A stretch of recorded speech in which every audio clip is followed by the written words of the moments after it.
WBGTY, some beautiful colorways there for the summertime. Things that are good for men and women, both gender. And also we have the new Rat King, these new Rat King summer tees and shorts. And you can check all those out only at theovonstore.com. We know there's some other stores out there, but those aren't ours. And I love this shirt. My sister loves this shirt. And thank you guys for the support.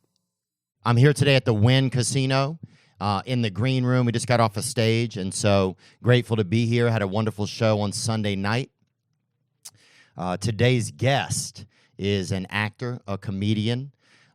He's a creator and a star of the hit show Workaholics, and he has a new movie on Netflix that drops. I think it's on right now. Today's guest is Mr. Adam Devine. Shine that light on me. I'll sit and tell you my stories. Shine on me, and I will find a song I will sing it.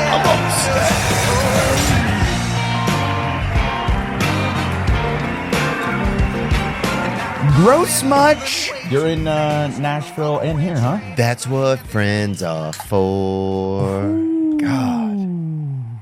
Friends. Sparkling. Brought to you by Celsius.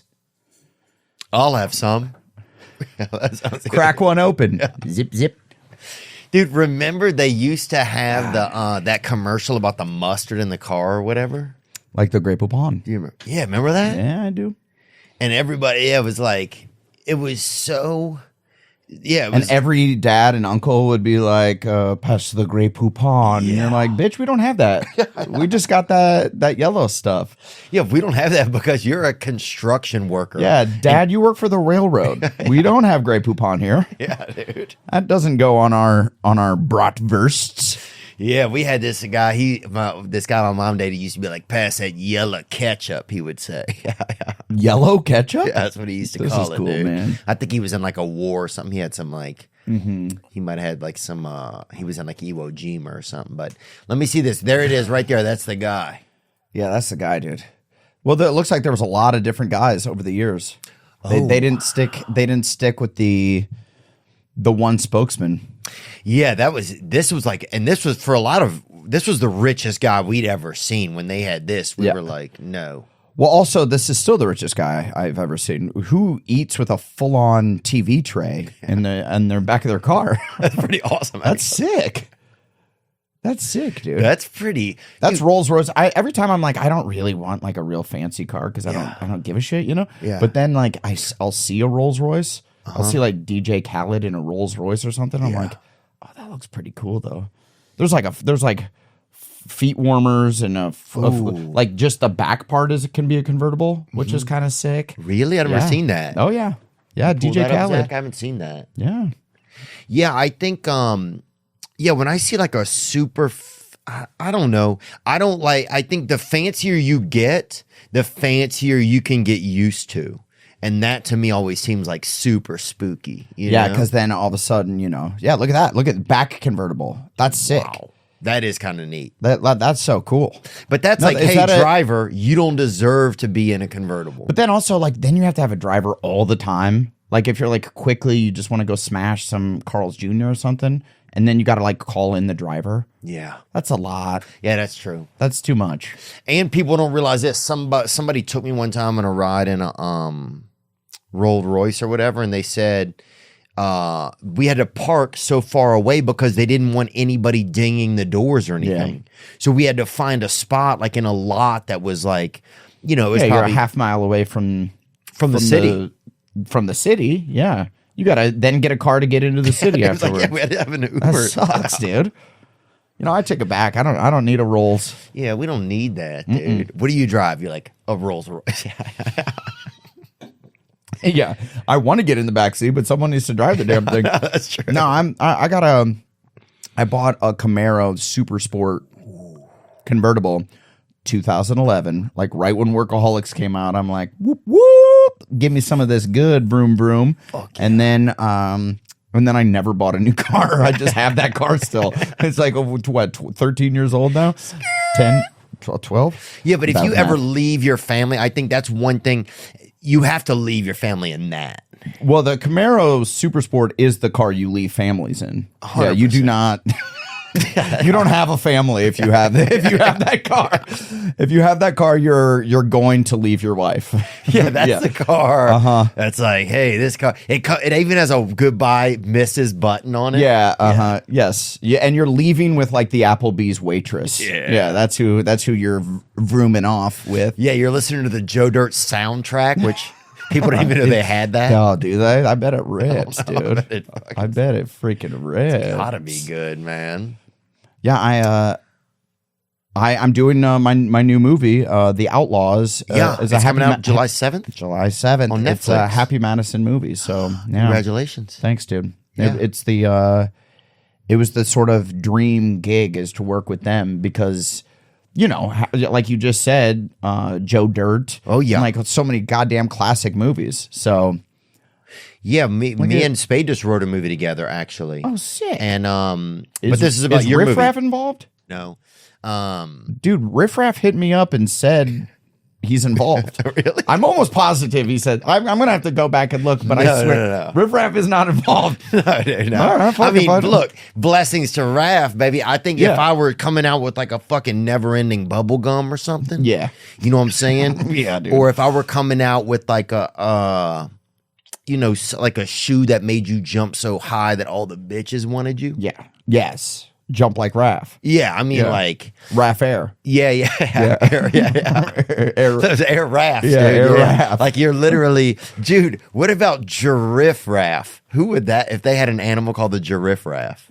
Joe Riff Raff. Yeah. I thought you were saying like Drift Raff, like Tokyo Drift. Ooh, But that's drift raff yeah. would be good. That's a good movie Yeah, for that's him. or is that a cool go-kart track that he starts? Drift Raff. Somebody already did it. Oh, dude, that's what sucks about the internet is you have a great idea and then obviously some 13-year-old in Michigan beat you to it. Yeah, You know, yeah. that's the one downside of the internet, Yeah, because it used to be if you had a good idea in a moment, you could just say it was your good idea. dude. I was convinced that I came up with the Rocketeer.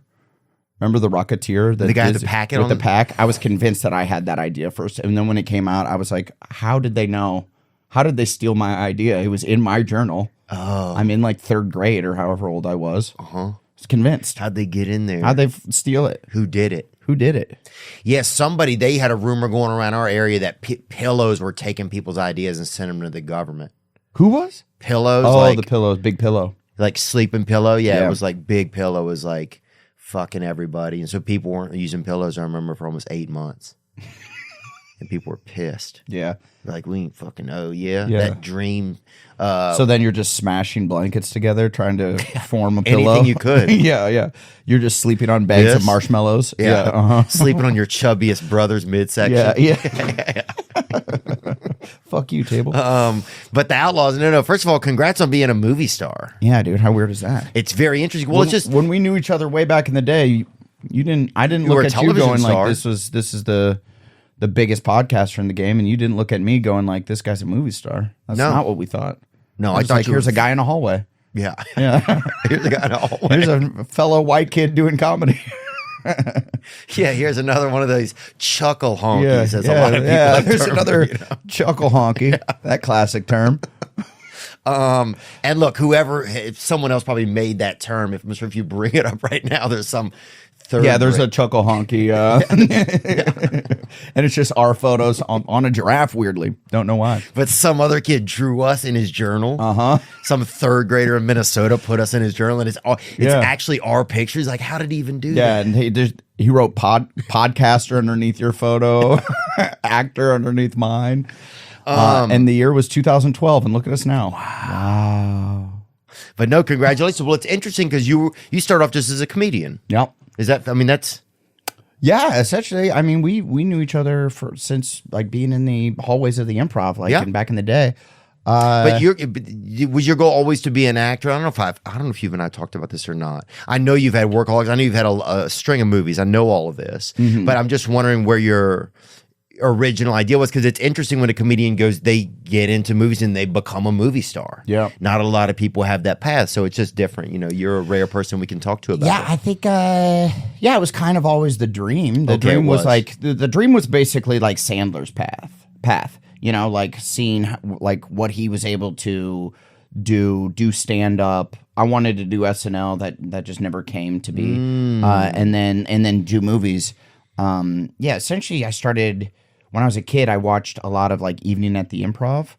Remember that A&E show with like Bud Freeman? He'd wear his monocle and then they'd bring up the comics. And I never saw it. Oh, really? Oh, yeah. It was Was it that guy? Is that the guy with the well, Bud Freeman's the Improv owner, and he died. he just died, not too long ago. But he, so I like loved stand up, and then you watch so much of it, and I'm sure you kind of did the same thing. It wasn't like, for me, it wasn't like the best comics. They didn't inspire me because I was like, I'm not that smart. Like, I can't figure that shit out. Oh, you mean like a Louis C.K. or a Stephen Wright or Yeah, somebody or like a Chris Rock or someone. Oh, yeah, Chris Rock, was, totally. You know, where you're just like, oh God, these guys are geniuses. It was like the guys I saw on TV that like weren't that good, and I was like, well, I could be that good. Right. I know I could be that good. If that's what it takes to get on TV, I know I could be that successful. I can do that. And then even at the Improv had everybody, but Oh, wow. But it was I watching never saw some of these people, and they were like, oh, they're not that funny, dude. I can be that funny. Right. And then I got a job at the Improv, which I think is probably around when I met you. And that was in like 2004. Was Anthony Clark working there then too, or not? Do you remember that? Anthony Clark wasn't. Yeah, he was there all the time, But he wasn't working there then. No, Because I would see. Oh no, he never worked. He never there. worked there. He was just always. He was always there. at Was the he bar. there then? That's what I mean. Yeah, I thought he worked there. No, he was drinking at the bar so much that we should have paid him. Yeah, sorry, Anthony. I haven't seen Anthony Clark in years. And no one has. Wow, he was a television star. I mean, he was Yeah. on one of the biggest shows. Yeah, Yes Dear. I think Yes, was his. Dear. And then his other show is Boston Common. Oh yeah. Remember that? Deep cut references. I have to get, dude. I would love to sit and talk with Anthony Clark. I bet he'd be really interesting. Oh yeah. Wow, I haven't seen him in years. Yeah. Anyway, sorry, I hadn't thought about that. So you worked at the Improv. Yeah, and then it was like You crushed when you got on stage. We did a show Thanks, at USC together one time, I remember. Yeah, that's right. And that might have been maybe when Workaholics was out. And then after that came out, it was just, you just went into this other world that a lot of us aren't in. Yeah, well, we got so fucking lucky. You know, it was like, that's what it is. It's like you just sort of prepare and try to put yourself in the right place at the right time, and then you get your shot, and hopefully you're able to hit it, you know? Yeah. And we got so lucky. It was funny, like when Workaholics came out, because like I was kind of the kid at the Improv where I was like working the door and shit, and then I'd come on stage, and like there wasn't a ton of respect. Where it's like, yeah, we know he worked here, Right. And Like, yeah, sometimes that guy would even be up there, he'd be mid-order, he'd be taking his fries, they'd call his name. Yeah. I remember watching one guy do a set one time with fries in his hand. yeah. So it wasn't like a. And then as soon as the show came out, Workaholics came out, then all of a sudden it was like all the older comics were like, "Oh, hey, what's up, man?" I'm like, Yeah. "Bitch, you don't know me." Oh, so now we're friends. Okay. That's a good point. Yeah. Hollywood is weird like that, man. It is weird. Sometimes there's a certain, like, someone needs to have the same experiences as you, and then that can it can make you feel like you can talk to somebody or things are a little more comfortable. Yeah. There are weird Well, yeah, there's levels to this shit, as Meek Mill said. Yeah. And it's true. It's like you just talk to people that are like, I feel like we are kind of in the same class within like a few years of each other, kind of know, you know, and then there's like kids that are coming up that you're like, oh, they were the class beneath Yeah. us.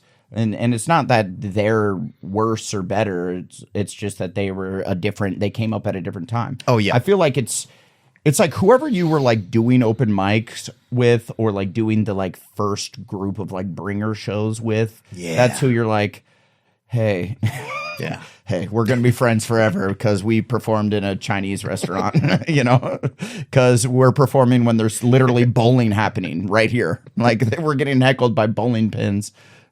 So we're always going to know each other. Yeah, there's something kind of it's weird that there's something weird about that when you come in at the same time. Who kind of introduces you to somebody else is interesting too, because it's almost like how you, if somebody like you get co-signed kind of by somebody to be, because some people it's like you almost, some people their lives get so busy, it's like it's hard for them to just be friends with every single person that comes along too, as their career gets busier and they get more known. I know, dude. Like now I'll go into the improv and shit and I like won't know people. Which is like, that sucks. Because it used to be like you go to the comedy club and you know everybody. Yeah. Like you know everybody, including like the wait staff, and you just know people. Oh yeah. And then now I go in there and I'm like, hello. Yeah. I used to be a comedian. Back in the day. I would go on this very stage. That's awesome, man. Well, congrats, man. Congrats on having a steady career in movies too, because I know that probably gets pretty tricky. I want to think about what that's like with you, but first I want to think a little bit about the new movie, because Tom Segura has his special is coming out on the same day. Yeah, I think it's the same day or just about the That's same awesome. day. Yeah. That's awesome. Yeah, He was Tom's just great. on. His episode's up right now. Tom is so funny. So tell me about Outlaws, man. Let me. I want to know a little bit about it.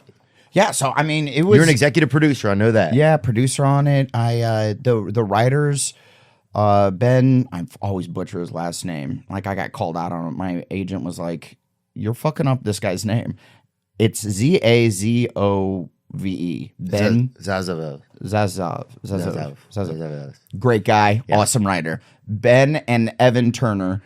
They wrote the movie, super funny. They brought me this idea years ago at the tail end of Workaholics, and they're like, it's Meet the Parents meets Heat, and so it's if your parents are your future in-laws are international bank robbers, and they rob the bank that you work for, and so there they are, and we cast Pierce Brosnan and That's Ellen Pierce Barkin. Brosnan from 007? 007, baby. Oh my God. Yeah, man. Nina Dobrev plays my fiance. Michael Rooker's in it. Lil Rel.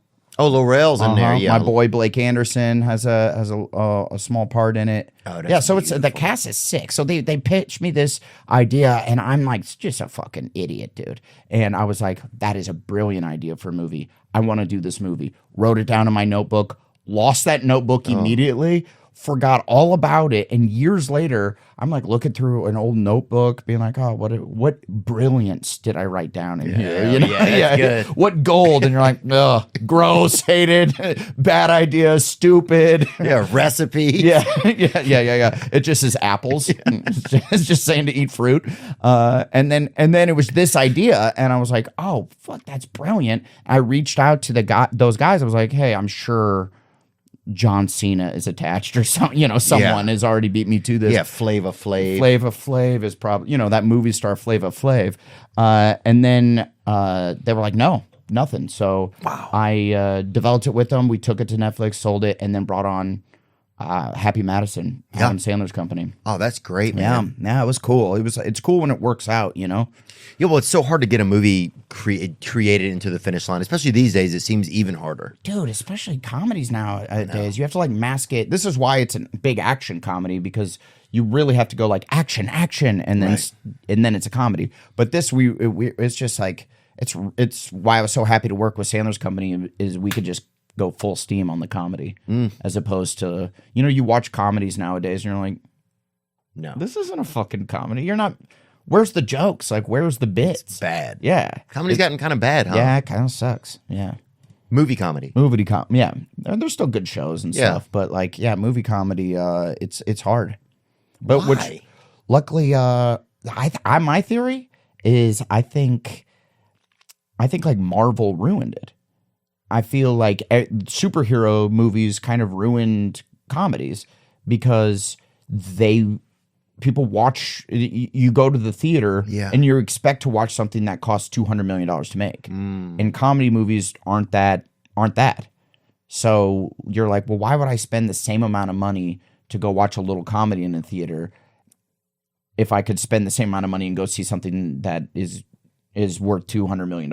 Right. You know, And then they that's a still great make point. those movies kind of funny. Like they're Right. not comedies, but there's like, Right. There's Ant-Man. you're like, oh my God, is that raccoon talking? Yeah. This is hilarious. Which it is. But yeah, so it's not like a real comedy. And then now there used to be something like every studio would put out several comedies every year, and there was like 45 or 46 comedies in the theaters every year. So about every week or every other week or so, there's a new comedy in the theaters. And then now, last year, there was like 6 or 7. That's crazy. It's crazy. And people need, and the crazy thing is it feels like people need comedy more than ever. Yeah, I feel like they want it. Yeah. So that's what this movie was. It was like, there's no like hidden message. I feel like nowadays, people like you get to the end of what you think is a comedy, Right. and you're like, is that about global warming? Yeah. Yeah, you're like, is there like some deep hidden message that I'm supposed to recycle more, or Yeah. like, you know, Yeah. there has to be something else, Right. with Oh, it. the moon is trans? Is that what? Yeah. Is that the surprise ending? Yeah, you're like, okay, well, I guess we do have to think about that, don't we? Yeah. I agree. There's a lot of there was a great movie. And that's what your David Spade and your movie is about. It is, yeah. Trans Moon. Yeah. You guys are just the people to spread that message. Oh, it's Thank about you. transportation. It's about a lot of vehicles admitting who they really Yeah, are. That's so what it cars wanting to be motorcycles wishing they were scooters. Yeah, it's where things are, man. Oh, dude, there's a riveting scene where a short bus admits that he's a skateboard, Yeah. and it's powerful. Whoa. It's powerful. We're doing it. Yeah, we're doing it. But the crazy thing is, I feel like you could walk into a place and pitch that, and you would. And they wouldn't laugh you out of the room. They'd be like, okay. Well, that's the thing, because I like, my job now is kind of, well, obviously acting and that kind of stuff, but then like I'm pitching a lot. So I'll like pitch movies. And every executive is like, yeah, but why should we make this movie now? And you're like, because it's funny. Yeah. Because it's funny, bitch. What do you mean? Like, whatever happened to just like, we want to make people laugh? Like, it doesn't need to be. Right. Yeah. Right. There, it doesn't need to attach itself to some like hook in the world right now. It doesn't. I mean, if it does and that's the movie, then sure. Right. But it doesn't always have to. It No. could just be like, whatever happened to just, it's funny for funny's sake. I know. I feel like Superbad was one of the last movies that they kind of had like that in some ways. Like that was really just super funny. Like, I mean, there's been a lot of other funny movies. I'm not saying that. Yeah, but I get what you're saying. It was like The Hangover, Superbad. It was like that was sort of the last gasp of. Like for no reason at all. Like this is just fucking funny because Yeah. it's funny. Mm-hmm. You know, you ever been injured? Had something fall on you or hit you? You working at the lumber yard and dang, and a 8x7 tumbles on you. Turns your neck into a dang Jenga game. Morgan and Morgan. That's right. If you're ever injured, you can check out Morgan and Morgan, America's largest injury law firm. They have over 100 offices nationwide and more than 800 lawyers with over $15 billion recovered for clients. Morgan & Morgan has a proven track record of fighting to get you full and fair compensation. That's right. Submitting a claim to Morgan & Morgan is easy. It's easy as dang looking at your feet. Submitting a claim to Morgan & Morgan is as easy as picking out a shirt for a toddler. Put him in it, boy. Put that little toddler in that little camisa. That means shirt. If you're ever injured, you can check out Morgan & Morgan. Their fee is free unless they win. For more information, go to forthepeople.com/thispastweekend. That's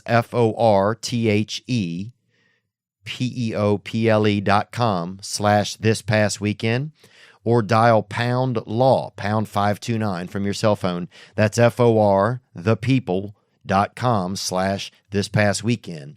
Or dial pound law, pound 529 from your cell. This is a paid advertisement. But that's did you feel good about it? Was it exciting? So it's like there's weapons in it. There's like what's the premise of the film again? Oh, sure. So me and Nina's character were about to get married. I've never met her parents, my future in-laws. Mm-hmm. They come in the week before the wedding.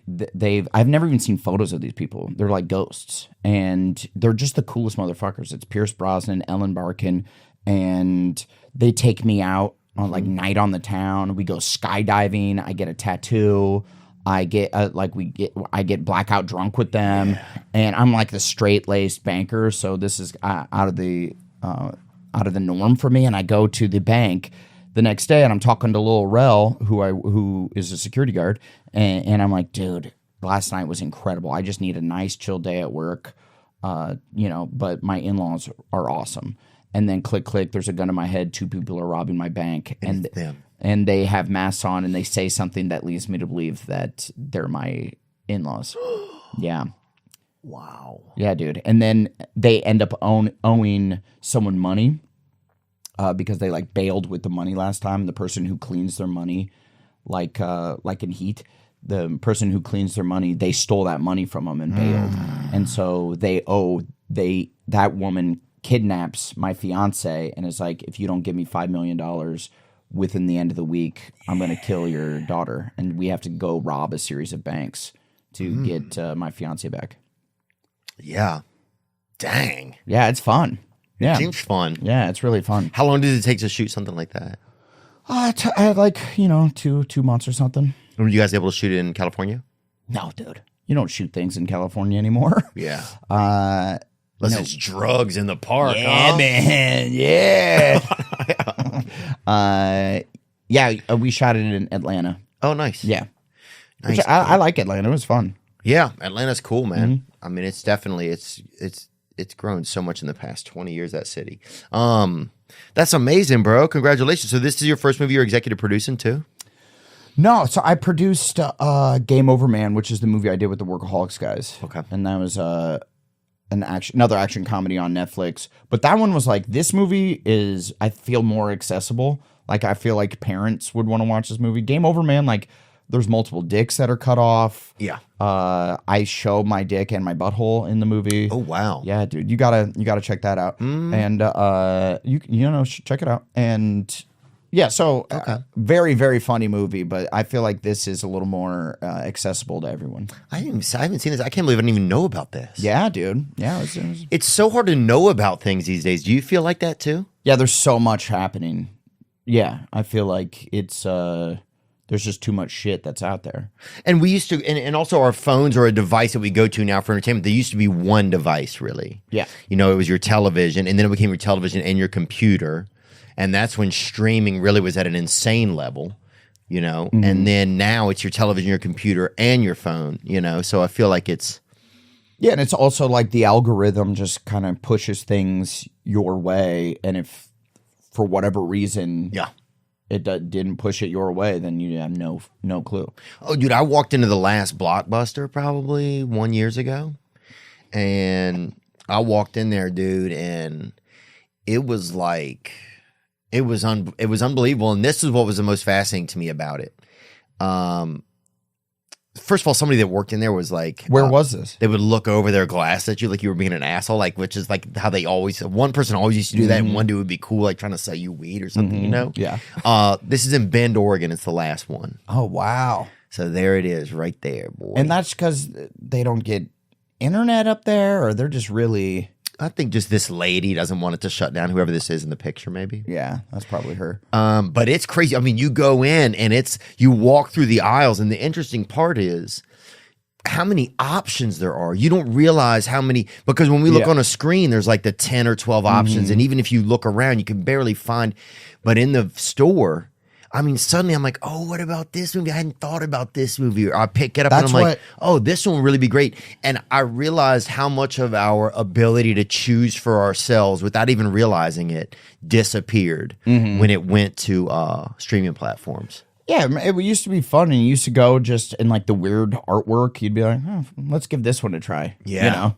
Like that person showing like half of a nipple. Like some I have lady to just, watch. gotta see the other half of You got to see the other half of the nipple. Or do you think they're going to show the bottom half of this nipple in the movie? God, come on, dude. Yeah. I got to rent this. And then the crazy part was if it was a nipple movie, I'd always get raisinets, dude. That's crazy. Dude. Because you want to have them sticky fingers. Well, I just want to have, it's almost that fourth dimension of a nipple. They're almost like little nipples in the box. That's true. Dude, that'd be great for porn movies if they had a box of like little.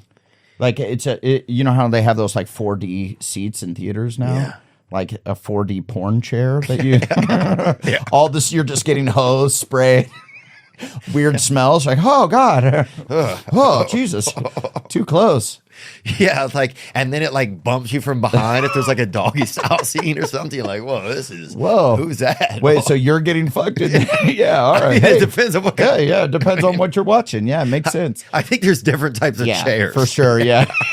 You might have to invest in the right chair for you, you know? That's what we're saying. Invest in the right porn chair for you. Yeah, that's all that matters.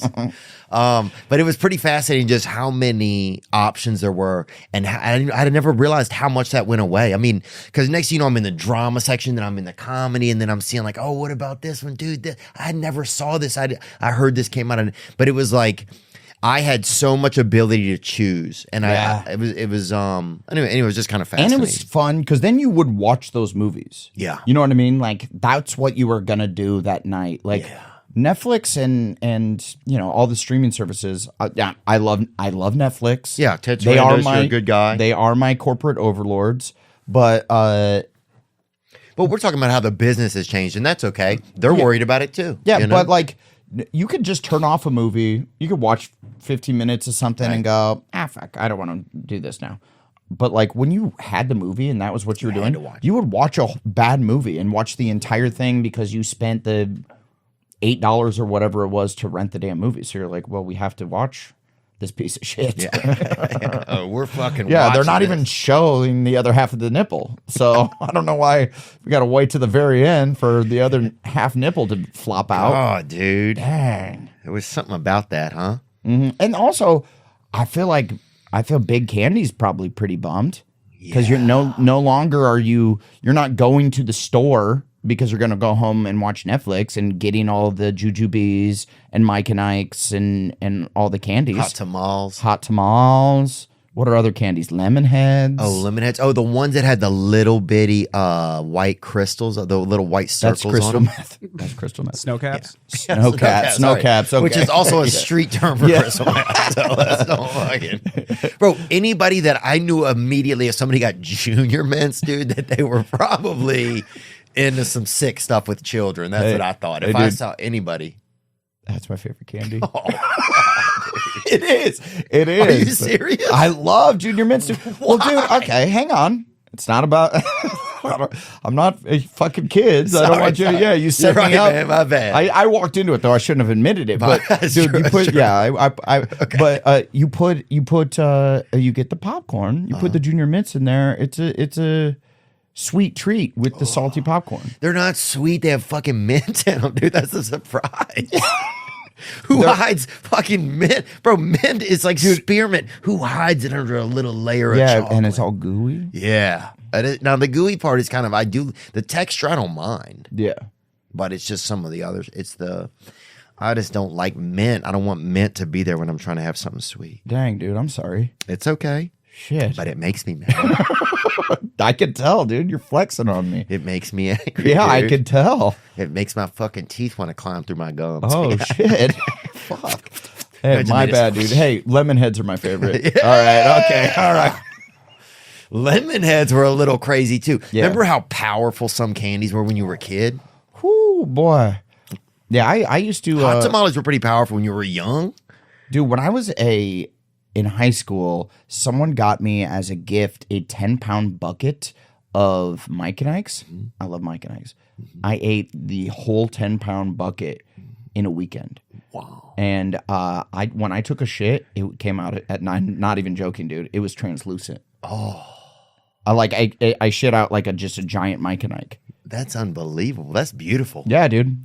God. So now we know what clip is going to be used to promote this podcast. My shit was translucent. And I even saying that right? Translucent? I just means clear, right? Yeah.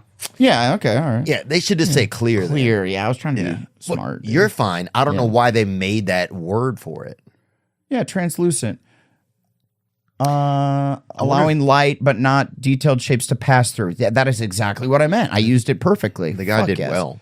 Really good. The guy, I can't. Do they have see-through Dookie or not? I never even seen that. Yeah, well, have 10 pounds of Myconites and then have 10 pounds. Yeah, of every Myconites. now and then somebody's got to test the science out there. And I was willing to be that kid. Yeah, dude. There was some. You know what? There was just that was where you would see new candy at. Now candy got to there was only a few kinds of candy back in the day. There was like 20 kinds or something. Yeah. I remember like Payday was like something my mom would get. It was like the parents' candy. Nah, you don't fuck with Payday. No, never. But like even some, like a 1,000 grand or whatever that one was always seemed like an old person's candy. Yeah, but now I bet Payday. Like I remember my mom would always fuck up some Almond Joys. Ooh, yeah. And I was like, ugh, fucking Almond Joy, yuck. Yeah. That's old people shit. And then now, like last Halloween, I had a little snack size Almond Joy. They're good. Hoo-wee. God, Don't mind if I do. Oh, they're good, man. They are good. You know. I remember when they came out with Nerd Ropes, and I was like, they done changed the game. Yeah.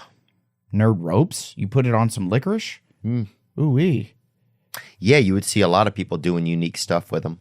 A lot of people. You'd see their pants like some thick little fella's pants had been stitched up with Nerd Rope. Like, damn, and he's snacking, his pants would come open again. That's how his mom knew it. You always saw that. Yeah. You always saw that growing up. Dude, in the 90s, everyone's stitching their pants up with some Nerd Ropes.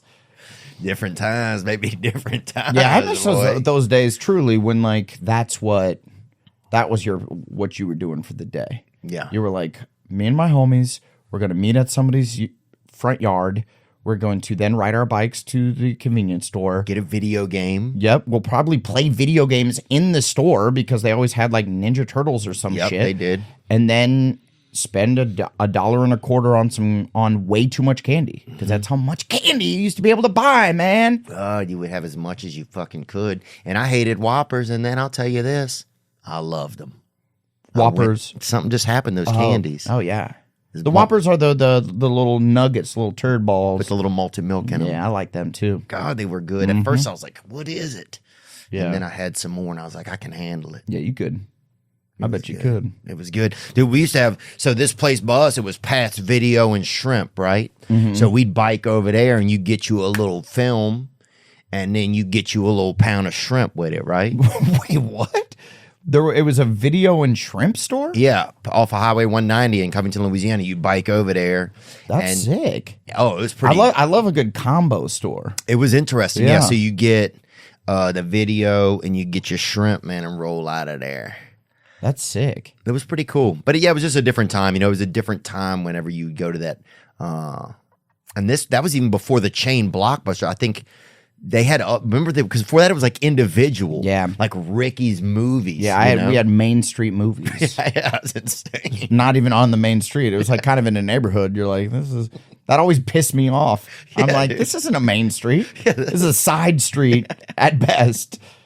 But every movie theater or movie store like that, they had like the curtain where the naughty movies secret were back room, there. yeah. And then you're a little kid and you'd always just like try to memorize as many of the covers as you possibly could. You just run in, stare at a bunch of covers. Yeah, you're like, all right. Memorize. That's what it looks like. And then your mom's like, Adam. And you're like, what? I went in there. I thought it was a bathroom. Like, you think it's the bathroom every time we come in here. Like, you always think it's the bathroom. Yeah. And you've peed on the floor in there 6 times. Yeah. You're always going in there shitting on the floor. I think you're into that scat porno, you little creep. That was wild, bro. That was fun. That was a good time. What else was I just looking at earlier today that was in the news? Did you see, what were we talking about earlier, Zach? We were watching this video. Someone threw their mom's ashes on stage at a Pink concert. Oh, yeah. Well, I mean, did the mom love Pink this much that... That's the thing. Is this your mom? And how many grams is that? Yeah, she just heard snorting her mom. Oh, that'd be crazy. Yeah. She's Deborah. inside of me now, Yeah. and then sings a Pink song. Couldn't tell you one Pink song, but I'm sure she's great live. Shake it like a... What's that song she sings?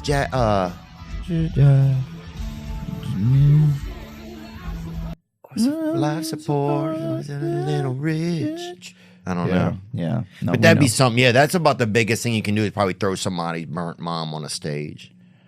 Well, you hope that the mom was like a diehard Pink fan, or else like you're just carrying around your mom all over to try to like meet your heroes. Yeah. You're using your mom after the fact.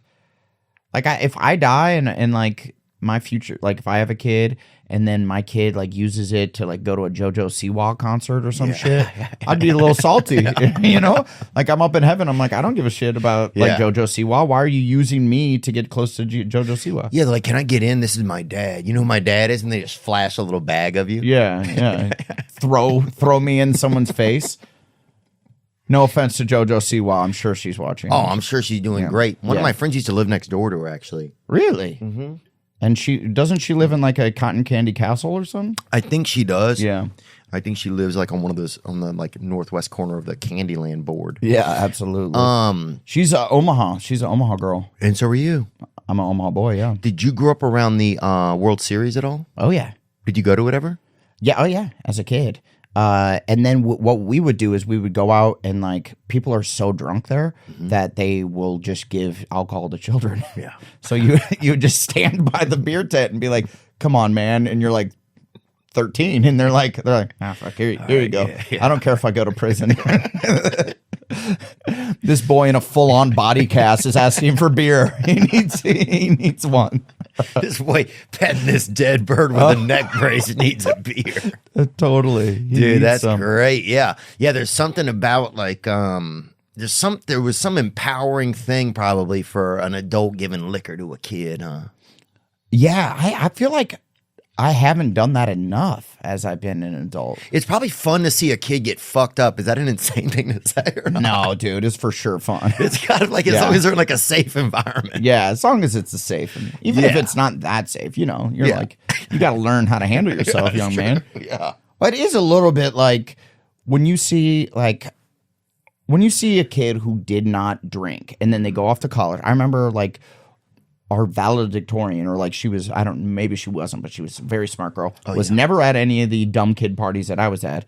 I saw her in college. This girl was like cross-eyed, blackout, like looking at me with like one fucking cyborg eye, the other eye's like asleep. I'm like, this girl is in trouble, dude. Yeah. This girl. Percocet tatted on her arm. Yeah, exactly. Yeah, you know who I'm talking about. I was like, she didn't practice enough. Yeah. You got to practice a little bit. So then when you get to the big leagues, you know how to handle your scandal a little bit. Don't practice too much. Yeah. You're going to get in trouble. Oh, dude, my friends would pick me up, and I was a lightweight. Sometimes when it came to weed early on, you know, they'd pick me up. And one of my buddies, he drove a church van or something, or he commandeered one or whatever. I don't know how he got it, but he'd show up in this church van, dude. He stole a church van, yeah. I mean, it was different. Look, I mean, Yeah. the church let him use it late at night. Okay. Yeah, for crimes. Yeah. So, but there was the different rows in the church van, and whatever row you in, it got more detrimental to your health. Like the further to the back you got, like the back was like people were, you know, There's just like a small fire back there. Everybody's just cracked out, staying warm. Yeah, and one of the people staying warm is like an abortion that like made it. You know, it's some like 4-day-old. You know, Yeah, there's a failed abortion clinic in the very back where they can't quite figure it out. They keep having babies, but the front seat, they're just drinking like hard seltzer. The front seat is just like it's like people looking at a map, like looking at directions. Yeah, right? just trying to figure out how to get back to the church. Yeah. Second seat is a hard seltzer. Yeah, third seat is remedial reading. That was always remedial reading. Yeah. So it was like, tutors. Because if you can't read remedially, then you also then you probably can't handle hard seltzer. You know what I mean? Or no, that's probably the exact opposite. Yeah. So if you can't read, you can drink hard seltzer as water all day long. That's all you want to do.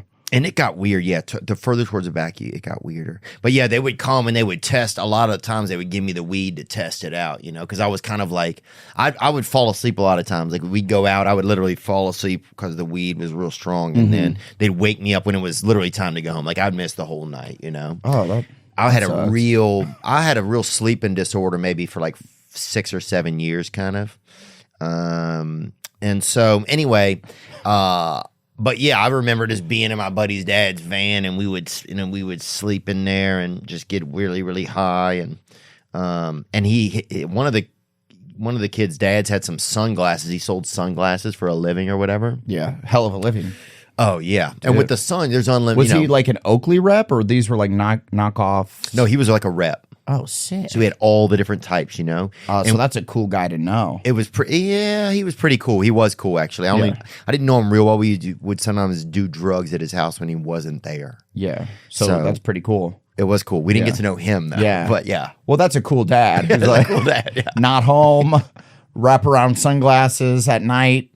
Kids are doing drugs in the basement. Some dad like driving cross country to sell Oakleys to like gas stations and stuff. Yeah.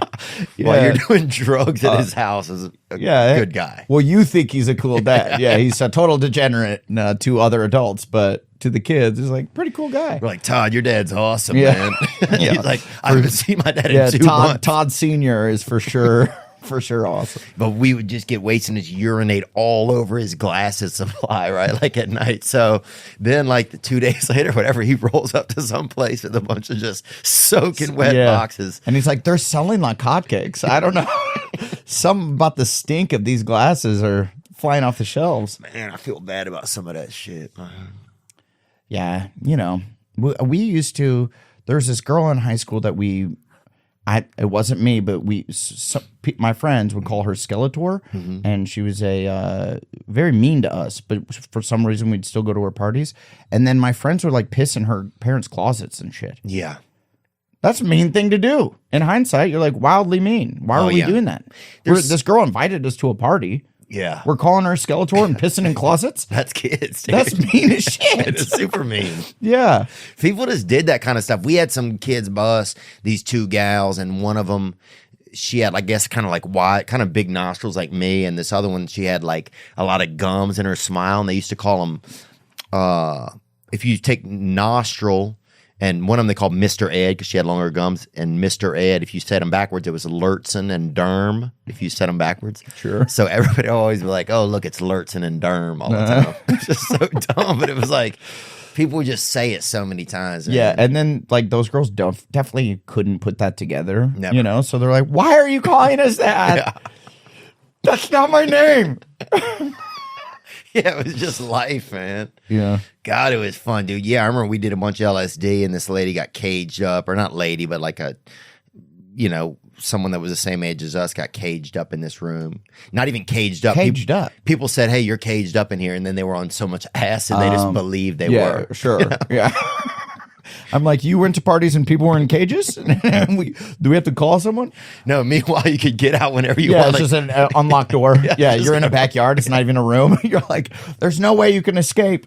Looking back at the shit that we used to do, like, the movie Ma? Did you ever see that movie? Yeah, I did. You know who was in that movie? Johnny Paolo, who used to work with us. Oh, wow. So my buddy, Scotty Landis, wrote the movie. Oh, wow. And it's based on... I told him a story about my childhood, and he's like, "Oh, dude, I have a very similar story." And he was like, "I bet a lot of people do." And then he wrote that movie, which essentially was this woman who used to buy us beer and shit. Yep. We'd go over to her apartment. She made us call her mom. No. Yeah, she'd be like, "Just call me mom." And you're like, "Huh?" But you're like, she's buying you beer. So you're like, "Hey, mom. Yeah. Can I get a 18-pack of Busch Light?" And she'd like make us, she would be like, "Well, you got to have a few here before you can leave." Oh. And so I remember just like, she had like this crazy like 4-foot zong. Yeah. So like, there was also this other adult man. Like these people were like adults and they're just like bong ripping with like 16-year-old kids. And I I took enough bong rips that I turned like green. Yeah. And then I lay down in this bed, like fully zapped out of my head. And it was her like daughter's bed, her like little 13-year-old daughter. And she daughter wasn't there. I'm laying in the bed. She brings her daughter into the room. She goes, "It's okay. Just crawl into bed with him." Nuh-uh. Yeah. And I'm like so green and I can't move. And this fucking little girl crawls into bed with me. And meanwhile, I'm like 16 years old and I'm like, this is too weird. And then luckily my buddies like grabbed me and pulled me out of there. And I'm like, this is a fucking horror film, dude. Yeah, because that is a horror film. That lady could be setting you up. Who even knows? Why is there people that are still living that much in the past where they are? Or what do you think that is? Like the mom that does that, or the dad that? That's more of a mom. Is that more of a mom thing or a dad thing? Well, it might be a dad thing, but then that dad is arrested pretty quick. I feel like dads get arrested for that shit pretty quickly. Moms are like, maybe she is just being a nice woman and, give him a benefit of the doubt. Guys immediately, I think they're like, yeah, he's a creep. He goes to prison. The fact that we were able to party at this woman's house and like, it was a strange thing. Every town has a couple cool moms like that. Yeah. And they're fucking cool, dude. And sometimes they drive a van. One of them, I remember, drove a van with like that swimming pool ladder on the back. Like, what the fuck was that? I remember Why did you? Yeah, every time you go up there, there's no pool up there. There's not a pool. There's never been a pool up there. Like, this is a fucking the weight lie. limit. You couldn't put a pool up there. This van's a liar. Yeah, fuck yeah. I feel also vans. Where are vans? Yeah, Vans up and disappeared, dude. they were so good. Well, my mom had a minivan that had like those twinkly lights. Mm-hmm. Oh wow. Yeah, not a fancy. It was not particularly fancy. It was called a Mark III, and it had like the little lights. You remember in the movie theaters? That looks like it on the top left. Or that's a Mark II. Yeah, that's a Mark II. Ours was the Mark. Oh, that's the Mark III. III. Yeah. So Wow. essentially this, and then dumb ladder, and then there was a little like 13-inch TV with a cassette. So we'd watch Half Baked in there. Yeah. We would on road trips I'd queue up some Forrest Gump, put that bitch on repeat, just run it right back. Dude, I remember my mom got a Dodge Neon car, and we'd never had like a nice car before. And we went and my brother and I would go and sleep in it at night, and put the passenger seats down and the driver's seat down and sleep in there. It was so nice, dude. Pull it up. A Dodge Neon? Yeah, you know what I'm talking about? Well, yeah, but that's not a van. It's just a car. Oh, it was a van to us, man. It was fucking yeah. beautiful. It was so spacious. Because before that, she'd had a Ford Festiva. Oh yeah, You ever seen those? Yes, my mom had a Buick. That right there, the silver one. My mom had that, and she used to beat us. And I literally, that car ran by abuse. Yeah, that's what it was powered Like by. my mom could play us like the drums. Like she would sit in the fucking driver's seat and literally like And the roof would like start to droop on you. Yeah. Like the roof. That's what my mom's car, like it would like the roof no longer, the feltsness. Oh yeah. It no longer stuck to the ceiling and it would just start to droop down and you'd be in the back seat with like a roof like hanging like it's some swoopy bangs, but it's just the roof to the car. Yeah, you'd be like, I hate you, Mom. Yeah. God, get a car that I can see out of. Dude, and that droop roof, because a lot of those vehicles had Bell's palsy, I think. Yeah. That's kind of sad, a lot of those vehicles. It was a different time. All right, we've reached that part of the show that nobody ever skips. And this time it's sponsored by Lucy Nicotine. That's right, Lucy's tobacco-free gum, pouches, and breakers are intelligent nicotine options for upstanding, responsible adults like yourself. If you want to use nicotine and use it responsibly, then Lucy is the way to do it. All their products have three things in common: no tobacco, powerful nicotine, and delicious flavors. If that's something you're craving, you're trying to change the way you consume nicotine, Lucy can help. Shipping is always free, and there's a 30-day refund policy if you change your mind. They sent me a bunch of products, Lucy did, and I'm looking forward to checking some of them out. I know they have wonderful flavors like mint and mango, and people love both of those types. Visit Lucy, LUCY.co, and use promo code Theo to get 20% off your first order. If you're in the mood for some nicotine, or you're trying to adjust the way you consume, or you're trying to wean off, Lucy could be a way to do that for you. Lucy products are only for adults of legal age, and every order is age verified. That's right. This product contains nicotine, and nicotine is an addictive chemical.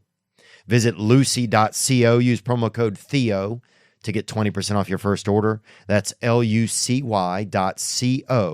promo code THEO to receive 20% off, and always free shipping.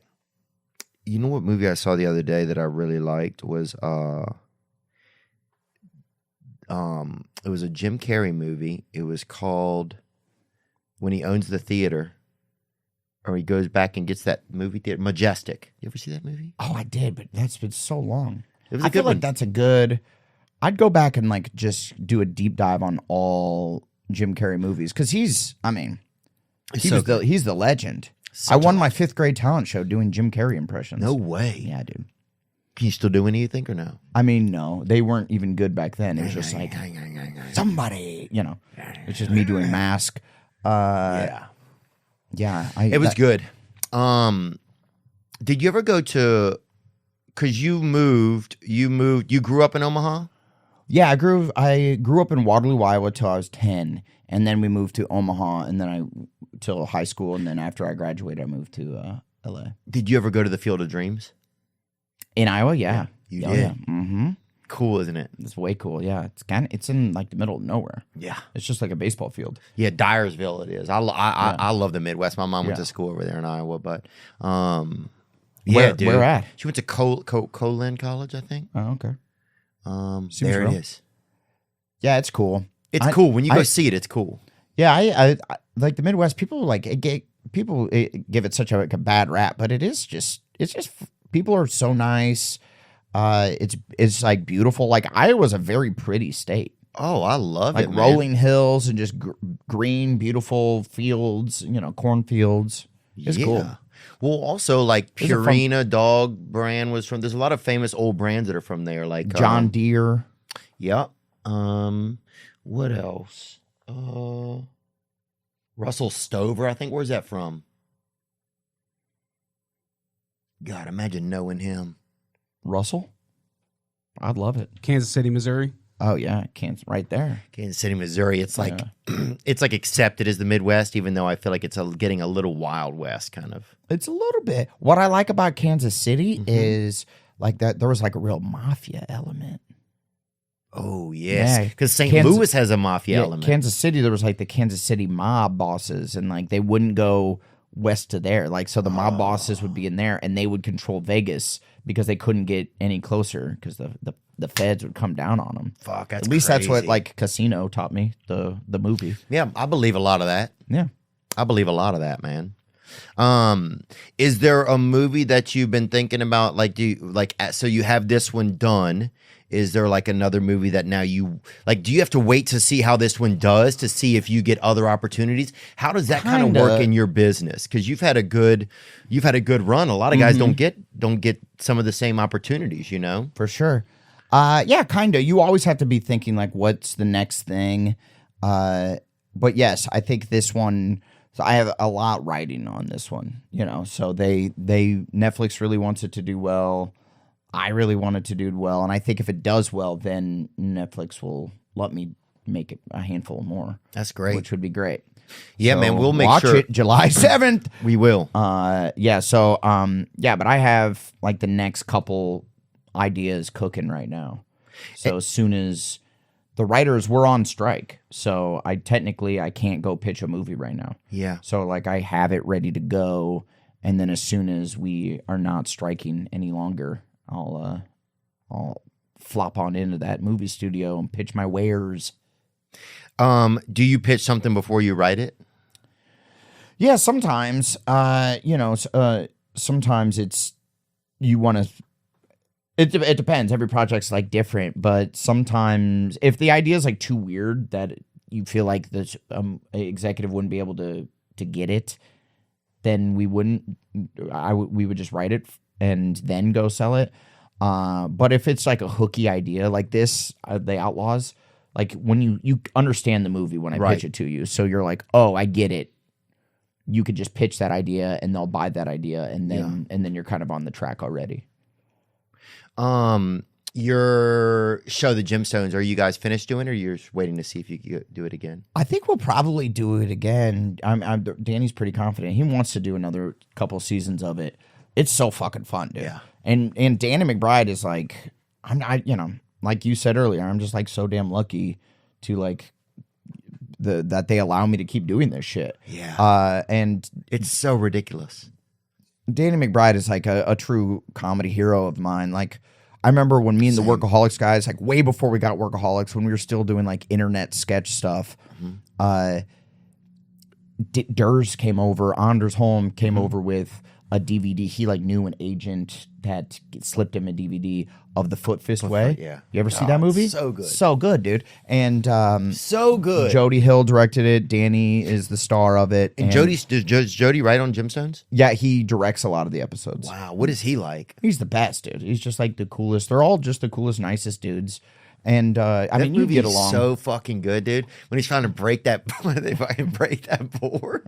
Yeah, so funny. And we were writing sketches together, and we would write every Wednesday and try to shoot something every weekend. That was like our schedule. And so Durs comes over and he's like, "We're not going to write anything. We're going to watch this movie. I heard it's unbelievable." And we're like, "All right." And we watched it and we were like, "Holy shit." And then we watched it right back. We watched it 2 times in a row.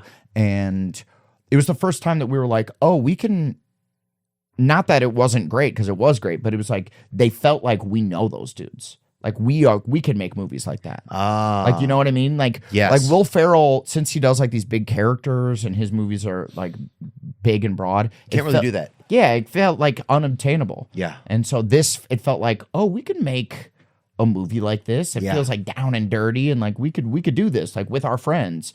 And then we started to, that sort of changed our idea of like what we were doing, because we were playing like more characters or doing like bits with our sketches, and then we were like, we should just play ourselves. Yeah. And that's sort of how Workaholics, like that was the start of like trying to do sketches where I'm Adam, but like an exaggerated version of myself, you know. And then Workaholics was kind of born out of you guys being yourselves, just in an environment. In an environment, yeah. Yeah, it's kind of the same thing that happened with me for podcasts. And I used to have a podcast with my friend Matt Weiss, and he works with TMZ. I think he still works with them. And we were interviewing celebrities and stuff, and talking about like celebrity stuff. He knew a lot about celebrity stuff. He really liked that world. And it was kind of a struggle for me because I didn't know that much about celebrities. And then I went on Joe Rogan's show, and I left out of there one day, and I was like, oh, I just need to be myself. I just need to be in a place where I can just talk. Well, I think that's when comics really start to find their rhythm, right? Is when you get over that hump of like I feel like every comic starts this way, where they have their top 5 comics, and they try to be like a version of them. Oh yeah. Instead of just doing like what makes you funny. Yeah. Who were some of yours early? Of like the comics or that do you feel like you impersonated anybody a little bit? I know that I remember showing a tape to a guy one time. I was doing like a year, and he's like, "This is great if you're like a Mitch Hedberg impersonator." I was like, "Okay, very fair, very fair." Very fair. I bet I was doing like some Tosh, or like trying to be like Swartzen, or Jim Gaffigan was really big at that time, and I love how he like plays with the levels of his voice, which I still like to do.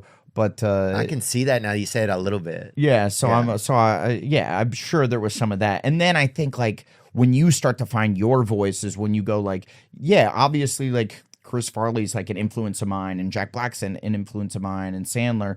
But like, what makes me me? And then from then, once I kind of committed to being myself, I feel like everything clicked into place. Yeah. And a lot of that was from watching Foot Fist Way and being like, oh, these guys are just, even though Danny isn't that guy, he's like doing a character, but it's like they're doing a character from a real place that they can access, and not, you don't have to, like, on your 30th movie is when you can stretch and try to be something that you aren't. Right.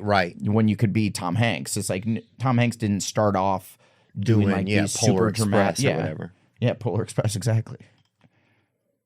Yeah, it's kind of fascinating, man, that we all pick up pieces of other people. There's a famous book about that. It's like I don't know if it's called Borrow, but there's a book about that we all like, especially I think in entertainment, you can't help but take influence from things. Like we just interviewed Ric Flair, and he talks, and his I love Ric Flair. Oh, it was unreal, dude. I mean, he is Ric Flair will text me every year for my birthday. I'm like, this is the best. Like, no one, like my friends don't even do that shit. But Ric Flair's like, woo, happy birthday, Adam. I'm like, love it, dude. Bro, it was so interesting. But his character, I guess, or some of his things that you know him from, they're amalgamation of other people, right? Yeah. And he says it's not any talking out of shop, and he kind of like fine-tuned them, you know? It's just interesting. That's how everything works, kind of. Well, it's also like the generation of comics that you come up with. Like, if you're rolling with a crew, you all are like kind of taking from each other, like without even, it's like how groups of friends, when you guys are kids, how like that group of friends, they all have the same terminology. Yeah. They all have the same verbiage. Like they talk alike, they dress alike. And you just can't help but be like that. Yeah. That's just human nature. So like when people shit on me for, you know, talking like this person or being like that person, I'm like, I'm friends with those guys. Like this is just how we talk. Right. And some of it's paying homage to them in some type of a way, you know? It's like you're kind of, it's like you're... As long as you're not stealing like their jokes or like fully, like I bet you would be like, yo, Adam, what's with the mullet? If I like get your exact same hair and I start like doing like your type of material, you might be like, what the fuck, Divine? Yeah. But like, and if you got held back in the 6th grade. Yeah. If I demanded to be held back in the 6th grade to be more like you. Yeah. And they're like, but Adam, you can read and do basic math. And I'm like, fucking hold me back. Yeah, hold me back so I can be a fucking king next year. I'm trying to be the Rat King. Yeah, dude. Bro, it's crazy that people just let their kids go through all the great, like hold your kid back 1 year and make him a fucking legend, dude, bro. I remember hold him back. The kid that I was like my bully. It's funny. I've said on multiple podcasts that he was my bully. And then my aunt one Thanksgiving comes up to me and goes, Adam, can I talk to you? And I'm like, yeah, what's up? And she goes, do you remember Brian? I'm not going to say his last name. And I'm like, yeah, dude, that kid was my bully in elementary school. And she goes, he says that you were his bully and that you really picked on him when you were a kid.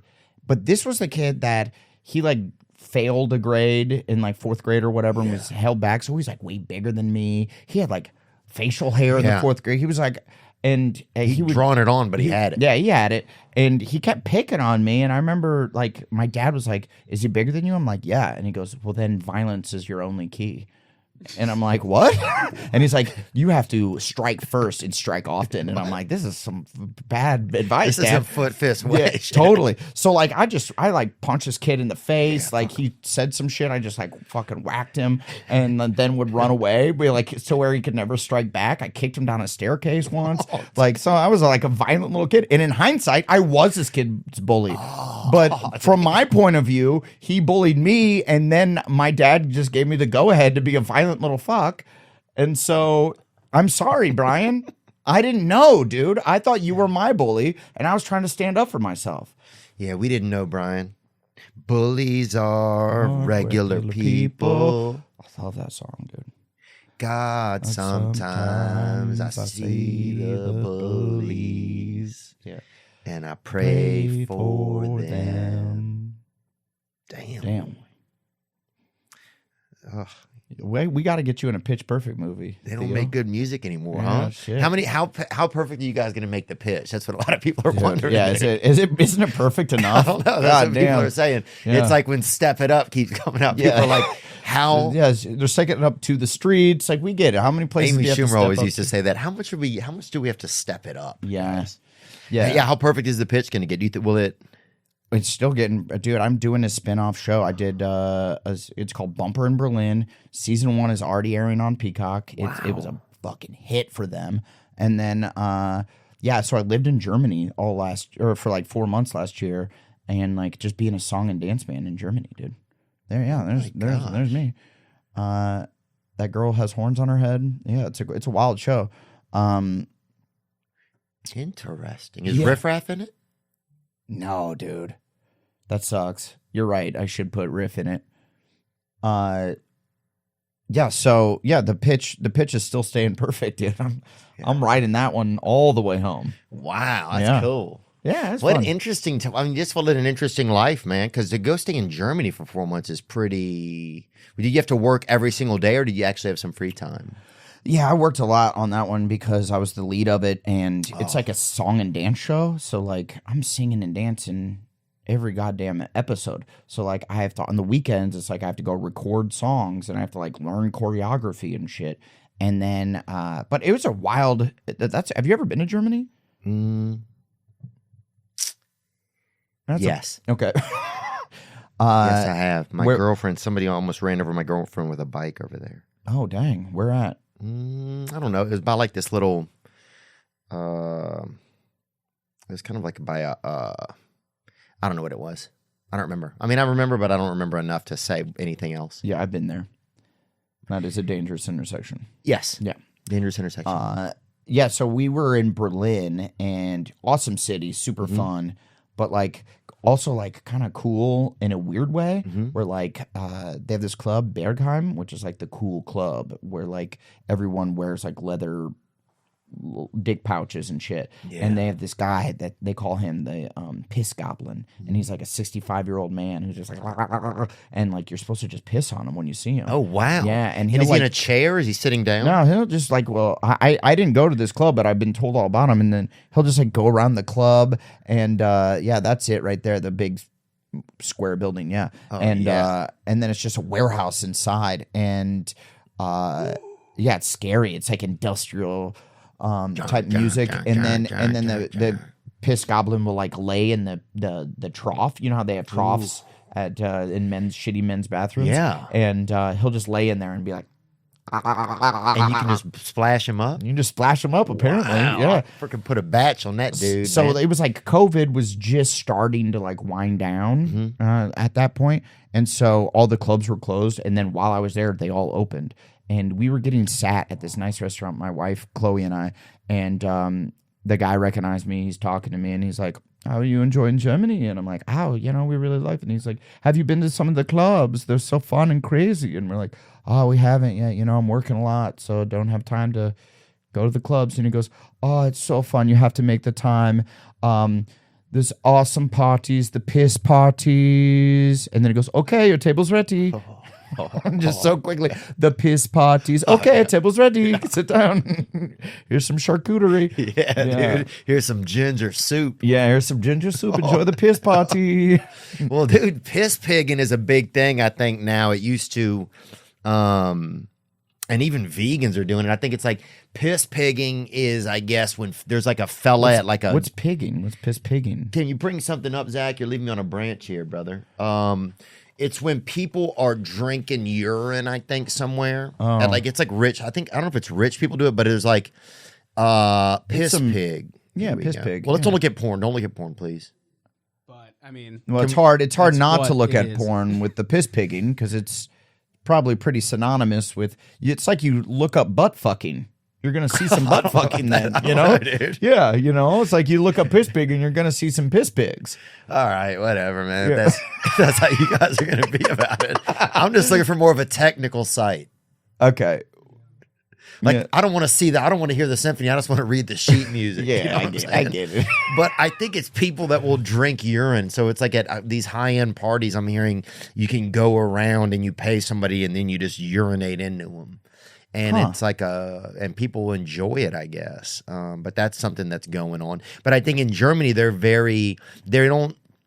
things aren't as taboo to them. Is that what it felt like, or it's more taboo? Well, I feel like in Berlin, especially, it's like the freakier you are, the cooler it is, and everyone's just very open minded. Yeah. And so, like, I was staying at the Soho House, right, in East Berlin, very nice hotel. They have this awesome rooftop bar that we would eat dinner up there a lot of times, and we were having drinks late one night, and it wasn't even that late. It was like 11 o'clock, but people go, they have dinner at like 11, and then they go to the clubs at like midnight 1, and then they stay there all night long, and there's full-on dudes in like leather straps with like their nipples like pierced, and then a chain connecting, then a chain going down to I've seen that stuff. And he's just full-on sitting there eating a full rotisserie chicken. Oh yeah, Just in that get up. I'm like, you don't see that in LA, you know? no, you don't see that. Oh. Yeah, you don't. Oh, here we go. There's a social media community of people drinking, bathing in their urine for the sake of health. So you bathe in your own urine. I feel like, I'm gonna say no to that. yeah, I'm gonna give that a no too. Highlights from the urine therapy. Whoa. Okay, so this lady, And this lady, or also this could be that guy, Bill, what's his name, that used to play for the Lakers? Lambier, Bill Walton? Bill Walton. does he? She looks like him a little. Oh yeah, that's Bill Walton now. I mean, I'm just saying, I don't know. Who knows, bro? Yeah, who knows? Yeah, And no shade to Bill or Luke. I don't know. This could be AI. yeah, that's true. You can't trust anything anymore. But dude, if somebody rolled up on you with, first of all, Also imagine, because that woman, it said 59 years old. She said she was. Imagine being, 59 this month. Imagine, because that could be your mom, you know? Yeah. Imagine your mom has like a little health kick, like moms sometimes do. My mom has them all, yeah. Yeah, where you're like, I got really into salads or whatever, and you're like, good for you. I like that for you. You know, try to live as long as you can. But then your mom like goes full on, like I guzzle my own piss. Oh. That'd be a bummer. She's like trying to give you hugs and like little cheek smooches, you know, as moms do. Yeah. But she has like a breath of her own piss. That would suck. Dude. That'd be a real bummer. That's that movie. Yeah, it's like the sequel to that movie Backdraft, kind of. But what about this brother right there soaking his feet in some urine and letting the dog lick him? Oh yeah. Well, this man should be arrested. This guy has to go right to prison. And that woman too. Mom, you got to go to jail. Yeah, this is a bad idea. Yeah, Wow. like I feel. Anyone else's month-old urine tastes exactly like beer? No, dude. Well, you're drinking for sure bad beer. Yeah, that's a bad beer. Yeah, that's bad, really bad beer.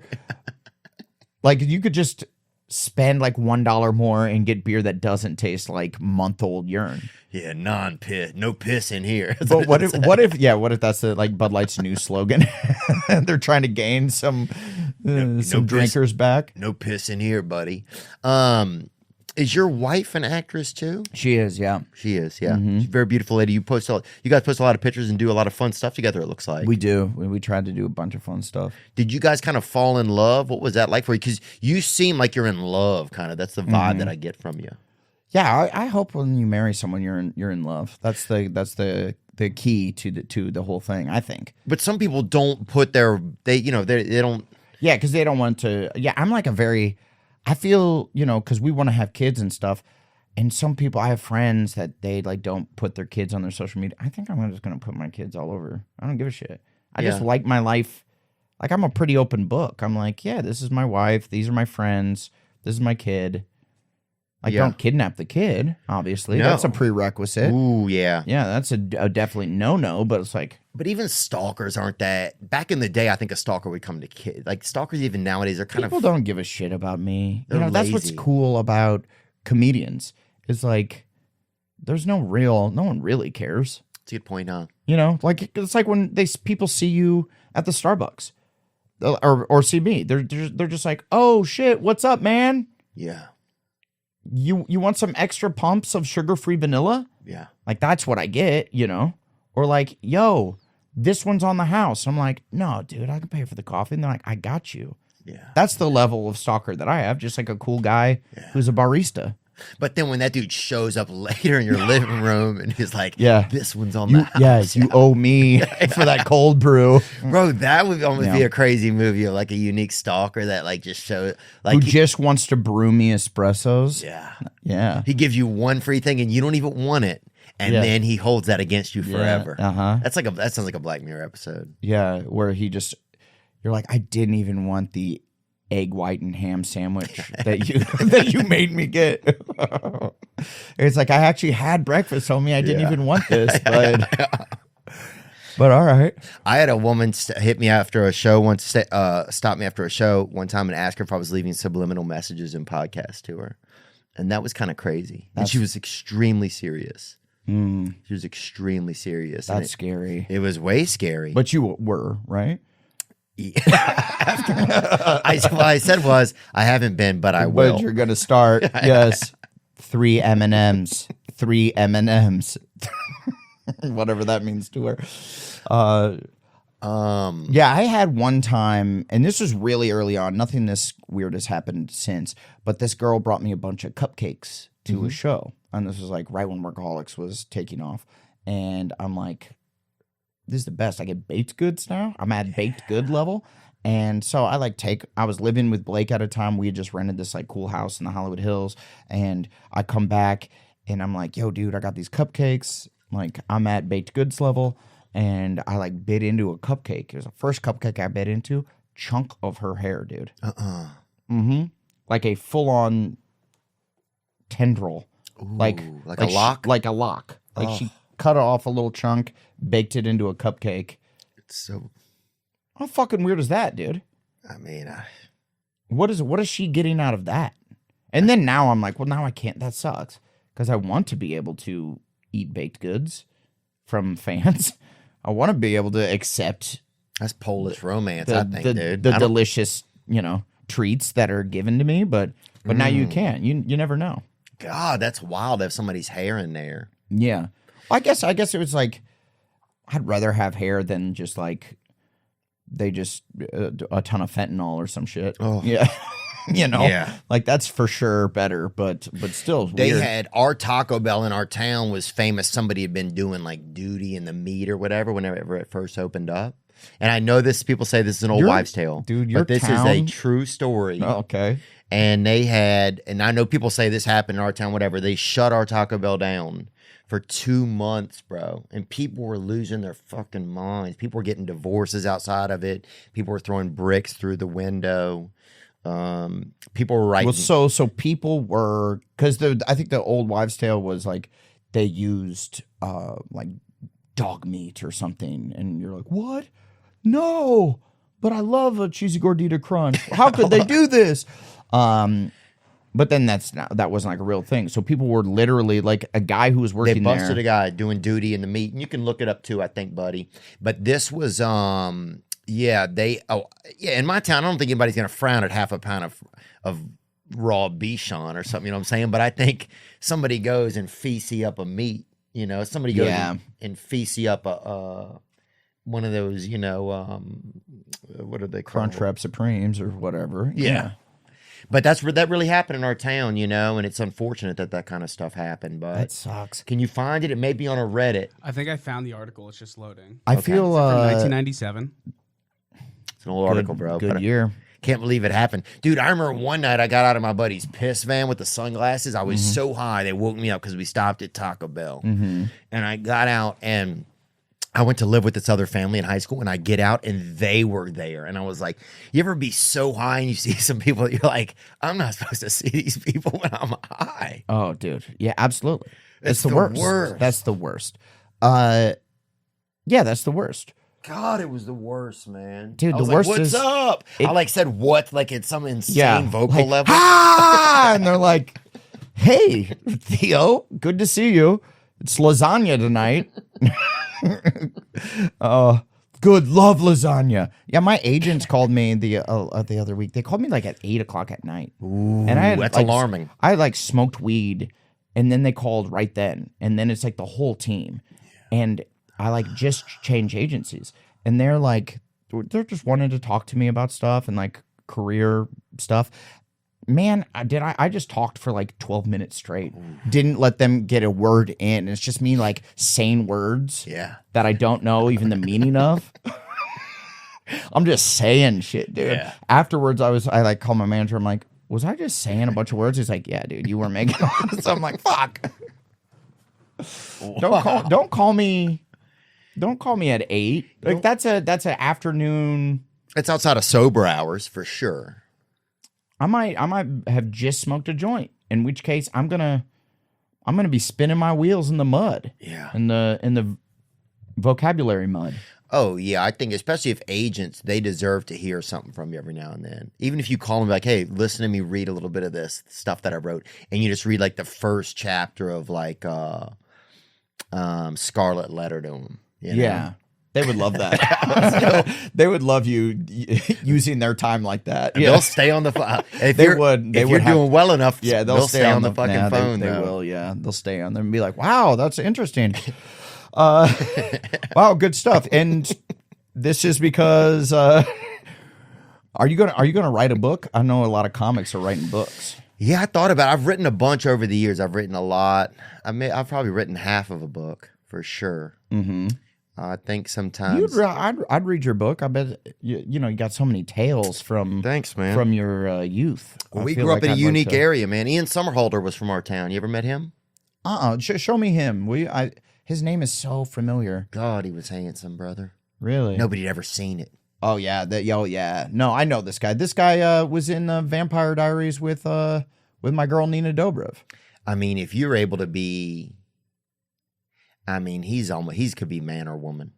Yeah, Like you know somebody when like you're him. so hot, Yeah, you could be either.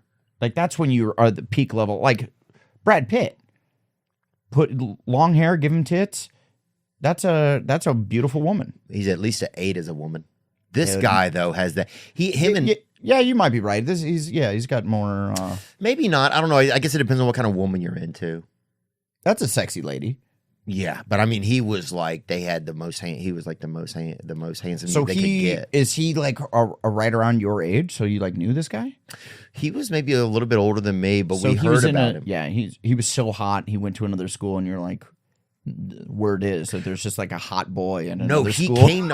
Here's what he would do though. This is the biggest flex ever. He would come to school the first day of school. And then go back to like being like a model or superhero. So he would just come the first day so all the chicks could see him. Yeah. Like, there he is. There he is. And meanwhile, us regular dudes, we got on everything we could. Yeah. We put cologne in a couple of choice you're spots. you're just reeking of cool water cologne. Oh, we fucking done it all. We used an annual mouthwash. We done it all. We were ready. You got your what were the like cool jeans like Jabot? Probably some Jabots, Yeah. maybe, or Duckhead, maybe something like, you'd had something fucking decent. Our shit was American Eagle dungarees. Ooh. Where it had like a little thing to like put your hammer. Oh, yeah. That was the best, dude. like you always just had a hammer ready to go.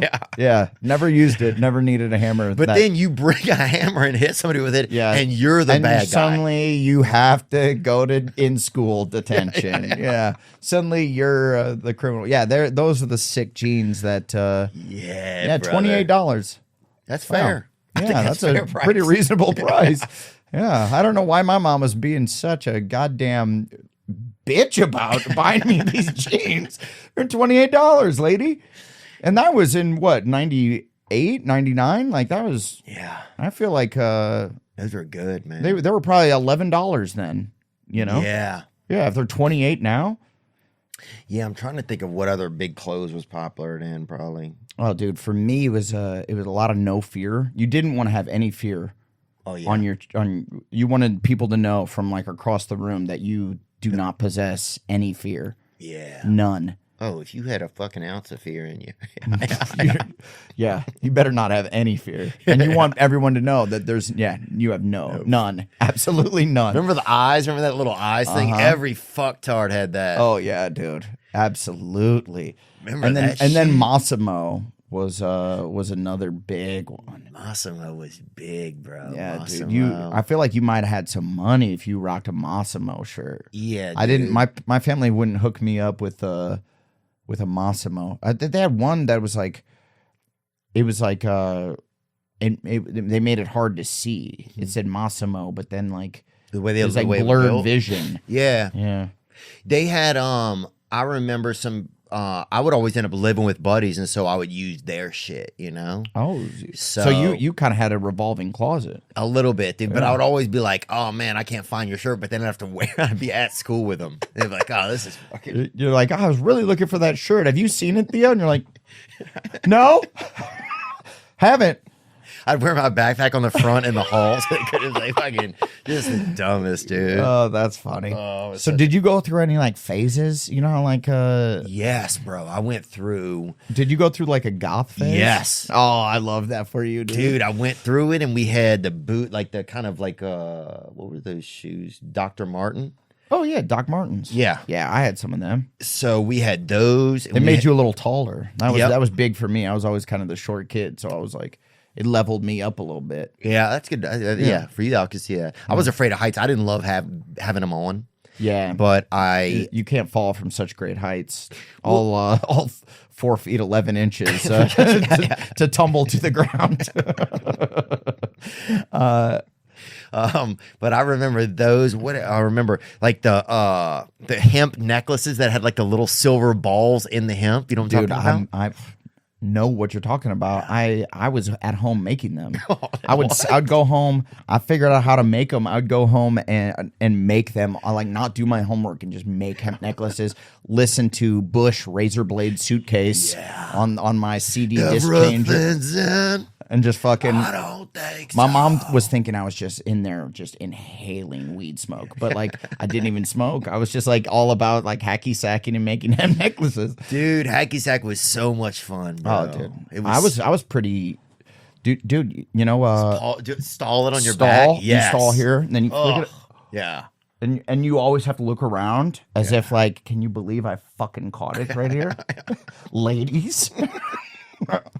And by What's up, ladies, it girl? was just like some long-haired dude that you Yeah, knew. yeah. Or it's just like one girl with just like a mouthful of bracelets, just like, wow, Adam, that's really cool. Yeah, bro. There was nothing better and worse than the hacky sack circle. There was always like two kids that didn't even know how to speak, I feel like, in it. Yeah, and then there were lights out. Yeah, they're It was just, like the kid's like, or it's just like the nerdy kid who like never played any sports, and then he just appears in the hacky sack circle, and you're like, whoa, hey Brian, what's up, dog? You want to play? And he's like, oh sure. And then he's just a phenom, dude. oh. You know he's Pele with it. He's got his foot skills on point. We had a kid, this real pasty kid. I mean, he was just, God, I don't know if he had any blood in him, you know? Yeah. He was so white. Mm-hmm. Like, if you wanted to see color in his skin, you had to squeeze the blood up to one side of So him. you would do that often. You always wanted to see blood. But he broke out and did Michael Jackson one time in the cafeteria and shocked the world. Oh my god. That was my favorite. Seeing like the kid who like never talked, and then like during the talent show, he like is setting up his drum kit, and you're like, "What the fuck?" Yeah. This kid. And Randall has drums? Yeah, Randall has drums, and then he's like, "Oh, this is just a little something that I like to do when I'm at home," and everyone's like, "Okay, Randall, let's see this," and then he's just fucking Lars with it. He's Travis Barker on that bitch, just beating them skins. Oh, he'd play the national anthem? Oh shit! And you just start saluting. He's not even playing the national anthem. You're just saluting him. Yeah. Suddenly he just levels up. Oh. Yeah, it was fun. And the that talent kid show was was a crazy Ian chance. Somerhalder. Yeah. Yeah. He just shows up, sets up his drum kit, fucking wails. Yeah. Thank you. Goodbye. Keep the drum kit. I'm going to go be a model. God, dude, and we're all fucking jealous. And it was the worst though, because he came and it was like he just set the bar for what none of us could be, handsome wise to the girls, you know. Yeah. And it was just fucking There was a kid in my high school, Mike McCoy. He's handsome. Super cool looking. Would hang out with like college kids when we were freshmen in high school. How, dude? How did he do it? How did he do it? He could dunk a basketball in 8th grade. No. Yeah, just the coolest. I remember one time me and my homie Nick Hoagie were walking through. I flipped some kids off because I was a bad boy. Oh, yeah. And these kids were gonna just beat my ass, and they were older. And I'm like, oh fuck. And my homie Nick Hoagie was a big kid, so we like we try to get over this fence. I hop over the fence. he couldn't get over the fence. And I'm like, so I had to hop back over the fence. And I'm like, well, I'm not going to let him get his ass kicked. It'll be solidarity, you know? Oh, wow. And so I hop back over and I'm like, all right. And these kids are like, you better be careful who you're flipping off. And I'm like, yeah, I know. We're going to get our asses kicked. And then I just hear, nah, through the masses. And then the fucking crew parts. And Mike McCoy comes through and he's like, nah, they're cool. And these older kids, Mike's our age. Yeah. And these older kids are like, you sure, Mike? And he's like, yeah, they're cool. Be careful who you're flipping off. You better not do this shit ever again. And we're like, oh, wow. I'm like, how cool is that? Damn, he stood up for you. Standing up for us. And then they listened to him. That's cool. What's a up, Mike? flex, How's it man. going, man? Good to Hey, thank you, Mike. Yeah, thanks, Mike. Thanks for being that guy. Yeah, Yeah, he's a good 'Cause guy. There's ways that people can use their cool that they don't realize sometimes, I think. Yeah, you know? he was just always a leader of men. And then he ended up he's like he's in the military in a badass fashion somehow. I don't exactly know what he's doing, but like there's photos of him like jumping out of helicopters holding assault rifles. Yeah. Like cool shit. Right. You know. So We had this kid named Nathaniel, and he told everybody like he was an undercover cop or something, and he wasn't. And a bunch of people beat the shit out of him. different story. Yeah, but yeah. Different story, but he had like a fake bat. Like he one day pulled out. He's like, "Yeah, well, I got a surprise for you guys. I'm a fucking undercover cop." And people Is like, it? "Fuck you, Nathaniel!" And they Yeah, just fuck beat you. him. This is a 21 Jump Street, bitch. You're not undercover. I've known you since the 4th grade. You're not an undercover cop. Yeah, dude, you just failed spelling, dude. You're not a fucking Yeah, undercover cop. Yeah, spell officer, motherfucker. You can't. There's no Q in it, you dumb fuck. It was fun, man. Yeah, do you think about having children? Do you guys have a plan for it, or what? Once you get married, do you have to make a plan to have children, or how does that kind of? Do you have to? I guess you have to talk about it with your spouse. You do. There is a conversation, and then it's like getting off of the birth control, and that takes like a few months to get out of your system. Oh. And then it's then it's game on. You got a plan, huh? But Yeah. then even but women, also it's like I'm like there can be too much of a plan because like it's life, baby. yeah, It's just gonna happen, and then you just have to. Then you're gonna have like a homie that you Yeah. like have to take care of. Yeah, which is because Good. I'm 39 years old now, and like to go this long without having to take care of a little homie is because I've like a lot of my friends, they had kids, like Blake and Anders had kids almost a decade ago now. no, So they already have like true little people that they take care of that are like buddies. playing sports. Wow. Do Do you feel behind the curve? No, because I mean, like, I feel like I also have a whole other group of friends that haven't yet. Yeah. So Yeah, and work sometimes keeps you busy, you know. yeah, for me, I was like, I wanted to be set up enough that when I do have kids, like I don't have to feel like I know what I can pass on and what. There was a point where I was like, I have to be on the road all the time. I have to be doing. I have to have a TV show. I have to have a stand-up show. I have to do all these things to get to the place that I want to be. And then now I'm like, okay, like I could set up a movie, and I'm confident enough that I'll get another opportunity to come. I don't have to jump on everything. So Yeah. there will be. So I'll have more time to be a good dad because that's pretty important. Oh, I think it's going to be key, probably. Yeah. Was there yeah, I guess it's kind of nice to be. It is nice to be able to say, I don't want to do that. Yeah, and feel like there. It used to be like you would think like, oh, if I don't do that, someone else is going to do that, and then I would have lost out on that opportunity. Right. When now it's like it's fine, someone else can do it. Right. It's just not. It just wasn't for me. Yeah. Or I want to have the summer to do XYZ. Like that is more important than this right now. Yeah. And I think like just career wise right now, I feel like I'm in a place where like I can pick and choose a little more than I used to be able to. Congrats, man. It's real cool. Yeah, thanks. I mean, you too. I bet it's the same with the podcast world that you've built. It's nice to. Yeah. I remember when it was taken off for you, and I saw you at the in the hallway of the Improv, and I remember being like, just knowing that your stand-up was really taking off. And I was like, is it your Netflix special? Like, did your special come out and like kind of blew you up? Because I think I was gearing up to do my Netflix special. And you were like, no, it was really the podcast. The podcast is what it was. Yeah. Yeah. And I was like, oh, that's sick. Like, I'd seen all you guys, you and, you know, Segura and... Yeah, it's a whole world. Yeah. It's interesting to have a whole world, you know? And I think, it's like... It's interesting to have so many different people in here it's interesting that it almost gave everybody else a different Hollywood, or a lot of people a different type of Hollywood, you know? We just kind of get to communicate, to sit and chat with people too, you know, and catch up. That's I fun. got to talk to some of my heroes. Yeah, you it's know? fun to be able to... what I think is cool about podcasts is it's like, it just gives people an opportunity to go like, I wonder what my favorite comics, how they are when they're not, are they funny just off the cuff, or do they have to like write everything down? It just gives them an opportunity to peek behind the curtain of like what is kind of like to sit in the back of a comedy club with, you know, with comedian peers. Yeah. You know, and it's not like we would sit down and have like an hour-long conversation in the back of a comedy club, because you got to do your set, but it's like it gives people a little peek. Yeah. Yeah, it's interesting, man. It's interesting to see. It's interesting to hear. I like listening to some pods, and I'm like, oh wow, this is good. You know, I mean, it's nice to be able to talk about things. It's nice to be able to see where somebody's career is at, how some things have kind of happened for them. People's lives get so busy too. I've started to realize that sometimes when I sit down with someone to podcast, it may be the only time I'm going to get to talk to them for a while. Yeah. So to make so to really try and make the time have some value, not only to the listeners, but you know, just like between me and them.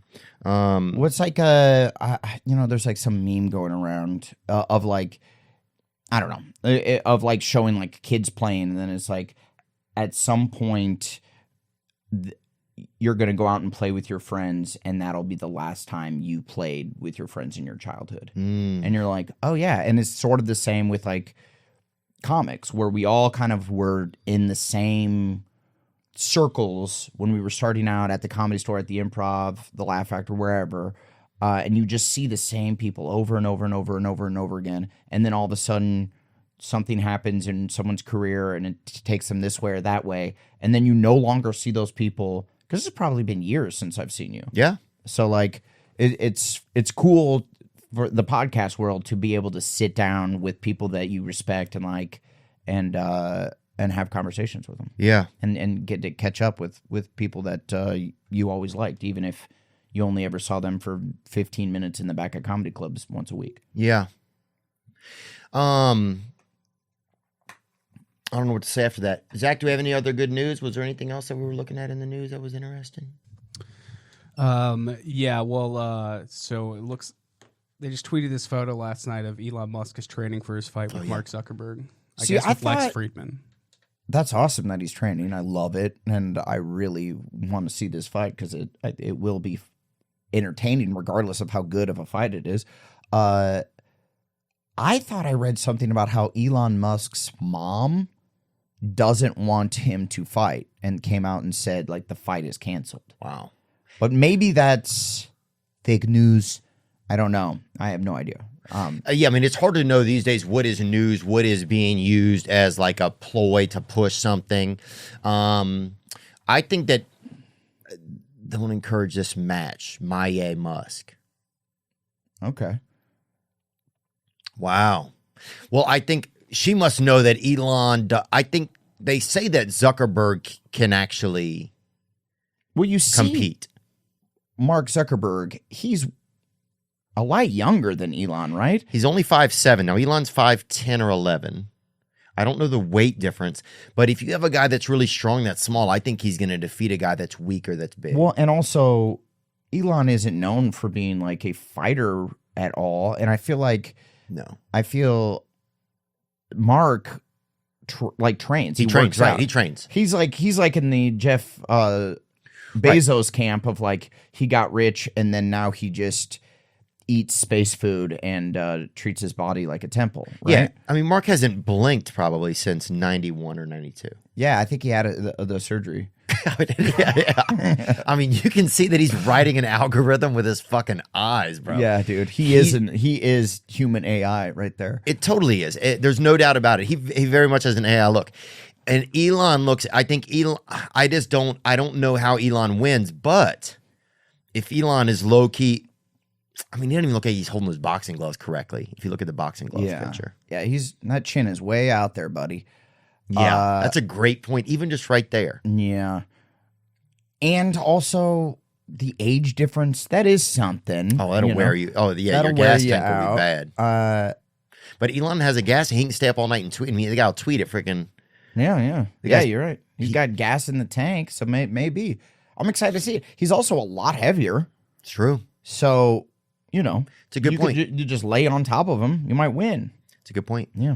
I think it's just getting interesting in the world. This is the type of stuff you're starting to see. And we talked about this years ago about everything becoming WWE, everything becoming matches. It's like you have, Jake Paul and Nate Diaz are going to fight. You have potentially, I mean, this has potential.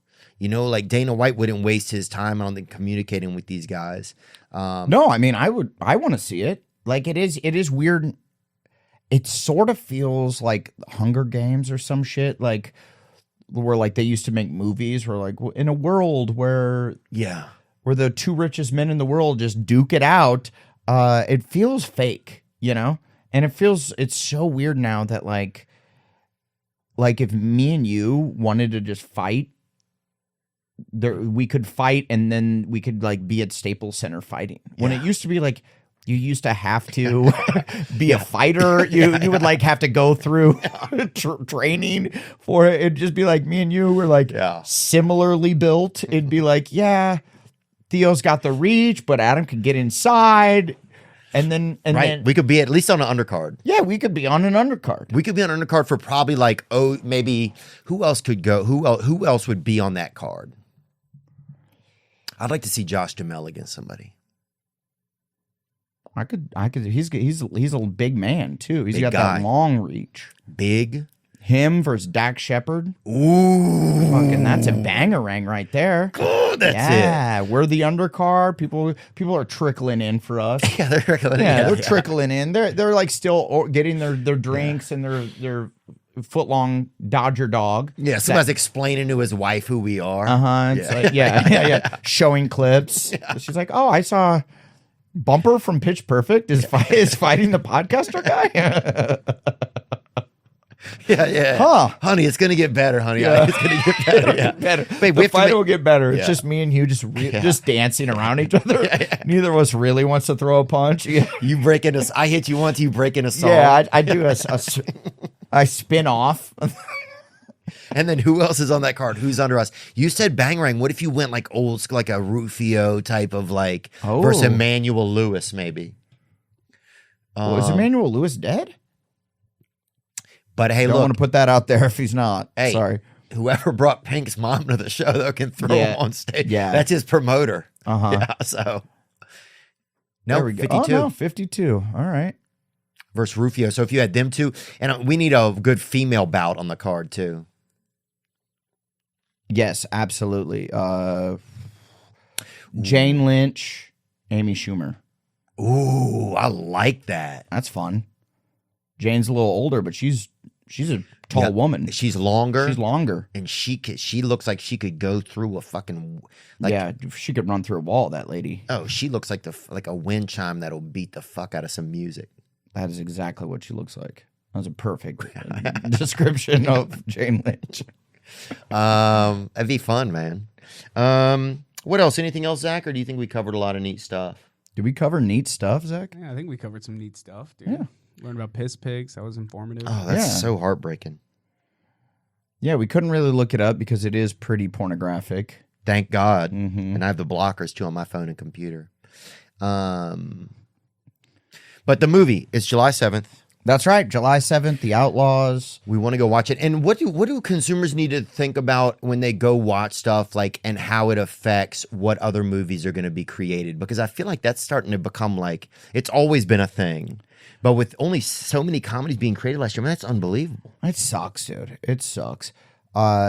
and luckily, like Netflix is one of the places that is just willing to roll the dice a little more than other places because it matters so much less. Like The Machine and Sebastian's movie about my father. I think the fact that they put both of those movies out on the same weekend, I'm like, that fucking sucks. Because like you're putting out 6 movies all year long. And then you put 2 of them out on the same weekend. And so, like, if you were going to go see a comedy, you had to choose between these 2. And then when those movies only make $8 million or whatever opening weekend, well, you're like, well, if it was only the one movie. Maybe could have made 14. Could have made, 15, 16. And then that's a healthy amount for it to make. But, right. Yeah. So, support. If you like comedies, support comedies. Watch it. Tell your friends to watch it.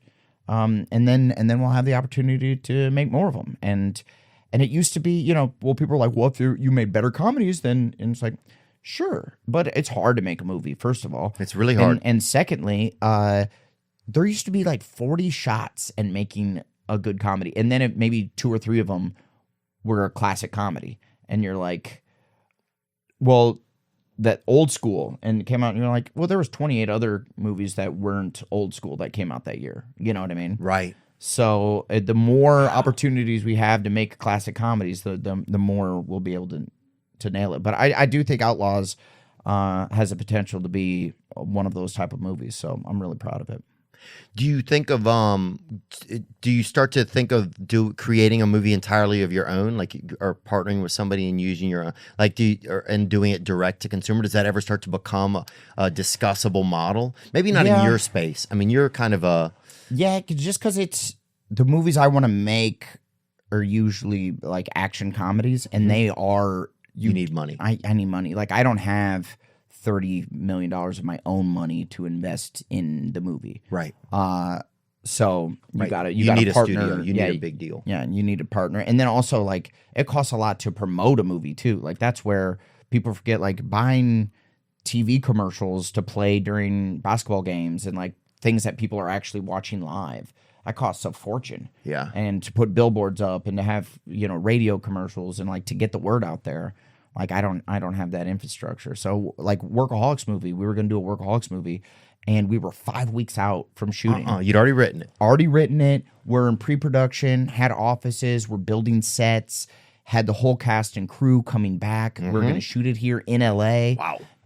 And then at the top of this year, Paramount Plus said it didn't, and they like went off on like the holiday break, and when they came back they were like, you know what, we have a new global agenda and we don't feel that Workaholics fits the global agenda, and they pulled the plug from us. And everyone's like, just make the movie on your own. And it was like, we don't have that much money to, we're not billionaires, we don't have that kind of coin. So like now it's just, and they own the rights to it too, so we couldn't even anyways. So yeah, we just all that work for nothing. That just goes to show you how hard it is, why people don't.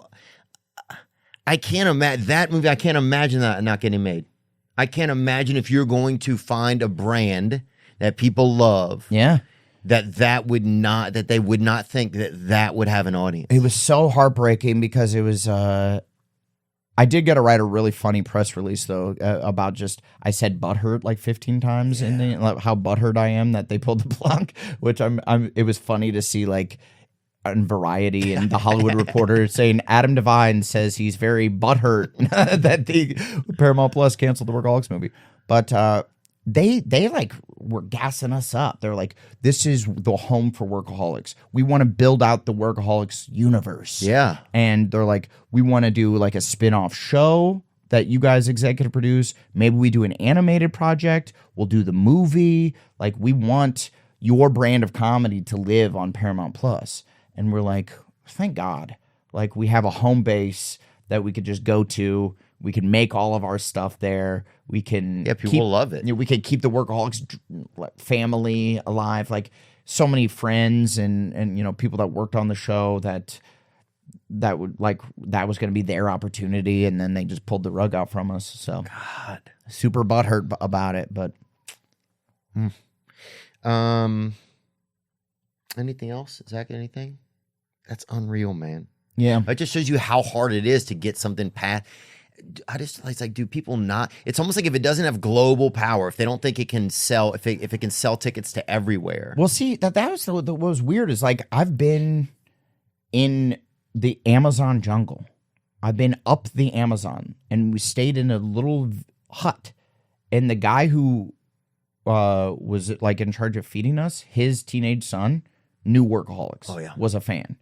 I've been in Germany, just like walking along the fucking Berlin Wall, and people are stopping me saying they love Workaholics. I'm like, it was pretty global. Yeah. Like as far as a kind of a cult comedy show goes, I'm like, it wasn't like it wasn't like $100 million Marvel movie. Yeah. So I don't get it.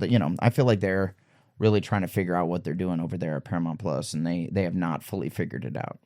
It feels so weird to know how people who are making the choices don't have a real understanding of what's going on, or what the zeitgeist of like people think is funny is. Yeah, well, I think it was like it because Comedy Central hit, and it was people of a certain age, right, that really loved it. That they were like just got out of college, or were still in high school, or like maybe even a little bit older than that.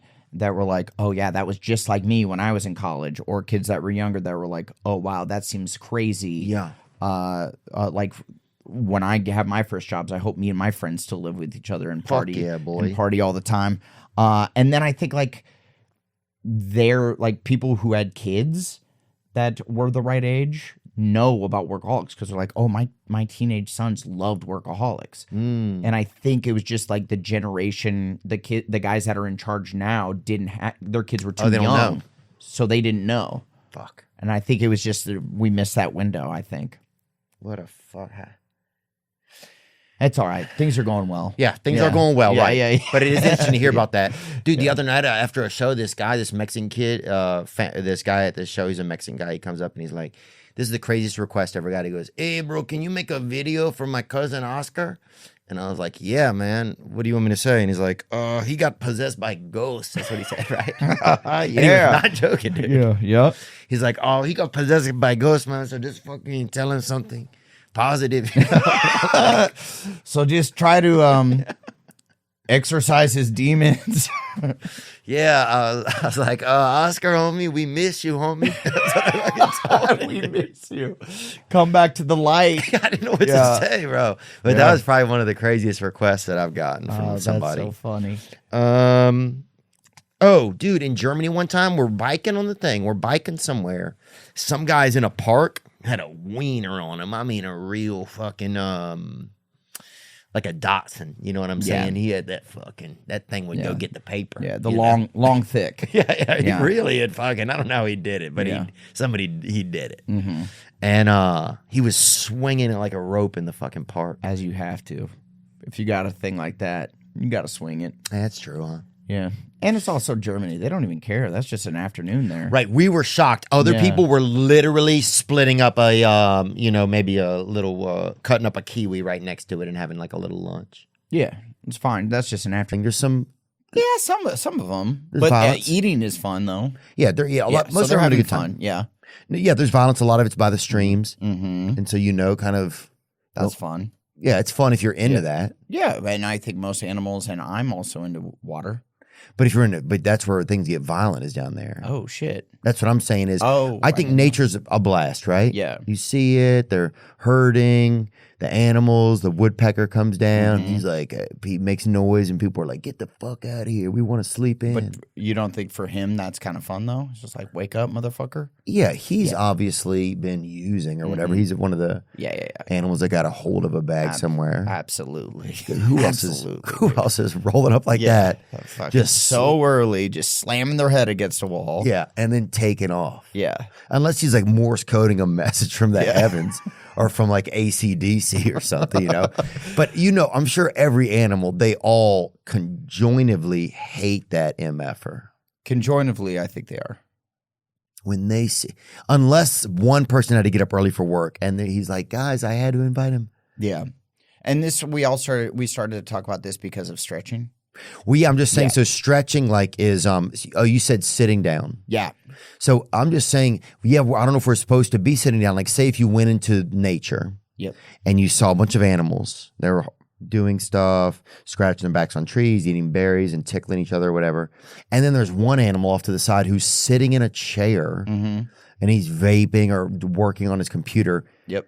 You'd be like, that animal, something's not Something's right. not. He's going to have some achy hips. Yeah.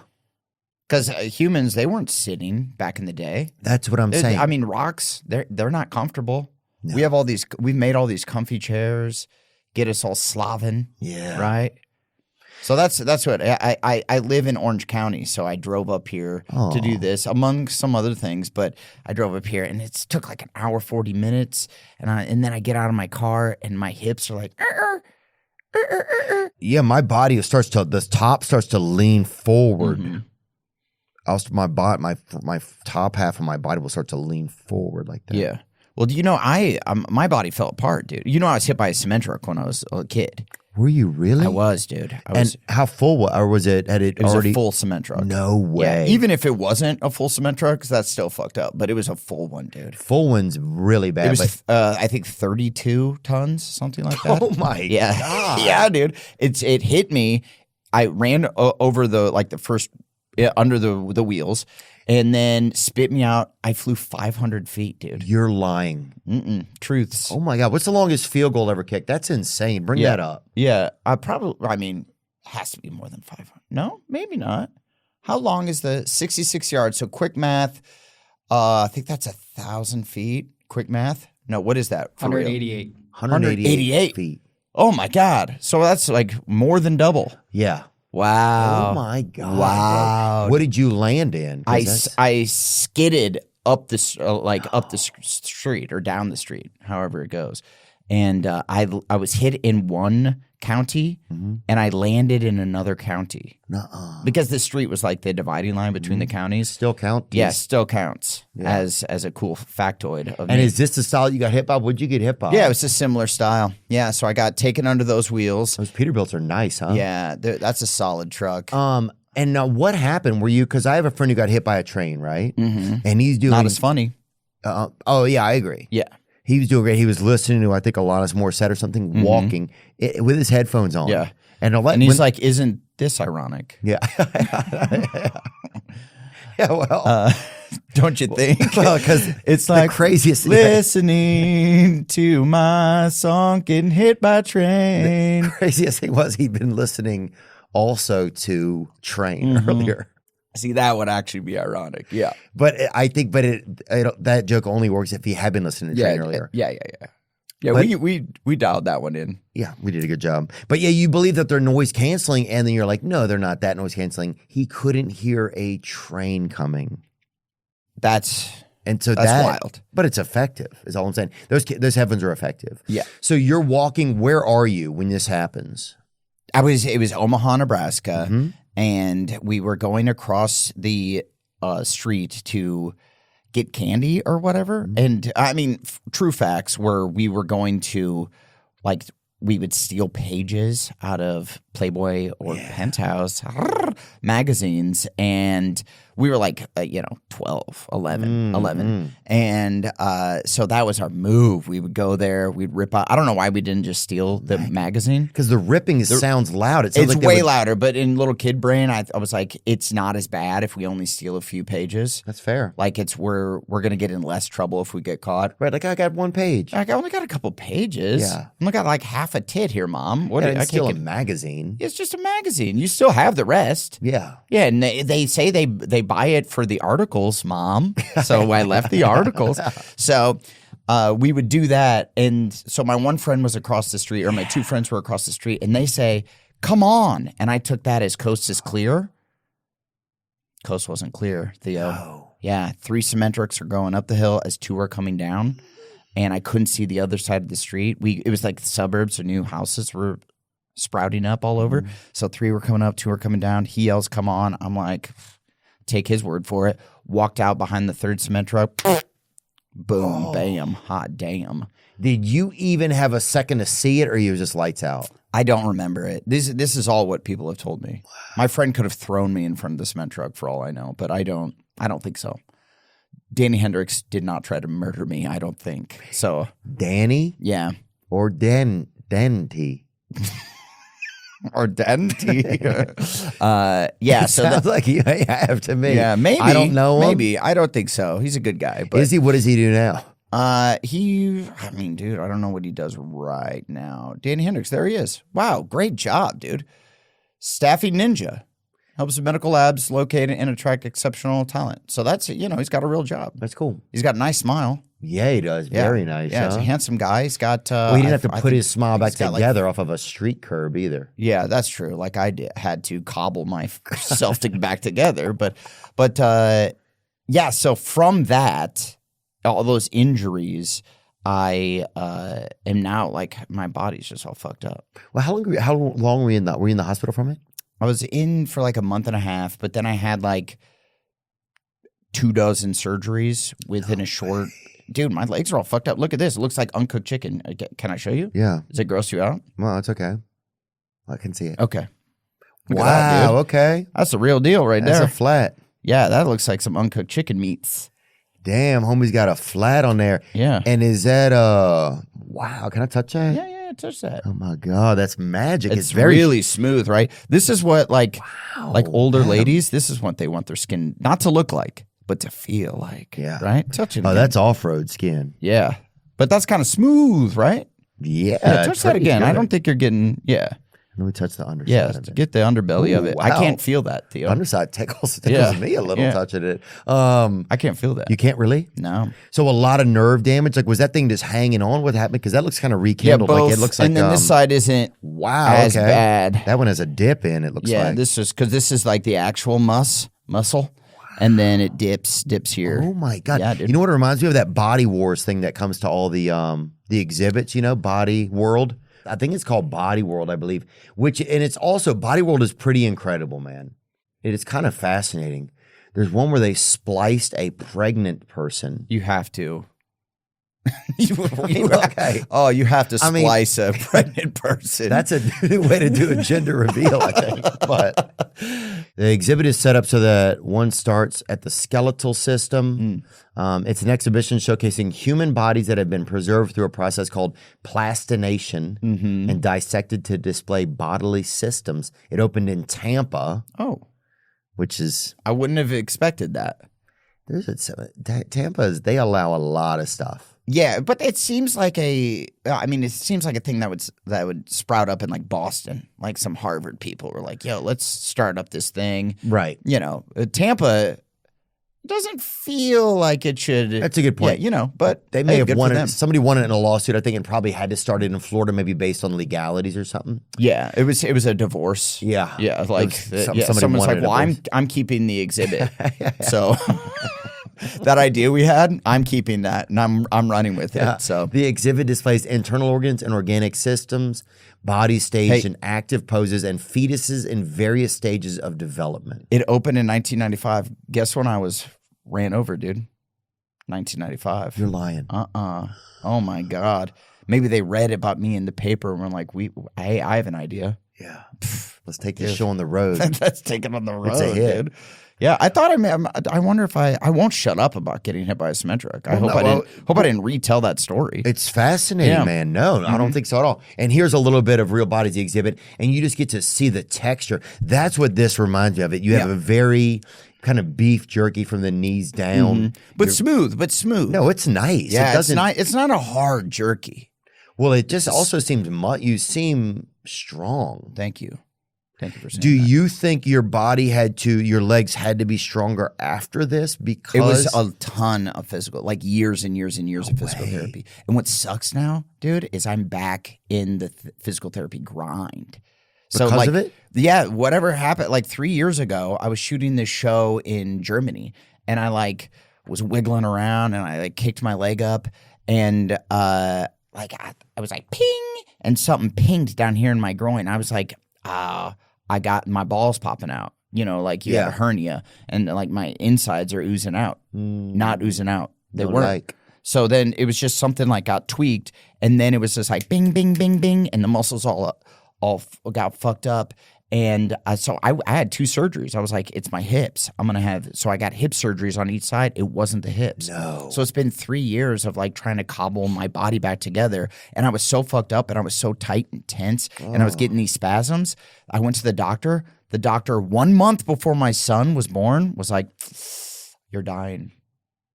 Swear to God, Theo. He goes, you have stiff person syndrome, which is a real disease. It sounds like a boner joke, but it is not. And he's like, you got stiff person syndrome. No. And that essentially the like average lifespan of someone with stiff person syndrome is like 5 or 6 years. Oh. And I was like, I'm dying. So for a solid couple months, I was like, my son is just born. Oh. I'm going to die. And what are you feeling like? Are you feeling like a gingerbread cookie kind of style? Or like, how stiff are you at that point? I'm a lot better now. I was so stiff. I would move and everything would go crack, crack, crack, crack, crack, crack, crack, crack, crack. And it hurts to just move at all. And I would have these crazy spasms and like they would happen in my stomach sometimes and it looks like I'm pregnant, like a little fucking arm is pushing out. It was wild. Bring some of that up. Stiff person syndrome. This is a real... It's a real... Celine Dion has it. Oh. So then I go through all this testing, and then they were like, we don't think you have this. We think this is from your accident. And I'm like, okay, thank God I don't have this. And then I go through another 6 months. I'm on the set of The Righteous Gemstones. I'm not getting any better. In fact, I'm getting worse. And I tell Danny, I'm like, dude, I have to dip. I have to go see the stiff person syndrome guy. And it was so scary because he's the guy that's going to tell me if I actually have it or not. Oh, really? And I'm there. It's after hours. And they saw me special, and I just hear his little click, clack of his old man doctor shoes. And he comes and he has those eyebrows that are like wizard-like. Yeah, like the eyebrows that like a bird will land on one. Yeah, absolutely. And if you have eyebrows like that, you're like, you have wisdom, right? Yeah, definitely. People who trim their eyebrows are obviously dumb as fuck. You're not. Yeah. So, yeah, dude. You got to let those things sprout. If you're lucky enough to have some wiry brows.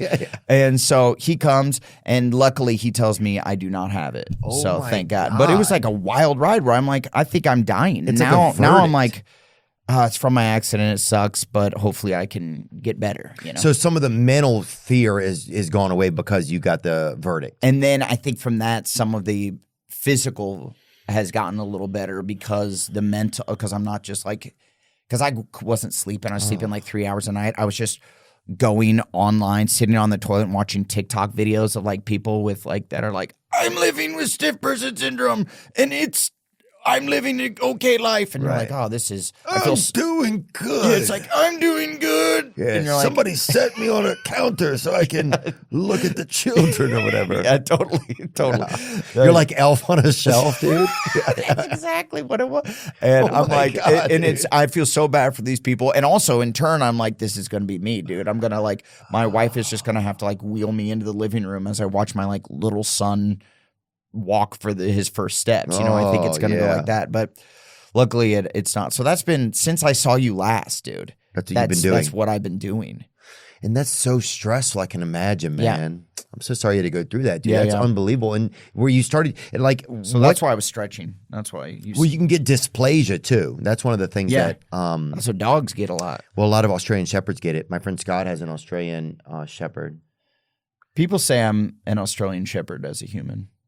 I could see that a little bit. Yeah. Dysplasia refers to abnormal development of growth of cells or tissues, which can be mild, moderate, or severe, and can sometimes be a precursor to cancer. Oh, I didn't know that. I didn't know that. I thought that was when your hips get all tight. Yeah, let's look up Yeah. hip dysplasia. Yeah, that's what I was thinking. Hip dysplasia. This guy's trying to upsell us. I on thought some that was shit. all. That'd always be like a kind of a cool name for like a '90s hip hop group.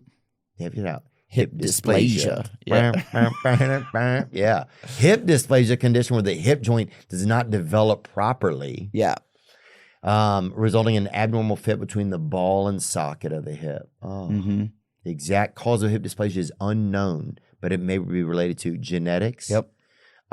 position during pregnancy, and a history of hip dysplasia in a family. Don't have that. Thank God. God, dude. Yeah. Now, were there things, were you having to roll out your legs and stuff? Like, tell me some, were I there, roll out every day. dude, I have to roll out. Yeah. I carry around like the ball. The ball Mm-hmm. I really fuck with.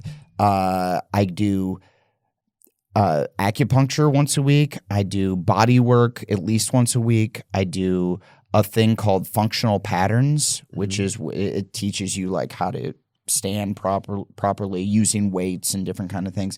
And then I do regular physical therapy, and that's about it right now. But like, and then I do chiropractor that hooks me up with like this machine that zaps you, you know, like a TENS unit, like a stem pads. Yeah. But like this is supposedly like the hot shit machine that zaps you even more. I don't know even what it does, but I'm like doing everything. So like right now when I'm not currently working on a project, it's like 5 days a week, all week, Physical therapy every type week, stuff. physical therapy type stuff. Yeah. Man. Yeah. So that's like having another child. It's almost like having another child. It's like having to take care of yourself like that is really extensive. It's so annoying. And then like I might do this movie and it shoots in South Africa. Yeah. And I'm like running around and it's like an action sort of movie. And I'm like, oh, am I going to fuck myself up again? So now I'm like looking at projects with a little side eye going like, can I handle this shit? Yeah. What about a calm project? Yeah. I need a nice chill, like, but Peeping Tom type of thing. oh, if I could get a Peeping Tom gig, dude, that's where I'd really shine. Hit him on the ladder. Yeah. Yeah. If I'm just perched up in a tree, but I have like a nice chair, like a deer stand. Yeah. You know? And but it's just me just like oogling someone. That'd be a good gig, dude. Yeah. Get Sydney Sweeney or someone in it. I don't know. Look-see. Or your wife. Yeah. But no, but look, it's just acting. Yeah, it's just acting It's just on. acting, babe. Oh yeah, if you got January Johns in there, you got who else can you? A put lot in of there? people, dude. Rear Window, that's a Hitchcock, wasn't it? Rear Window. I think so. Yeah, that's Rear Window. I think was about butt stuff, wasn't it? That was an early. an early anal film. have been. One of the first anal films. I think it was about proctology. It was like a Oh, proctologist. was it? Oh, I Yeah. didn't know. A Yeah. proctologist can't get his act together. Yeah. Man, that's so wild. Thanks for sharing that, dude. Yeah. When you were a kid, how long did it affect you? Like, say after the accident happened, how long was it like? Was it like a daily thing that affected you? Probably. Oh, for sure. I couldn't walk for about 2 years. And then, but then 8th grade, your homie played football. Nuh-uh. Yep. Really? Yeah, it was so bad, dude. But they were like, yeah, he could play. And then it was just, they made me an offensive lineman. Dude. Well, I guess if you can't move, I can't move. It was just like, but I was pretty strong from all the go physical around. therapy. You I said could do. go around on it. Yeah, don't hit me. Yeah, just play it. But my mom was like so worried about me, right? So she put shin guards on me and arm guards on me. So I was hitting people like, bah, bah. Yeah, you're like a soccer player. Yeah, dude. out there. My dad was like, take your elbow and jam it underneath their chin. So it's just me going like, dink, and they're like, oh. And I was like, kind of decent. Like I'm it sure worked. you Yeah, were, dude. It worked. You were the only guy out there who was fucking. Who was just fucking high-eyeing. Yeah. Yeah. What? That's crazy, dude. And Yeah. the devilishness of your father to Oh, then dude, my dad's a dirty dog, to man. guide you like that. Yeah. My dad, like, I don't know how your parents were, but my dad, I remember as a kid, I was getting bullied, a little bit. I'm sure, And, dude. Yeah, but before the accident. Nuh-uh, yeah. before? Yeah, it was. I don't know. It was just like there was a bully, right? And Oh, and my yeah. dad was like, "Dude, does he picks on you? Is he a lot bigger than you?" And I'm like, "He's way bigger than me." He was held back a grade, so this guy was like a fucking monster, dude. Insane. And it was in like and 4th dumb. grade. He's held back. Yeah, he You're was like, held so, back. yeah. He's a big dummy. Just let the dumb go with their friends. Let him go. That's a scary part when you're like, hey, this kid's You hold him kinda back, dumb. and now he's mad now he's angry because everyone knows he's stupid. yeah, he's angry and Yeah. dumb. Yeah. So now he's in my grade, and he Fee, yes, fi, fo, fum. that's it. Yeah. I smell the blood of Adam. And then he is like picking on me, and my dad was like, hit him as hard as you can in the face, and then run away. He's like like try to knock him the fuck out, and then he's bigger than you. And I'm like, He's like, then get out of there. Right. So the next day, I was like, he was picking on me, and I just was like, blah! And I punched him right in the nose. Did not knock him out. But he didn't attack. He cried. like a bitch. Yeah, he did. Yeah. And then I think I became his bully, which in turn, I've told this story on my podcast, This Is Important. And I told that story, and then I found through the grapevine that he thinks that I was his bully. He doesn't remember bullying me. He only remembers me bullying him afterwards. Because afterwards, I just took my dad's advice. Right. So he was like talking shit in class. I just got out a book and hit him in the back of the head. Yeah. Yeah.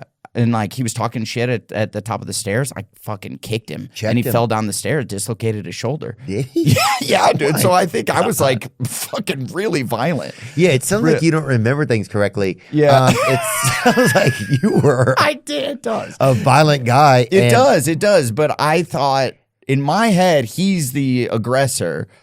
Maybe not. Maybe I'm a little piece of shit, but I thought I was in the right. But I was like, I'm smaller, so I have to be more violent, or else I'm gonna be the one getting my ass kicked. So We had a kid at after school care. We went to religious after school care because they would donate it to you if you prayed a lot or something. So my mom would get a couple prayers in, and then you got free care for the kids or whatever. good deal. Oh yeah, so she was hitting the urinal or something. No, it's not a urinal. What is it? Where you pray? in that little- Confessional. Confessional, right? Yeah. So she Way hit- way different than a urinal. yeah, definitely. Yeah. God, I hope this. God, please make this piss come out right. I'm so sorry. Yeah. No, it's okay, dude. But yeah, so she would like make a bunch of deposits in the confessional or whatever, and then they gave you free childcare for the after school, right?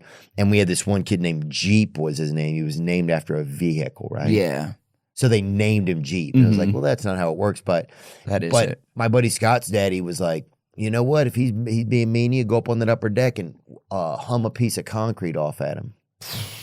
And did you do that? I don't remember if we did it or not, but I just Yeah. remember that advice being like, that is, Aggressive advice. yeah. Yeah. But yeah, Jeep was problematic and he would body slam other kids and stuff.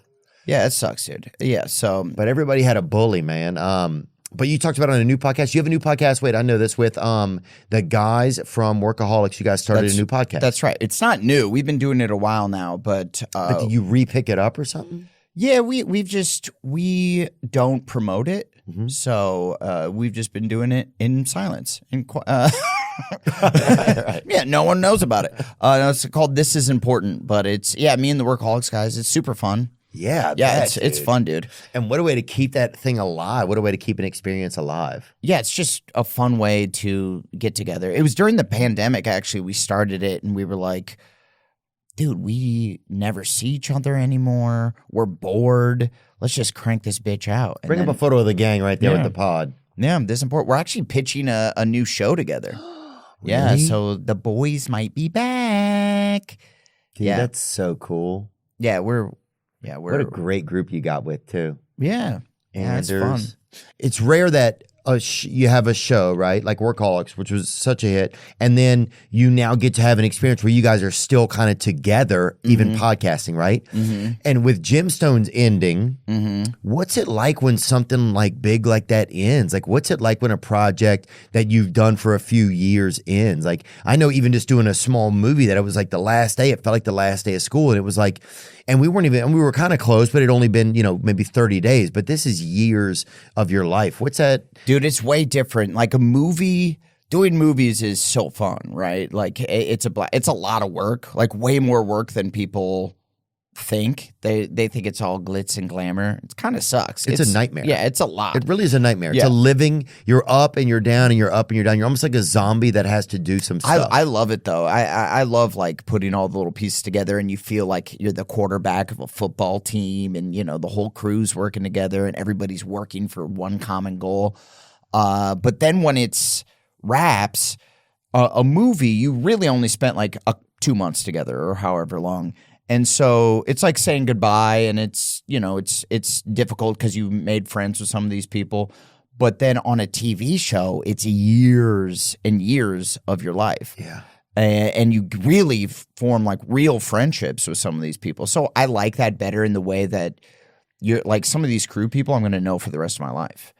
And then it's just nice to build a relationship. So that's what I love about TV. And I'm like, I'm trying to pitch another show with the Workaholics guys and working on a few other projects that I hope I can get off the ground TV wise, because it's nice just to have something that you can come back to every year and grow with the characters and, you know, have it morph over time. Like Gemstone's ending, like that show was a wild ride, dude.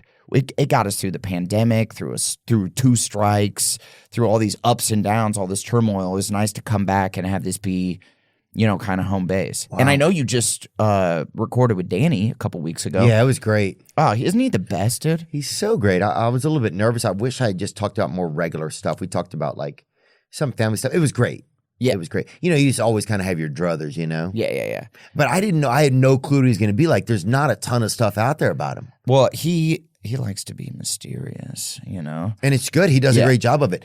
And he was talking about how, like, by not having social media and all that kind of stuff, it just keeps him, it lets him have his brain space for himself. He's like, you have to have time to be kind of just where your brain's not doing anything, you know? And he's so good about, like, doing what he does and not feel, I think it's so easy just to be like, I have to be everywhere. I have to be doing, I feel this way sometimes. I'm like, why don't I have a Snapchat presence? I'm like, fucking Snap. Who am I?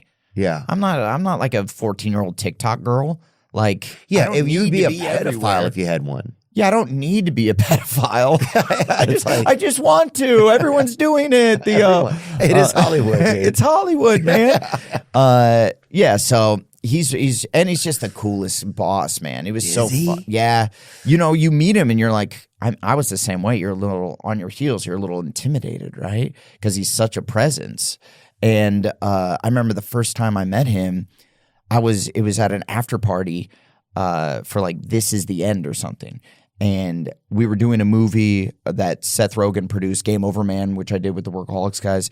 And so we were there at the after party, and I was trying to smoke with Seth, like go toe to toe with him. And I smoke weed. I'm good at smoking weed, I would say. Not as good as Seth Rogen. You know? He looks like he's part of a joint. Yes, he looks human joint. Yeah. And so I'm like in a fucking daze, fully crossfaded. And also he doesn't drink, but I do. So I'm like just guzzling vodka while still trying to keep up with him. And through this cloud you have stiff person syndrome. So you're fucking this is pre-stiff person. Okay. This is pre my stiff. Okay. But out through this cloud emerges Danny McBride. And he's on like my Mount Rushmore, you know, of favorite comedians. And just seeing him walk up, he just has this, everything that he says is his character. So it's like, it's just him. Yeah. And I was like on my heels. And so I go, "You're Danny McBride." And he's like, "Dude, yeah, I know." And he's like, "Hey, man, nice to meet you." And then I looked at him and I said, "You're a bright shooting star." What? Like, what the fuck, dude? You're a bright shooting star. I told him you're a bright shooting star, which I think is like a Native American type of thing. It might be a Native American, but it's also like, I think from Boogie Nights or something. And so I said, "You're a bright shooting star." And he's like, "Yeah, okay, man." And I grabbed my girlfriend at the time and I was like, "We have to leave. And she was like, "I'm having a good time. Why are we leaving?" I'm like, "I just called Danny McBride a bright shooting star." Yeah. And she was like, "You're right. Let's get out of here." She's like, "Yeah, fucking, you're out of your mind, dude. Let's get out of here." But when he cast me on the show, he did not remember that. I think he also was pretty crossfaded as well, so he didn't remember that. He might have been cooking with Seth. Huh? Yeah, he might have been also cooking with Seth. So, dang, dude, that's crazy. Yeah, so thank God. Yeah. Are you ready to win real money this March Mania tourney? Struggling to choose which teams will pull off an upset? Forget about the teams. All you need to focus on are the players' stats to win big cash prizes with DraftKings Pick 6. And when it comes to massive payouts, DraftKings dunks all over the competition. Pick 6 is available in most states, including Missouri, California, Texas, Georgia, and more. Track your picks for a shot to win huge cash prizes. It's as simple as that. Turn your March Mania knowledge into cash today. New players can get $50 in Pick 6 credits instantly with just a $5 entry. Download the DraftKings Pick 6 app now and use code Theo. That's code Theo for new customers to play $5. Get $50 in Pick 6 credits. Better payouts, bigger wins. Only with Pick 6 from DraftKings. The crown is yours. Shout out to Dave Ramsey, my friend. He invited me to a get-together at his home in a few months. I'm looking forward to that. And I was grateful when I had him on the show. Dave keeps it real. He's been there for a long time for people, reliable, no fluff, no fancy words, just straight up truth about money. Dave's been doing it for 30 years. He's a financial expert, 8-time best-selling author, and the host of The Ramsey Show. That's a Monday through Friday show where Dave and his team take calls from real people dealing with real money situations. Some are in deep and some just need a little guidance. But all of them are looking for a way forward. They've had some wild calls. My wife maxed out her credit cards at McDonald's. I was dumped because I worked too much. And should I pay for my wife to get plastic surgery? Big questions facing Americans. But it's not about the crazy stories. The Ramsey Show helps people take control, get a plan, and change their lives. Nearly 40 million people watch The Ramsey Show on YouTube. It dominates Apple Podcasts and Amazon Music charts. So if you want to get your money right, or just hear some of the wildest financial situations people get into, The Ramsey Show has it. Check out The Ramsey Show weekdays on YouTube, podcasts, or click the link in the show notes.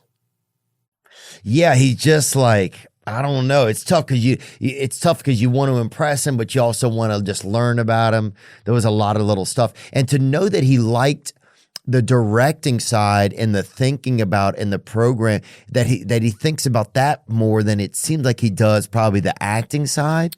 Not as a judgment or anything. No. That's but right. That's the stuff that he talked about, why he even got into things. That's the stuff that he likes the most. Like, he's like, I won't really go back and watch things. I like to just be there in that moment when things are chaotic and how do we figure it out? And I was like, wow, that's kind of fascinating. He's a really smart guy. He went to film school first, and so he came into the business wanting to be a writer and a director.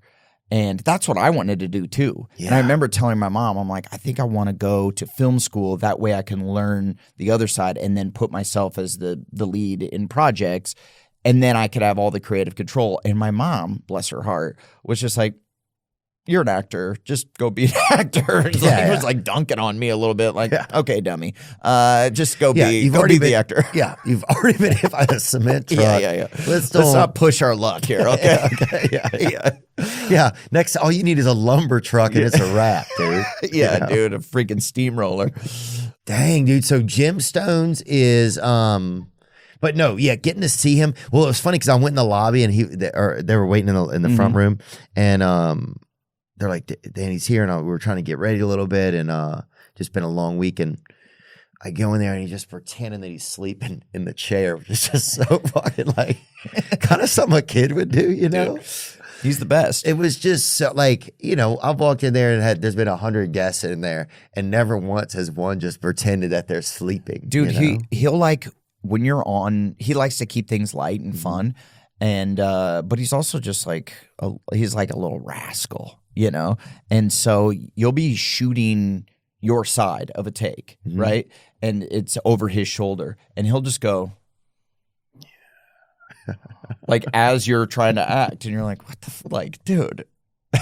Yeah. And he's like the guy that'll break the most. Oh, yeah? And I think it's to keep things light. And also he just thinks like he's such a good, like such a giver that like he wants you to know that he thinks it's funny.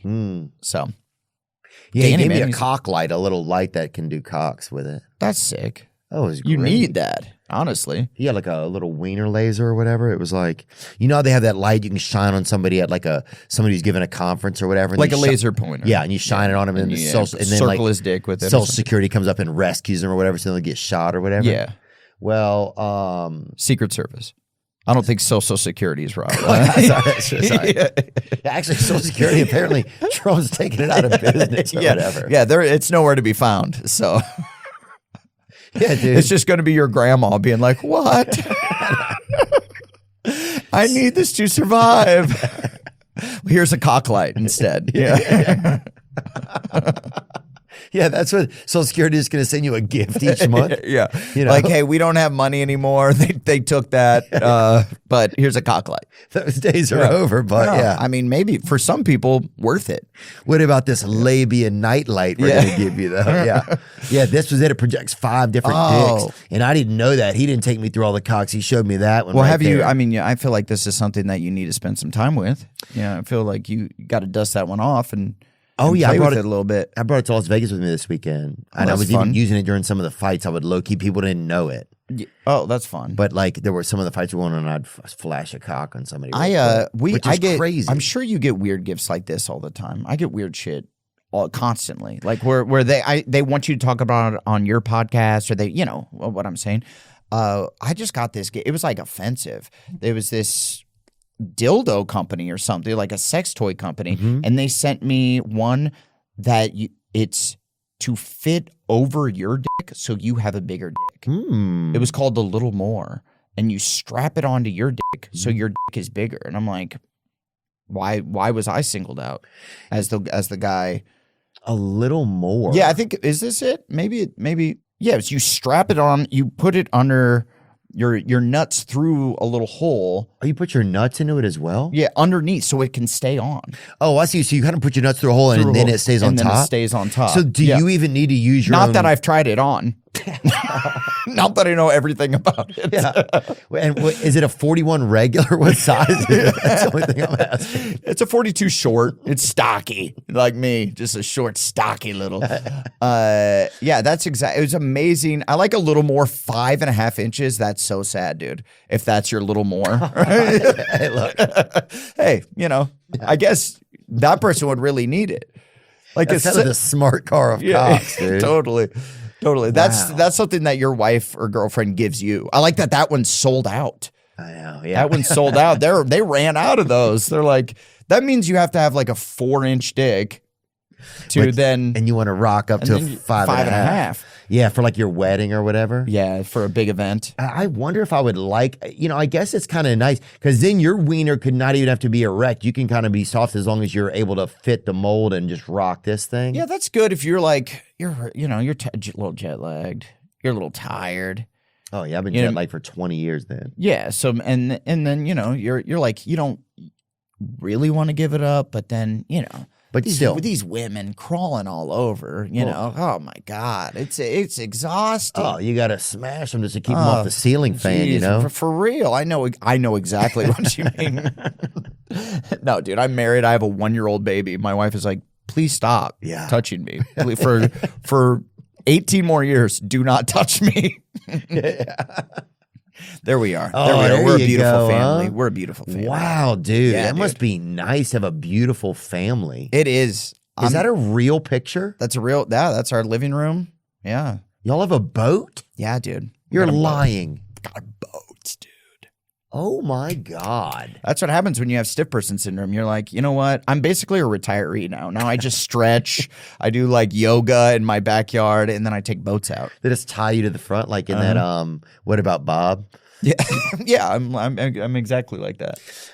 Your character in Congratulations too on your family. Thanks, dude. How soon after a wife has one child do they want to? Isn't there a strategy there that starts to come in? Like, do we have another one immediately? Do we hold off?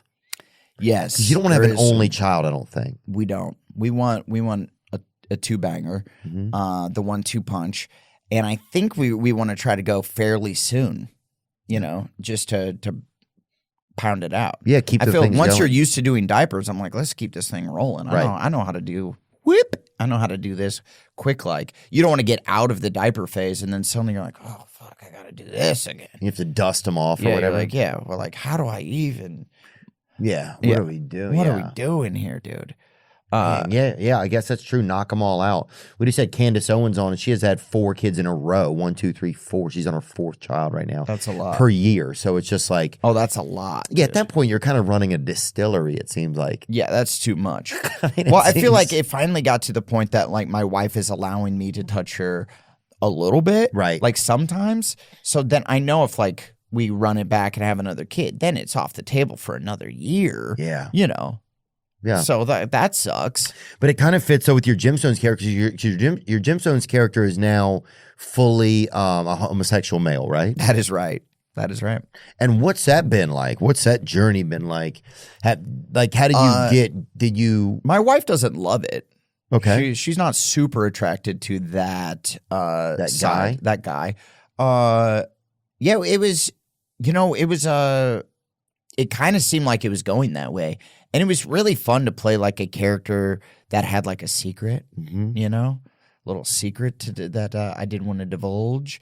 So it was nice this season. I'm out. I'm proud, and I could just like be, because I don't know about you, but I have like some gay family members, and when they finally came out, it was like they had a new lease on life. They just seemed happier. They like a new personality emerged from their cocoon. They broke out of the hetero shell, and now they can just be gay. Yeah. And so it was super fun to play that. Dang. Yeah.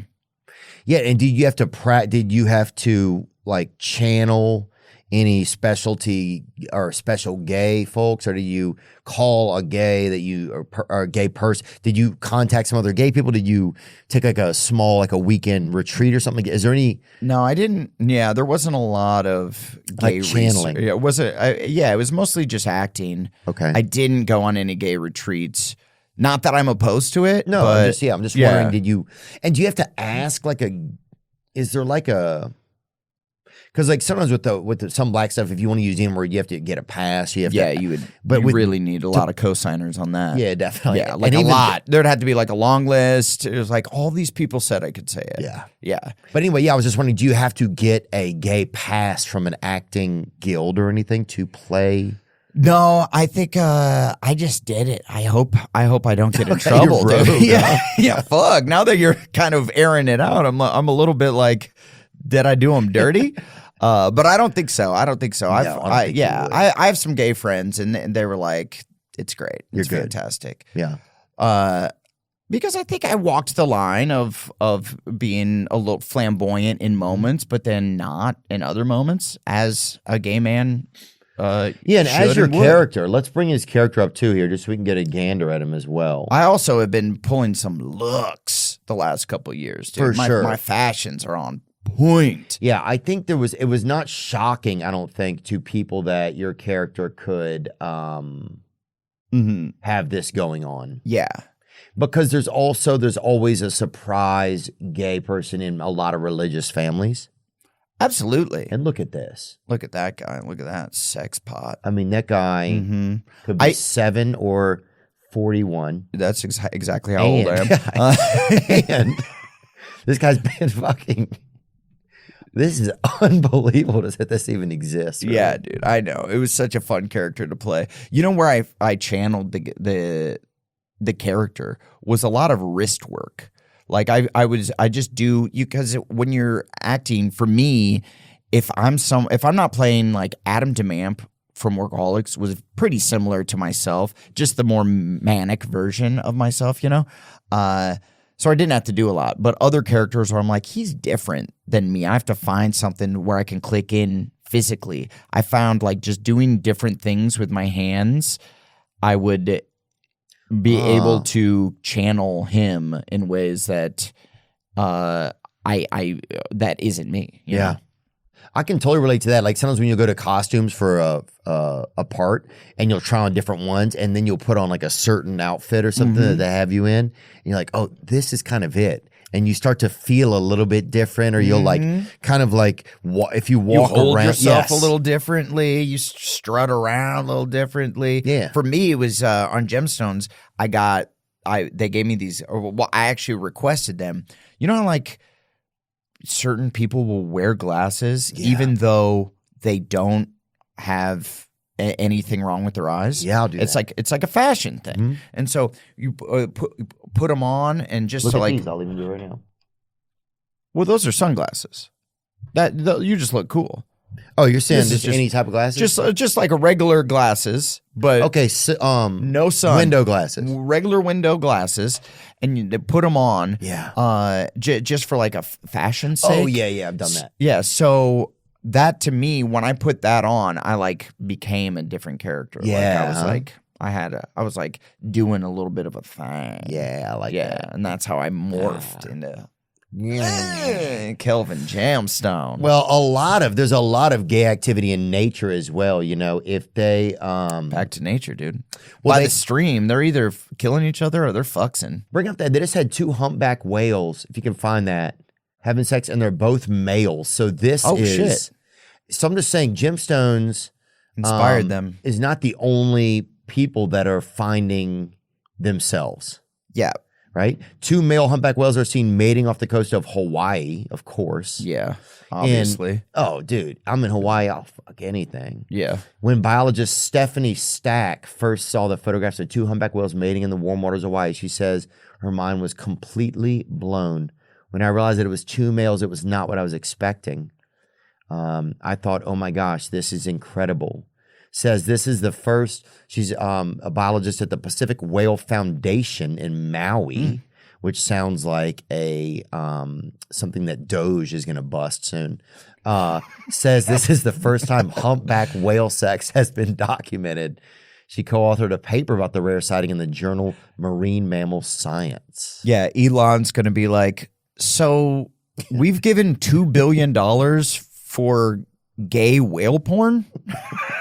So And we only have one photo. yeah, one photo to prove if they had a lot of films that could make money on Pornhub, then we'd keep it going. But we got one pic. We got one. It's not JPEG. worth it. You can't even open up an OnlyFans. Yeah, that sucks, that's dude. ridiculous. You know, there's an OnlyFans. I just saw this morning. One of the girls on Harry Potter started an OnlyFans. Nuh-uh. Yeah, I mean, I Wow. don't know her. I don't know. Potter's got less hair on it. That's all I'm saying, dude. That's all I'm saying. Allegedly, and these are rumors. I don't remember the girl's name. It Yeah. wasn't Hermione. It wasn't the number one stunner. Oh, But Jesse Cave. Jesse Cave. Hermione. Jesse Cave. Harry Potter star Jessie Cave says she's now on OnlyFans now, and her reason why is pretty understandable. Yeah, it's understandable. I think she said she wanted a new roof or something. Like she was gonna do some home remods. Oh yeah, that's Which, by the way, I've done some home remods. It's expensive, dude. oh, it's 50 racks for a roof. It's probably 30 racks for a roof, maybe. Yeah. Oh, dude. No, I just did it. It's 80. Nuh-uh. Mm-hmm. 80 for 80 a for roof? my roof. Yeah. How strong is it? It's a really strong one. Oh, There's what do they call those clay shells? What do they or call were that those? 3 Little Pigs roofers? We used to have that group. Oh, I don't know. In our town. We didn't get that. I wonder if I could start an OnlyFans just showing off my calves. Oh yeah. You know, I only got 4 toes. Nuh-uh. Fell off in the bathtub, homie. After the accident, After the accident. my Yeah. dad was missing a nut or something.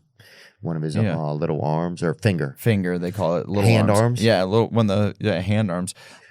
Dude, yeah, I it got fell hit by off. I got hit by a Trans Am when I was a kid. Not to the effect of you. With Trans Am, was that have the Firebird on it? It was silver Trans Am. Bring it up. Silver Trans Am 19. I would say probably 85. Put up an 85 Trans Am. It had Well, that's kind of sick. That's a cool car to get hit by. it had an aftermarket hood on it. And Joe Dirt was driving it, and that's why you were like, I've got to work with Spade. I got slammed right This into is the Joe sick, Dirt. dude. I wouldn't mind owning that car. That bitch was tough. Yeah, that's a sick car to get hit by. But you have a cool old car, don't you? No, I used to have. I mean, not even old. It was like I just didn't buy a new one. I used to have a Camaro. Oh yeah, that's what you had. Yeah, I had but it was like 2010. Yeah, there's my foot. There's my Oh foot. That's my foot, God, dude. and it's darker, huh? Yeah, I think it was just the lighting. It's pretty normal looking. I mean, normal for my legs. It looks fast. Yeah, it looks like those toes can grab something. Like I can reach out, like you throw me a ball and I go Yeah. just snag it out of the air. But they can't catch things. They're just regular toes. It fell out.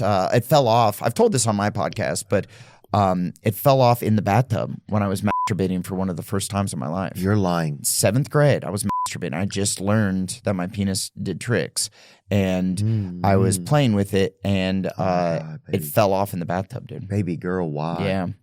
Yeah. And what? I don't understand. How did it? Were you taking blood flow from that area into your wiener? Like, what was happening? It was hanging on by a thread, and they said that it was either going to grow, like attach, and it was gonna be fine, or more than likely it was so charred, it was just gonna flop off. Oh. And it was, I mean, this is gross, but it was maybe one of the first times I ejaculated, and I'm in this bathtub, and I'm like, oh, this is gross. There's stuff in here. Now I'm in this bathtub, and then I see the toe go the by. little toe just floating in the glunk. No. Yeah. And did they meet up? They were swimming together. Yeah. Yeah, it was pretty nasty. Why? Kind of a nasty You dude. would think that it would be able to help it. Yeah, all of a sudden it just like There's enough regrows. DNA in Yeah, there? all of a sudden it grows a toenail. And then all of a sudden it's like it turns beautiful pink, and I just reattach it. Click, click. I screamed out, and then my mom came in and was like, "Oh, what?" And I'm like, "My toe." And then she's trying to fish the toe out, and I'm like, "Get out of here! Get out!" It was wild, dude. Yeah. Did you tell now your mom knows what happened. Have you masturbated since then or no? Yeah, a couple times. Yeah. Yeah. I do. I'm not afraid to admit. Yeah. Yeah. I like think it. it's dude. normal. I like it. I don't like it. That I used to like it, and now I'm like, what are we doing? Yeah, I understand that, and I get that, and that's how a normal man should be. But I'm like, when I'm away, like wife and kid at home now, if I'm on the road doing something, I'm like, daddy's alone. Yeah. Some sweet treats. Time for some hand magic. They stopped giving lotion in hotels. A lot of hotels, they don't have the lotion nearby. Really? They used to have a small free thing of lotion. They used to always have the lotion. The last few hotels I've been in, nice hotels, they don't have the lotion. I think too many people were jerking off. Really? They were like trying to cut the jerk off numbers. They're trying to knock those down. I wonder if there's a shortage or something. Yeah, maybe. Sure. It's probably Doge. Yeah. They're like, what do we do? We're spending all this money on lotion? Like, no more. we spend $4 billion on lotion? How do we subsidize lotion, dude? Man, the mainstream media is a big machine. I believe that's conclusive. There's no more debating that. They shape stories, they hide parts. So we're never really seeing the whole picture. Before you know it, you're stuck in this echo chamber, just getting one side of the story over and over. That's how the algorithms work. That's why I like ground news. It lets you see how different news outlets cover the same story, left, right, center. You compare it all in one spot and think for yourself. For example, there's this article right here on Ground News that says, White House narrows April 2nd tariffs. Then you can go to another set. All the headlines are right there, and you can see all the headlines from the different news sites all on the same page. I don't think we've had something like this where you can shop for your news and look at basically the nutrition facts of it and see, well, which site is giving me the real thing, which site has the most bias in it. You can compare the same headlines, the same articles from one site to the next, all in one spot. Expand your view of the news. Go to groundnews.com/Theo. That's groundnews.com/THEO to get 40% off the Vantage plan and get access to the mobile app, website, and exclusive newsletters. One more time, that's groundnews.com/THEO. You have to go check this out. I've never seen anything like it, actually. I think it's kind of what we've all been wanting. You all know I like to keep things cool, even in the winter, and nothing's cooler than a Blue Cube cold plunge. I'm fortunate enough to have one at home, and let me tell you, it's like baptizing your soul, baby, getting that little crispy bucket, baby. It gets rid of them demons we all have and makes you feel great for 7 or 8 hours afterwards. It's good. My buddy Thomas Schiffer, the genius behind Blue Cube, and I go way back. And he just launched a pre-sale for their new stand-up cold plunges. Wow. These things are the Cadillacs of cold plunge therapy. American-made, full immersion, weatherproof frames, and built like a Sherman tank. I'll say this, they are built well. And because you're listening to me, you can get a sweet discount when you mention my name. That's right. Just tell them Theo sent you, and they'll knock a good bit off the price. So if you're ready to boost your metabolism, eliminate inflation, and blast away your anxiety, give them a call. Head over to their website, bluecubebaths.com, and dive into the details. Opt in on their website or give them a call. I am grateful for the one that I have, and I feel honestly thankful to be able to have one. I know they're not in everybody's price range, and that's understandable. But at the same time, I want to support my friend and his amazing company. Is pornography causing a problem in your life? Do you find yourself watching porno for longer periods of time and having trouble stopping? Is porn affecting your relationship or dating life? Well, you're certainly not alone. Watching pornography has become so commonplace today, and oftentimes men use porn to numb the pain of loneliness, boredom, anxiety, and depression. Shame and stigma prevent men from talking about these issues and getting help for them. I want to introduce you to my friend Steve. Steve is the founder of Valor Recovery, a program to help men overcome porn abuse and sexual compulsivity. Steve is a long-term sexual recovery member and has personally overcame the emotional and spiritual despair of abusing pornography and has dedicated his life to empowering men to do the same. Steve is an amazing person, and he is a close friend of mine. I mean that. Valor Recovery helps men to develop the tools necessary to have a healthier sex life. Their coaches are in long-term recovery and will be your partner, mentor, and spiritual guide to transcend these problematic behaviors. To learn more about Valor Recovery, please visit them at www.valorrecoverycoaching.com or email them at admin@valorrecoverycoaching.com. Thank you. Dude, some of the things Doge busted were insane, though. Yeah, it is funny. Yeah, one of them was like $2 million to eliminate some of the alphabet from like Mozambique or whatever. It was like, what? Isn't Doge a meme coin?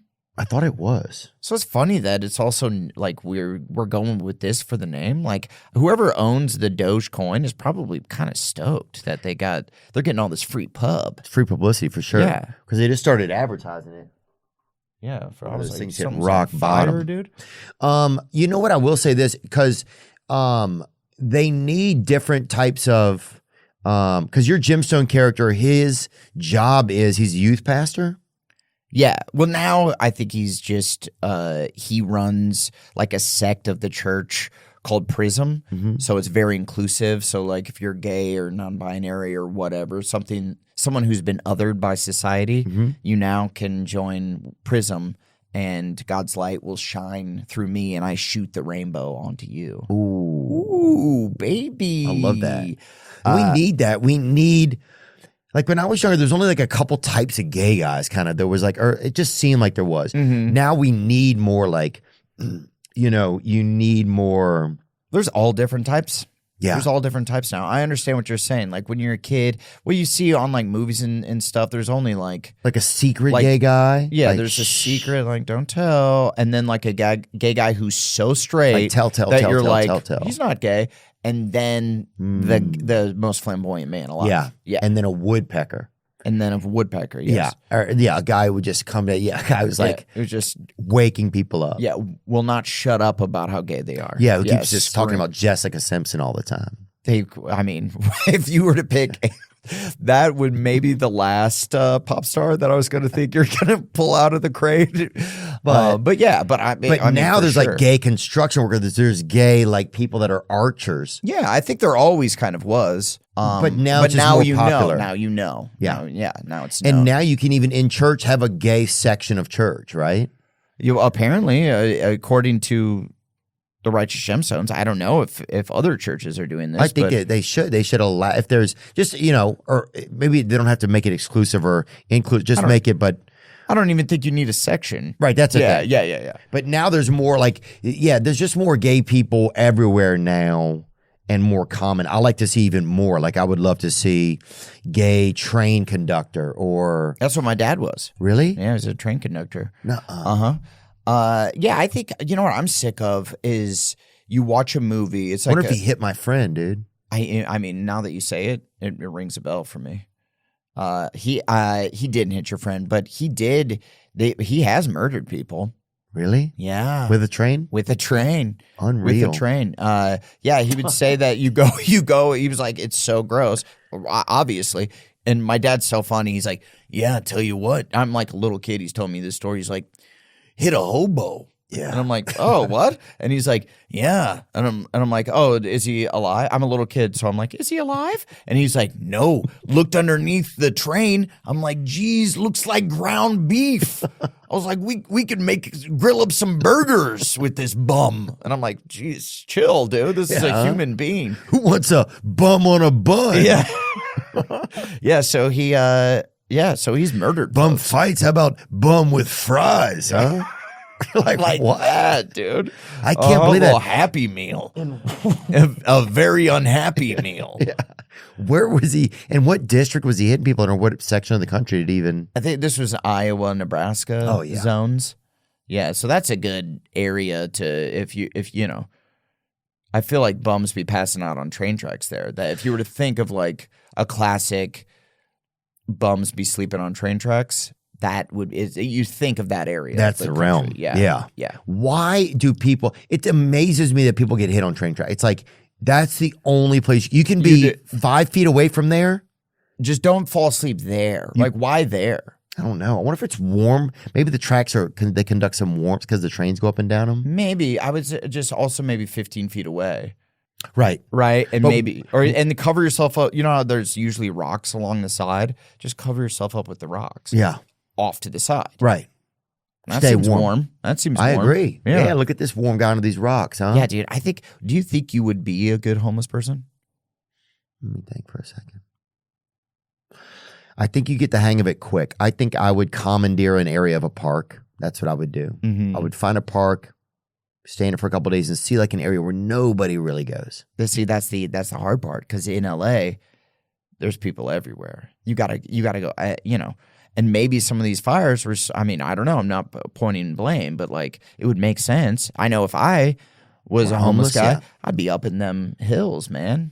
I'd be up in them hills. I'd be covered in like coyote skins. Yeah. Because I've gone on some hunts. Yeah. Right. And then you have a little bonfire and you're just roasting coyotes and stuff for food. Yotes, right? they call them. Roasting yotes. Yeah, roasting some yote. yotes.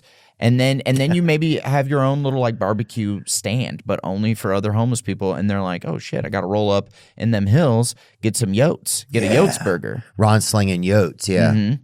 Ron's got a fresh batch of yote on the grill. Yeah. So that's kind of what I think I'd be doing. So you'd be high end homeless then, because you're. Well, I think if you're gonna be homeless, you want to be high end. But they're going to call the police immediately. Poor people would just be like, oh, that's going to be me in a week. But rich people are like, get this guy. Yeah, get this guy out of here. But you have to be so up in the hills they don't even know you're there. Oh, I see what you're talking and you're killing yotes, so you're like doing a service. Like rich people don't want yotes around because they kill the dog. They kill like little dogs and stuff. You could tell them straight up, hey, I'm going to be back behind your house. I'll live back there. Every now and then, if you have some used Burberry or whatever, throw it back there. I think that's how you have to do it because you don't want anyone. No one wants just someone living right behind their house. And they don't know the guy. Like you want to be like, hey, what's up?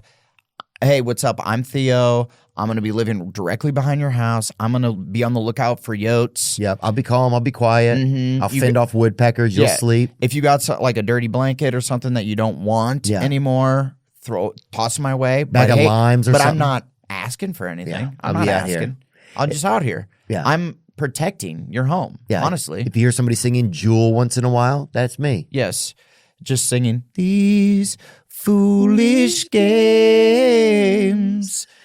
And also that's a beautiful song. So they might. Yeah, I dig think that. there is a way to live symbiotically with homeless people. Mm-hmm. I think the problem is in some districts, homeless people start to battle against each other. Yeah. Homeless territory. Can you bring up some of that? You don't Homeless like that.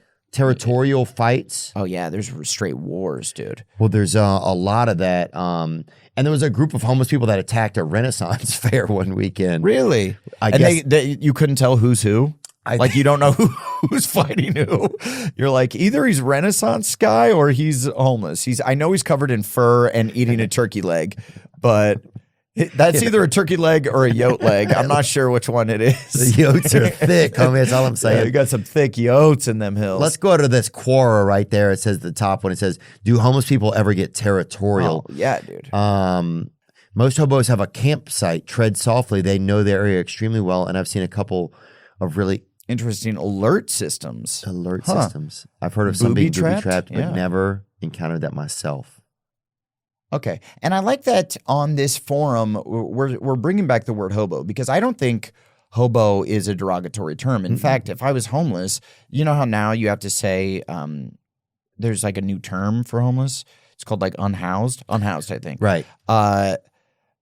I think hobo's better. Hobo's like a fun, like you think you have a stick and a knapsack. You're riding the rails. It's like a more fun term. I personally. Who's got a tangerine for Danny? Yeah, exactly. Yeah, that's the kind of shit. Yeah. Oh God, being a hobo. My buddy rode on trains. He jumped train cars for a little while. I think that'd be fun to do. He said one of the problems is though, this is one of the big mistakes that hobos make. Because are hobos technically people that ride the trains? Is that who it is?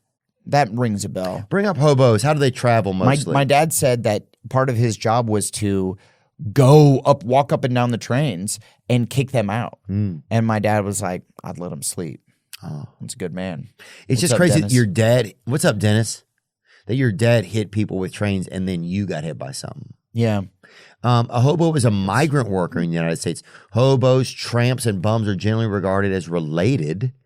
But distinct, a hobo travels and is willing to work. A tramp travels, but avoids work if possible. A bum neither travels nor works. Yeah. Oh. So, bums, that kind of, you don't want to be called a bum. If they call you a bum, you're like offended. I don't travel. I don't work. I don't do anything. Yeah. A hobo's like, hey, I'm getting out there. I'm mixing it up. I'm willing to work. Yeah. I'm willing to work. I'll travel. Yeah, we'll travel. Yeah. But I think one of the things is a lot of them die in the train cars because they close the door and they don't realize that they can't unlock it from the inside. Yes, and it gets super hot or super cold. Yeah. And also my dad says sometimes they're grain cars and you can climb up and then the grain is like open and you can climb in and then you sink into the grain. No. Yeah, so that they'll die that way too. Took your coat off and stood in the grain. I don't know that song. Was that something you just made up? Crazy like that. It's just a little more Jewel. Oh, dude. I wish I knew more Jewel. I wish I had a deeper knowledge of Jewel. You know, my house was just broken into the other day, dude. What? Yeah.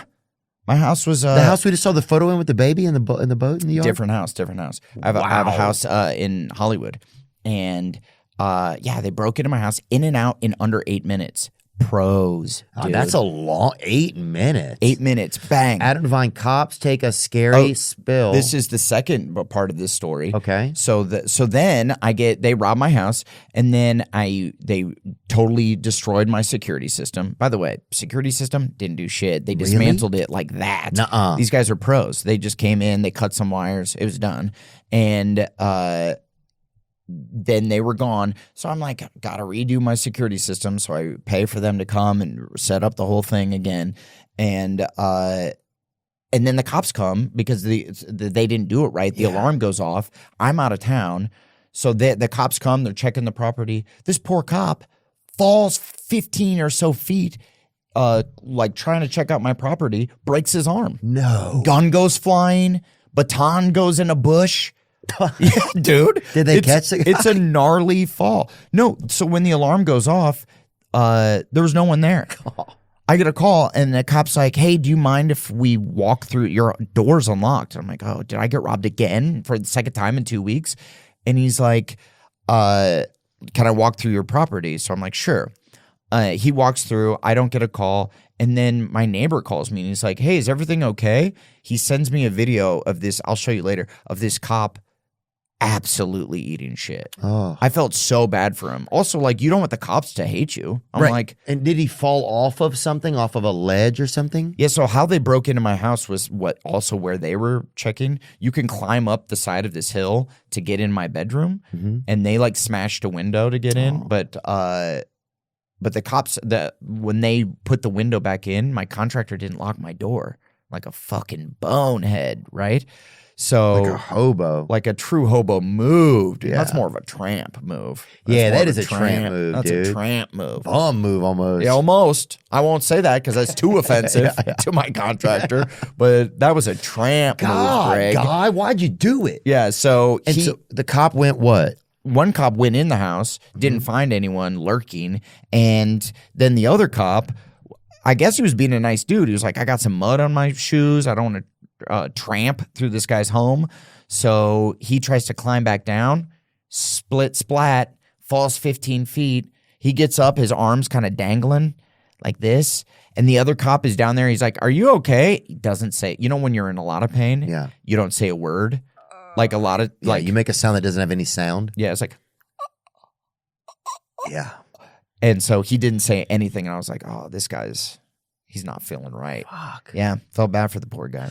And did the burglars steal a lot of things that were important or no? No, it was just like TVs and shit. not even. They were like in and out in 8 minutes. They stole like my wife's purses and stuff. Oh. Which, by the way, I didn't know how much purses were. I was a little offended that this woman has this many purses. I was like, oh, there's just a few purses. And then she told me how much purses cost. I'm like, you gotta stop buying purses, lady. Yeah. Damn. You're not gonna have anything to put in the purses. Yeah, exactly. I'm like, the point of a purse is to hold the things that are important.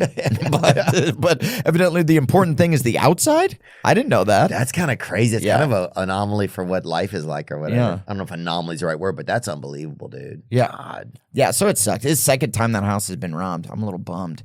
So I wonder if that's just happening more in LA. Do you hear your neighbors and stuff talking about it or yeah. So Blake in his neighborhood has been a lot of thieves in the midst as well. They're saying it's like gangs. Like gangs are coming in and they like know their shit. Because these guys took my internet down. They like had an internet blocker. So they pulled up, disconnected the internet. So that way the alarms won't go off or anything. Yeah, and so they the alarm would go off, but the like Ring cameras went down. So like I didn't even know. I didn't even know it was robbed until my gardener was like cleaning and was gardening, and he was like, Mr. Adam, I don't think there should be a hole in your window, but it was right after those big winds we had, the El Ninos, Oh, the God. Santa Anas. You've been through a lot. And I was like, did a rock fly through the window? Yeah, what could have happened? Yeah. I was like, yeah, what flew through? Did a mango? Did an orange fly through this window? Was it a run by fruitine? But it wasn't. It was a criminal organization in my home. Yeah, dude. I wonder if they're tracking people, knowing when people are out of town, if they're like, especially if they're actors and stuff, if they're working at certain times or just. Yeah, maybe. It's a brave move just to climb up somebody's balcony and see what's going on. Dude, it was at 8:21 p.m. Like a time when people are out walking dogs and stuff. So yeah, they were. Or would have been home. Yeah, it would have been home. Yeah, just Cheeto Vera just had somebody pull up on him. You see that video? He's a UFC fighter, and he was working in his truck. This is pretty crazy. Professional UFC fighter Cheeto Vera was working in his truck as a man with what appears to be a knife tried approaching him. Oh, dude. Well, I mean, first of all, you see this guy working on his truck. He's got neck tattoos. Yeah, this dude pulls a knife out right here. Oh, look at that knife. Crazy. Oh, he's so lucky he didn't get shot in the back. Like just like Murder Town, USA. It shows you too, UFC guys, that they're ready. They think also, defense first. Dude, he has a shotgun just laying on his front. Like that was so easily grabbable. Yeah. Well, that's.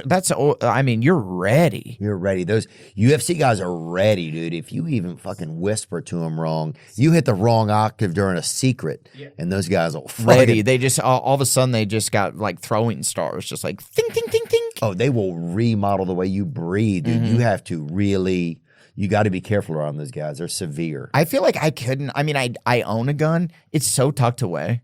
I would never get to it. You got to put both legs down. put like this. Mm-hmm. If you don't know if it's really a strong kickback, have your wife lean against your back like this with her arm up. Yeah, so it's a lot to do. Right, but you guys are prepared as a team then. Yeah. And you got to pop off. I think if somebody, I don't know, it's like if somebody came in your room, what would you do? Say you wake up, right? You think there's somebody in your room, Adam. Yeah. I would like to think I'm ready to go. Do you say ready something to first? Rumble. Good evening. What do you do? Well, I was home. My alarm kept fucking up because when they redid it, they fucked up. So it would just go off, which is terrifying. And I'm up there staying by myself, and it was like 1 a.m. I'm like trying to go to sleep, and all of a sudden the alarm goes off. After the burglary in your house. After the burglary, and I go, hello. Yeah. I like lower. I like lower. I lower my voice. I'm like, sound not like me. I sound a little I mean, it's so I'm like, hello. I've got a gun. I'm like, I don't have a gun. You sound like Peter Griffin, dude. Yeah, I do. I've got a gun. Hey, Lois. Yeah, I sound like a guy who didn't make it on The Sopranos. Like he auditioned, but did not get cast. I've got a gun. I've got a gun. Oh, I'm doing a bad dice. Hey, watch out. Oh, I got a gun. I'll shoot ya. You start playing that video from Home Alone. Oh yeah. The burglars, you dirty animals. Keep the change. They're laughing so hard in the other room. The burglars. Yeah, they're still stealing all my shit. Just like this guy's good, This man. guy's the best. Yeah, I like. We got to steal from here more often. Will you keep a home? God, you've had a life riddled with things, man. Yeah, dude. I didn't realize that. I'm riddled. You've had a lot of riddling going on. Mm-hmm. Will you keep a home in Charleston? Are you glad to be gone from Charleston? I'm gonna miss Charleston. I wish I would have bought a place there just so I had more of a reason to go back all the time. And also not a lot of crime there, so I probably would have been safe. Yeah, have you been? Have you spent any time in Charleston? Yeah, I lived in Charleston for a while. Oh, you did? Yeah, I hitchhiked up there to chase a girl that I was in love with that I almost had didn't have to get a cease and restraining or whatever, but it got close to just loitering late at night. Okay. That's okay. There's a little rear window situation. We've all been through some things, right? Yeah. It was college time. You were practicing for an upcoming role of a stalker. What? I was just. I'm an actor. I'm researching a role. They're like, we haven't seen you in any roles. Yes, I know I'm only 17 and I've never acted in anything, nor do I have a career. How do you expect me to get a role? Yeah, I've got to practice. But that was I love it there. I mean, it's amazing. Danny McBride said that you and Tony would go and work out a lot over there. Was that a real thing? Yeah, we were. Oh, he's like a fucking true athlete. He's got like a real jawline. Mine like ebbs and flows. Yeah, look, he's all jacked. Look at that guy. He's real jacked and juicy. I'm less jacked and less juicy, but I do. What's weird is we would work out together all the time, and his body morphed into that, and I look like how I look like, like a regular guy. Yeah, like a guy. Yeah, like just a guy you see, and you're like, I bet he eats cheeseburgers. Yeah, I hope that guy's okay. Yeah, with me. I think people are like, yeah, I hope that guy's, like you think I look like I'm not okay? No, I think you seem like oh, I hope that guy's okay. I'm trying to think of a job that I would see. Say if I saw you, mailman, son of mailman, proud son of a mailman who's trying to make his father proud. Mail boy. I like that. Mail boy. And I'm not offended. Yeah. I'm not offended by that. Okay. No. Yeah. Appreciate I think that. that's a fair assessment of what I look like. Yeah, I think I look like where you're like, maybe that guy works out. My neighbor hilariously saw me. She's like she's the daughter of the people that live next door to me. And was like 22. And she saw me working out in my garage. Sometimes I work out in my garage and I have my shirt off. And she stopped and she goes, oh, hey. And I'm like, hey, how's it going? And she goes, wow, I didn't know you worked out. Offended, dude. That's an offensive thing to say to someone. Yeah. Yeah. But I do. Yeah. It's like if you show somebody your wiener, like a chick your wiener, like, I didn't know you'd have a wiener. Yeah. Like, whoa. Yeah. Okay. I think it's fairly obvious that I would have one of those. Yeah. Then I need to get some different clothes, Yeah. I think, or some gel. Spruce up. Yeah. I need to spruce up. Grow the facial hair Or out a little spruce bit. down. Yeah. Dude, can you believe that mail is still a thing? Getting mail. Can you believe that right now, as we talk, sometime today, a grown man or grown woman that looks like me, That that's just trying to make my father proud. yeah, that looks Yeah. like you. Is I going like to it. That's what I'm making my father proud. He's like, he's gonna see me delivering this mail, and he's gonna look at me and be like, "Look at this bright shooting star." He's gonna see me as Danny McBride at that party, walking through the cloud of smoke. You're a bright shooting star as I'm just sliding some mail through a slot. Yeah, but can you believe somebody's going to do that today? Instead of just emailing us and telling us what they need to tell us, someone is going to drive over to our house. Yeah, it's wild. Walk up there, risk getting attacked by a dog because that's all they do all day is battle Dude, dogs. Dogs hate mailmen. Battle It's dogs, wild. battle senior citizens, and gangs that are like, fuck mail. Yeah, they're like, you know? give me that fucking mail. Yeah. By the way, there's never anything good in mail. It's either like a ticket. It's like, oh, I got to pay this thing. Yeah. Like they finally tracked me down. Or a coupon. Or just a coupon for a place you never want to go to. Yeah. They're like, hey, you want a car detail? Drive 2.5 hours to this place, and I'll give you $15 off. You're like, oh, fuck, I don't know. Is that worth it? I feel like the gas is gonna offset the discounts, but. And there's even a lot of the things now. It's like, are you interested in foster care? It's just like it used to just be like discounts on avocados and stuff, but now it's like the mail has gotten really, really crazy, man. It's gotten pretty rogue. I feel like. For me, it's all just like, hey, do you want to buy your neighbor's house? Yeah, because it's all just like people going like, here's a house in your neighborhood that you can buy, and I'm like, I already live in my neighborhood. I'm not trying to move 3 houses down. I already live in this neighborhood, dude. Quit fucking telling me about a house that's nearby. yeah. You know? That's so true. It's like if I'm living in a house, you would think you wouldn't come advertise to me to buy a house. Next door. Or like maybe go like, hey, do you want to live somewhere cooler than like if it's kind of a whatever neighborhood? Yeah. And you're like, you want to live in like a slightly better neighborhood? I'll think about it. Yeah. But it's like literally my neighborhood. You've done some fun things, man. You got to do some wrestling recently. Is that right? Oh, do you see that, dude? Yeah. Bring it up. Yeah, dude, I did some fucking choke slam. Dude, AEW. you did a great job. I know. I Yeah. saw that right there. AEW. Righteous Gemstone star Adam Devine hits up AEW. Yeah, Wow. look, what look was at this. like? Is this a stiff person? I don't think so, Jack. Is that a stiff person? Look at Those the jeans quads are and hanging on. ass. Yeah. Those jeans are hanging on by a thread right there. Oh, butt cheeks. Kaboom! Woo! Flexing with all my might. Flexing with all my might. You'd have been a good wrestler, man. Thank you for saying that, dude. Or a mailman. Look at this, dude. Now you guys all kind of look like Tony right there. I feel like you all giving a lot of Tony Cavallero energy right there. Yeah. I gotta get Tony in here soon. Yeah, get him in here. He's a good guy. He's one of a kind, man. Yeah. He Fun checks hang. in on me not all, but every couple of months he'll check in and just say, hey, What a sweetheart. you know, He's just a sweet man. Do you know him? I know him pretty decently. Yeah. Good. I do know him. I've really, he's an exceptional guy. Mm-hmm. He has a way of always staying positive, it seems like. He's one of those guys that it's nice to. I collect those guys like as my friends. I like to have some people that just hype you up, you know, because Adam Ray is like that as well. And Adam used to open up for me on the road all the time, and it was nice when you're on the road to have someone, you know, you're kind of like, oh man, we got to travel again today, yada yada. To just have someone be like, how great is this? Right. How sick is this theater? Like, Yes. like you need somebody to be the positive if just you're overwhelmed. hype you up, and you're like, yeah, it is sick. Look at us go. Get Yeah. in here, buddy. Yeah, I got guy like Amir K comes with me. Oh yeah, dude. Amir's a positive guy. Lee Kimbrell, he comes through. The Kentucky Nightmare, I think is his nickname or something. Kentucky Wolfcat or something, but he comes through, and they're both have good energy, just positive. They're like, let's go do something. And I do too, but it's like, I just get like, I feel like we're pretty positive guys. you just got to get ready for the show though. It's like, you Yeah. know, it's like I spend a lot of my time taking care of myself, like you're saying.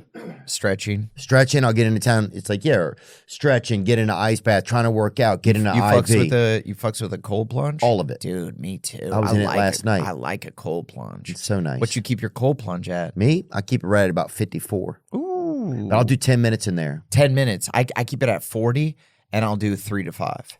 Ooh, 40 is Yeah. baby. That's cold. That's ice cold. And I really can't stay. It's cold outside. That isn't that song just like about like rape or They something? said it was That's allegedly about yeah. it's like- tricking a girl into staying. Oh, that's Yeah. you? Yeah, there I am. That's There at I your am. house. Yeah, it's at my house. Yeah, dude. Look That's at a nice one, huh? Yeah, Renew. They're great, dude. They are? Yeah, Renew cold plunges. They're pretty fantastic. I got a blue cube one that I keep in my garage that they a friend of mine made, but they're both Yeah, they're great. And cold plunging, it's the kind of thing though that I wish now that I have it, I do it less. I feel like I used to seek it out. oh really? Yeah, now that it's there, I'm like, I could get in it right now, or I'll get in it later. It'll be later. Yeah. You know what I should do? I should just crank the heat up on it because it's so cold. It's like you get it, like your joints are like. Make it a hot bath in there, you think? No, just make it 52 or whatever. You know? Oh yeah, I like doing that for 10 minutes. That for me sets me in a good range, you know. Isn't it weird that now we're like all about health and fitness, but it catches 10 years ago and we were just like little scum buckets. Oh, Just God. out there. I know myself, I was just like gargling with vodka, just like. Were you getting it in, huh? Oh, dude, just going for it. Do just you- every night. Were you drinking a lot? I would drink a lot. Wow, where were you drinking at? Well, just like at the comedy club or whatever. Well, like back when I was, I mean, maybe not 10, yeah, maybe 10 years ago, but like that's when Workaholics was sort of peaking. So probably yeah, you've right. been working for a long time. Yeah, like anything. Yeah, but anything like back when I was in the comedy clubs all the time, or like when you're on the road all the time, that's an easy place just because you're in a new place and you're like, well, let's go to the bar after the show or Oh whatever. yeah, that's for sure. Yeah. Did you guys drink at AEW? Who'd you guys fight in AEW? Did you fight? Because I saw Big Justice out there. Oh yeah, I was looking at the Rizzler and I'm like, I might be able to take him, you know? I saw him the other night. Yeah, he's 9 years old. Rizzler's everywhere, dude. Oh, I think I offended these guys, Big Justice and because I said I didn't even take a bite of the cookie, and then I said, look at it at Big Justice's eyes. Upset. He's upset because I gave it 3 booms without tasting it, Mm-hmm. and I guess you're supposed to give it 5 booms. What? Who has time to do 5 booms? They You're- do. They have all the time to do the booms, dude. And I didn't know. This was at the Super Bowl. I might have been a few drinks deep. Yeah, for sure. Might First have of all, been a- and you're touching the back of a child. Yeah, so I'm touching a child. You look at like my face is hanging a little Oh, bit. dude, this looks like literally a Christmas card from Epstein's Island right here, dude. There is a brave Italian, which some people would say like kind of the Magellan of Costco. There's a Costco Magellan with a child, Yeah, with just his son. Yeah, that is his son. I believe so. Okay. I believe so. Yeah, And then there's Adam Devine, who's had a couple of drinks. just at a lurking. Super Bowl. Yeah, lurking, dude. Would you, if you were, I mean, real talk, if you didn't know Epstein was a creep and he invites you, he's just a cool billionaire that you met at a party, and you're not getting any weird vibes. He asks you, he's like, hey, I got this jet. You want to come to my island? You got nothing going on that week. You'd go to the island, right? Yeah. Me too. When people are like, check the logs, I'm like, not everybody, because even creeps got to take a day off.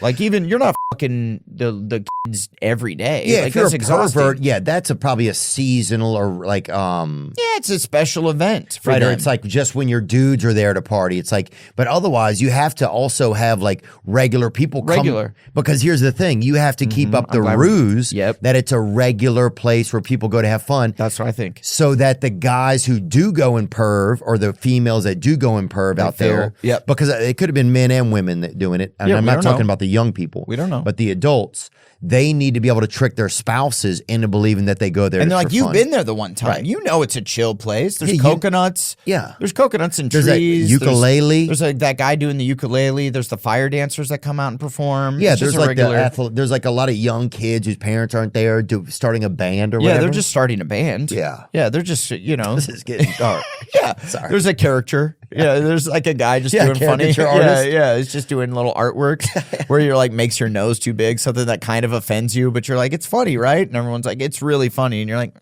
Okay. All right. Yeah. All right. Yeah, you're I know. right. I see that, and I'm like, I don't know about. I don't think all of them are creeps. Like for sure, some. For sure, some are. But we haven't got, dude. There's no way we're ever getting the real Epstein files. It's been redacted. It's being manipulated right now. So Well, it's because much. some of these politicians Are probably on it. Yeah, they're on it, and they're like, and even whether they were the ones doing dastardly deeds or not, who knows? I don't know. But if your name is on it, like if your name was on it, you don't want it out, even if you didn't do anything wrong. Yeah. Even though you were just there sipping on a smoothie, just having a fun afternoon on this cool private island. Yeah. I haven't been on a ton of private islands. Oh, dude, I would like to go. Yeah, I got invited to one time. I think it was LeVar Burton. Was it LeVar Burton? Yeah, maybe he's a Reading Rainbow guy. He's got a private island. Does he do the Virgin Airlines or whatever? No, that's LeVar Arrington, maybe? No. That is not his name. It's not LeVar, even a Arrington little bit. Vineyard or something. Richard Branson. Branson. Yes, very much not LeVar. But yeah. Oh, you went there? No, they were doing something. He has an island. There was something there, and they I somehow got invited. Oh, sick. It didn't seem like something that was for me. Maybe I don't know. It seemed like Okay, so maybe you wouldn't go to Epstein Island. Maybe I would be the one to get tricked. But here's the thing: say you're at Epstein Island and you notice things are weird. What do you then? You just stay on the tennis courts or whatever? Like, what would you do all weekend? Yeah, you're just like you call yourself the pickleball king. Yeah, and you're just always just over there trying to not see some playing shit. both sides. Yeah. There's no one to hit to because everyone's like, this back dark room seems a lot of fun. God. Yeah, and also like the Diddy white parties. I'm glad I was never during that peak. Like I was talking with my boys. I was like, dude, if we threw out a different vibe in the Workaholics days when it's just peaking, and that we get the invite, like, hey, do you want to go to the Diddy party? I'm going all white, everything. Well, right? if Shamar Moore would have been one of the Workaholics, or if you'd have had like more of a black cast member, or urban cast member, then you might, and say there's a Eric chance Griffin to get invited. was more plugged in, right? Eric Griffin was a little bit more Griffin than Eric. Yeah, absolutely. Then I think. Then you could have been invited. And then if you get there, then what do you see? They just brought up Drewski in a thing. Did you see that? I did. But he then came out, he's like, dude, had nothing to do with it. It was like in 2018, I was living in my mom's basement. I'm like, yeah, that's probably true. But it's just crazy. Why even let that leak? You have to start thinking, if something gets leaked, why are they doing? Like, because it's all some manipulative tactic, you know? Yeah. And so I don't know. I mean, who knows? Obviously, there's victims and people were doing dastardly things. But you never heard anything about that when you were... No, I did. I just wasn't cool. Like I didn't get those invites. I for sure would have gone there and just like kicked it by the fucking shrimp nachos cocktail. Or whatever. Yes. Yeah, I'd have been like, just eating like they have like a seafood tower. Yeah. This is a Diddy party. There's like towers of seafood. So I'm just eating there eating crab legs, licking up the butter. They're like, someone's trying to tag me in to the orgy, just covered in oil. You're like, no, you do that point thing. at your legs. You're like, I can't because of all the scars. I can't. Dick chopped off. Dick was lopped off in the accident. You do that thing where how breakdancers, they start to do the breakdance, but then they don't get going. That's what you do. You're like, oh shit, pulled a hammy, pulled a hammy right quick. I can't get in the orgy. Yeah, dude. That's where I'd have been like in the vaping section on the side of the orgy. If they're like, if somebody gets hurt, if a couple people get hurt. When you guys are going, you're deep on the bench. It's like when they put in the water guy to make that 3-point shot, or they put in the Down syndrome guy to make the 6-pointer or whatever. They tell them it's a 6-pointer. That's what I would have been in. You're real deep on the bench when you come, but then you hit that money shot. You're the hero. You're the hero of the whole party. People go crazy. Yeah. Did you get to body slam Big Justice? Did you see the Rizzler? You fight him too? I didn't fight the Rizzler. No. I didn't get to fight any of the children, which I was bummed. Oh, yeah. Because I'm like, someone needs to take these kids down, and I'm about their size, dude. I'm not dude. that. But no, I only choke slammed an adult male, so that kind of sucked. But if you got the chance to remodel the fucking skeleton, dude, I love this phrase, remodel them. Or one of these boom babies, dude. Take them down. Yeah. Did they boom in front of you? Who's got the boom now? Right. Who's got the boom now, bitch? Did they steal the boom? Did they boom in front of you or not? There's a lot of booming. They're booming all over. Anywhere they go, they're booming, dude. Have you not met the Boom guys? I met the Rizzler the other night at dinner. I saw him. Oh, dude. But dude, he was drinking Dr. Pepper. Yeah. Past 8:45. I'm like, he's a wild man. Yeah, these kids are off the rails. But I like that it's a new generation of superstars. Oh, there you are at Craig's. A new generation of superstar children. Like this used to be like Corey Haim.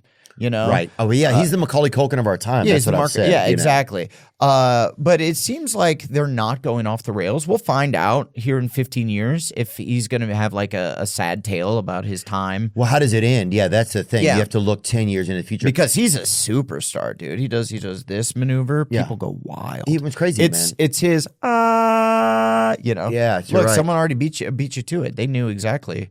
The internet, undefeated, man. Well, you have a good idea. It's up there. They already did it. It's done. Yeah. Was there a movie that you wanted that like? Well, yeah, the Rizzler. I mean, I'll tell you this. He definitely seemed like his grades were failing. Somebody's like his grades suck. That's what I heard. Oh, really? Yeah. Word at Craig's. Yeah. Yeah. People.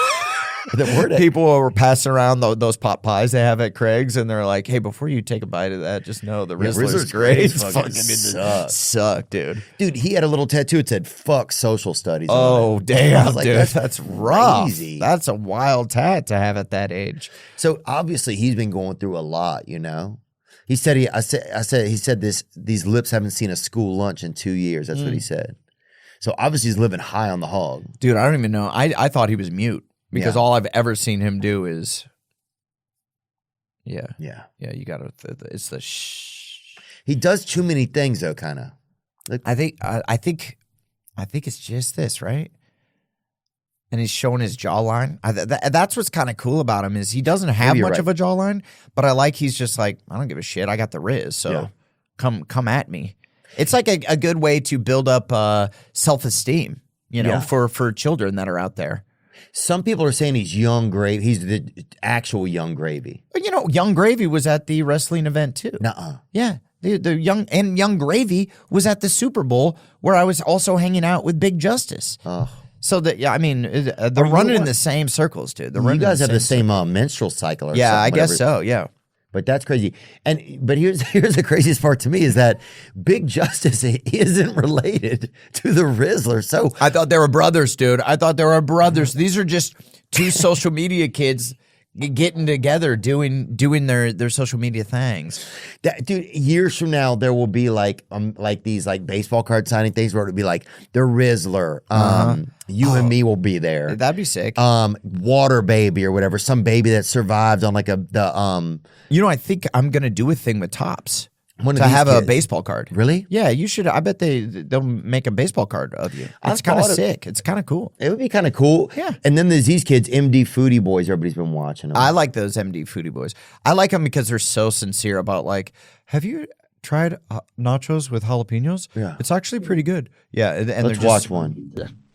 I'm just if I had to choose, it'd probably be like pepperoni, but I'm just a regular cheese guy. I just do cheese. I just do cheese. I don't really like pepperoni. I don't really taste. I'll do pepperoni, but same thing. Like Lots of people are big pepperoni fans. I think meat. Dude, this is the podcast and people love it, and I also love it. They're just so sincere, man. How can you not have was there an age where you didn't like it, where you just didn't care? It's just You're riled up. You're riled up Sorry, right I now, am. dude. I don't know if I've ever seen you this riled. Well, I don't understand. It's like, whoa, you're the Foodie Boys, Whoa. but dude, what are you talking about? Whoa, dude. It's Sorry. okay. No, Okay. it's fine. No, I like it. Shit just fucking irks me because, dude, talk about some food. Talk about some rigatoni or something. Talk about some. See, well, this is the genius. You start cheese. off. They're little kids, right? So they're starting off with like hot dogs. Like, what condiments you like? Right. Do you like on your cheeseburger? What condiments? Mostly condiment based. Now they're moving on to pizza. What things do you like on your pizza? And then as they grow, the dishes get more complex. Like a tiramisu or something? We're gonna grow with them and their flavor palettes. I think that's what people love and relate to because because you're not going to them for an actual like this is the flavor. They're not like chefs. They're children. So it's just kind of funny to watch these kids sincerely talk about whether they like pepperoni on their pizza or not. Got it. Yeah. Well, I just think Yeah, I don't know. There's, I guess, am I hating on children now? What am I doing? You're right. Yeah, it's okay. I'm excited for them. It's okay At to least hate do on soup or something. At least I want to see them evolve a little. Like gazpacho or something. Well, Yeah. just a 4-minute conversation about if pepperoni on, but no information. It's that's the thing. It's astounding to have 4 people and walk away from each conversation they do with 0 information at all. Yeah, about I understand food, what you're saying about food at all. Yeah, I understand what you're saying, but So, I think I wish them luck. yeah, I think they're runaway successes. I mean, I'm sure people look at my career and are like, "What is he doing? Like this sucks." Right. Like, why doesn't he do XYZ? I'm like, I'm just doing me, baby. There they are right now. But how does it end? McLovin, that kid. McLovin, No Name. What's the one? McGriddle is the Chub- middle one, right? Chub Perm. Okay, you have No Name, McGriddle, Chub Perm. Yeah. So that's also, I think that's isn't that a Dude. trans wrestler? Yeah, it seems like it could be. He's got an earring. He's kind of the bad boy of the group, That's a which good is point. kind of sick. They're the new kids on the, On the block. yeah. Yeah. Did you ever have an ear piercing? Did you ever? Yeah, I had 2 of them. Did you? Yeah, I did too. Fuck yeah, dude. That shit was so fun, dude. It was. We were kind And of it would fucking close sick. up, and you would still force something Yeah, in it on force days something. you needed to feel cool. Dude, I would. I try. I wanted to get a gauge. I wanted to have like. I wanted to be that guy. Well, your characters had that, haven't I they? wanted a lip piercing. I wanted the whole thing. I wanted to be punk rock, dude. I mean, I got an Article Star tattoo. Oh, you have a lot of you seem like you've been through a lot. Yeah. Like a child of a Vietnam veteran, somebody you know. Yeah, I went through. I am happy to say I never went through like, you know how some kids are like, oh, I went through an emo phase or Yeah. I went through like a goth phase. I'm glad I didn't go down like a weird path where you're like, yeah, I wore a lot of fishnets in 7th grade or whatever. I'm glad I didn't do that. I had like small waves where, yeah, I would bleach the tips of my hair. Right. Yeah, I got a piercing, in the left ear. You ever Pretty pierced your standard. nipples or no? No, I never did the nips. You do the No, I never did that. No, you never did That the was a nips? little while for me. That guy who did that was starting to be, he was doing a lot of drugs and he was secretly probably touching men in his car or whatever. Yeah. Men who wanted it. Yeah, I had a friend, not a friend, a guy I knew in high school. Not a friend. Redacted. Okay. He pierces his dick in high school, dude. In high school. And I know for a fact he wasn't getting laid, but he was saying like how good it's gonna feel. Right. And he was saying like it feels so good. And I'm like, I know you're not getting laid, dude. We're both 16, 17 years old. I know that. And also, what kind of piercer is seeing a 17, 16-year-old boy and is like, I'll be the one to get in there. Yeah. It was, the whole thing was bizarre. Do you remember when the first guy hooked up with a girl and then Yeah. the next weekend you guys all went out or something? He like suddenly had a condom in his wallet or something. Dude. Or it was like suddenly he would be like, if the girls come, let me talk to them. Or just like, Dude, it was 7th and 8th grade. My one friend started having sex with our other friend. Unbelievable. And it was unreal. And it was years. Dear God. Years before the rest of us were Yes. catching up. And so he was like the he Lewis immediately and went Clark. from like this kind of he was Chub Perm of Yeah. our group. And then suddenly he's got this swagger to him, dude. And there's no catching up. Yeah. There's no catching up. Yeah, there's nothing you can do to suddenly be in the cool group. And then like he was able to talk to older guys now suddenly. But Yeah, it was I'm still rollerblading. You know, like I'm still like, hey, watch me backwards rollerblade. Is this sick? And they're like, no, dude, we're now having sex with girls. And I'm like, oh, so you don't want to watch me like fucking swerve these cones real quick with these hips? He's like, I'm working on my hip movement right now, dude. Yeah, dude. I was a little blader. I was a little blader Were boy. you? Yeah, that was a little bit of a phase. Oh my God, dude. What You're happened learning, to dude. you? You're learning a lot about me, dude. What happened to you? There's so much that occurred. Dude, well, I couldn't. Rollerblading was easier in like 8th grade. Was easier for me to do than a lot of other. I 'Cause of your body? I couldn't skateboard. Like my friends were skateboarding, so I could rollerblade because it was just a smoother movement and easier on my joints. Yeah. So I was already looking like an old man thinking about my joints in 8th grade. So it's just me like wiggling my hips, skateboarding behind my friends. Yeah. Mm-hmm. Oh. Yep. It wasn't that offensive. You don't have to be that disgusted by it. You're right, and I'm sitting there. Were You're you so wearing disgusted. knee pads and stuff? No, Oh, dude. that's good. I'm still a bad Badass, boy. yeah. Yeah, dude. I'm still like wearing fucking chunky corduroy pants and and like a fucking a sick Metallica shirt with the lightning bolts. I'm still fucking cool, dude. I still have like a bowl cut, but my hair was too. My hair is too like buoyant. Yeah. So it just went like this. Dink. Oh yeah. It was just like a little, like the tip of a dick. It was like a little dickhead, just like a right here. And I could pull it. I could pull the hair. It was so buoyant. I could pull it and it would go down to here, dude. And then you release it and it goes doink. Damn, you had a beautiful thing going on. Yeah, I was looking good in the 8th grade. Man, you've been through a lot, man. You've been through a lot, dude. Will your stiffness, is it getting better or is it getting worse? Do you feel like over time? It's getting better. It ebbs and flows. I have good days and bad days, but it is getting better.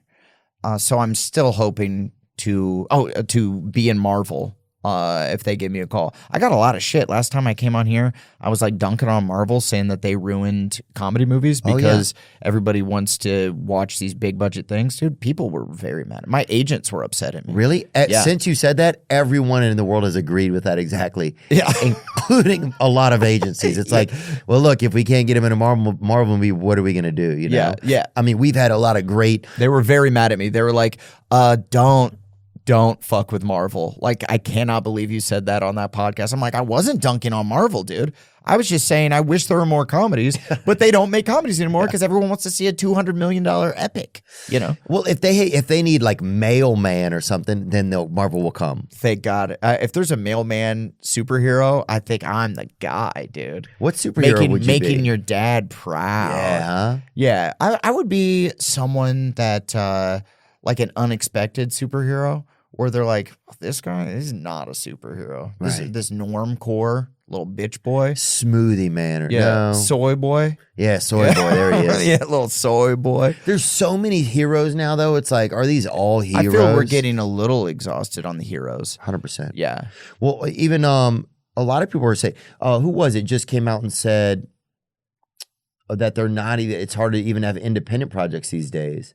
Oh yeah, I'm That trying director. I'm trying to get a few independent movies off the ground Are right you? now. Yeah, and it's tough, dude. I've never done an independent movie. I've always done with a studio or with Netflix or with someone like that. Someone with them deep pockets. How much budget do you need to make an independent movie, though? I'm looking for like $7 to $10 million. Oh, that's a lot of money. Yeah. This is Mark Duplass right here. He's made a lot of great stuff. He's made a lot of independent movies. Time for a big announcement. Oh.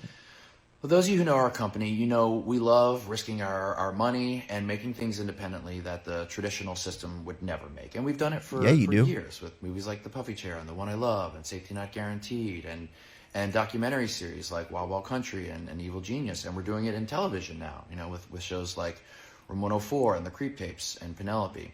But the problem is these We get it. You distributors work, are telling I us know, we're that like, they you're do not rich. value these things the way they used to.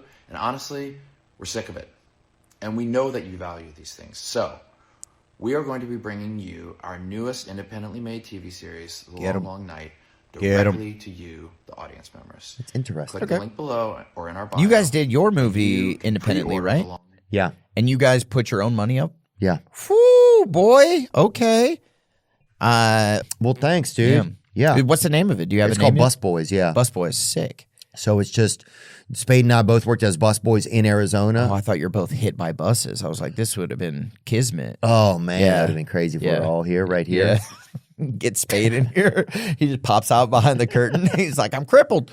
And we have a dolly that moves you around. Uh-huh. Yeah. stand I'm you just up in pushed different everywhere. So what's next? Your family's growing. Do you take a little time off of work? When did you guys finish Gemstones? We finished a few months ago, like 4 months ago.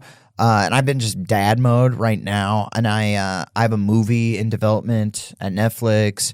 I'm selling this show with the Workaholics guys. I got another show that I'm taking out. Wow. So it's a lot of like production, like pre-production stuff. And you know how it goes. It's like, we're going to make the movie. And I have like a couple movies that are in development. And we're like, we're making the movie. And then it takes years, dude. Yeah. Years. And you think it's happening and it takes so long. But for me, I love it. I love doing it. But yeah, I still have that itch of like wanting to just get out there and get something done right now. And that's why I do the podcast. But with the Workaholics guys, this is important. But I also miss doing stand-up, dude. I was gonna say, would you consider going out and touring again? That's such a grind though. Once you have a family and you're acting and stuff like that, I feel like that's a tough grind. Well, because it used to be like a fun escape from the grind of producing and starring in TV and movies, because then you're like, well, now I'm going to go on the road with my boys and it's like a party and we're going to go for a few months and I'm going to do a ton of shows and it'll be great. It's like a little escape from my regular life of acting. And now, like with the family, I'm like, I just feel like a dastardly dog. Yeah, well, your wife ditching had a the freaking family. kid, first Yeah. of all, which I don't know if she should have done or not, but I her think choice. she should have. Yeah, I think Okay. she should have. But yeah, once she did that, it kind of puts you in the hot seat. Yeah, yeah. Oh, and also like being around. That was supposed to be being some kind around of a the- joke, but Yeah. I don't mind it. I was like blaming having a kid on just her. Yeah, it's What are you doing her having fault. this fucking kid, huh? Yeah, how dare she? Actually, she slipped that one by me. I just thought she was gaining weight. I'm like, look at my plump little Betty. She's looking all sexy, a little round mound. Look at her go smuggling a little basketball in there, and then out came a kid, dude. It was wild. You just keep tickling her. Yeah, Being like, hey, picky. hey. She's like, don't tickle me. Something's gonna pop out. She's like, oh man, she's having spasms in her belly like I do, looking like a little handprint coming out, just like me. Yeah, dude, it was wild when she had it. Our son Bo turned around when they pulled him out. He looked right back at me, dude.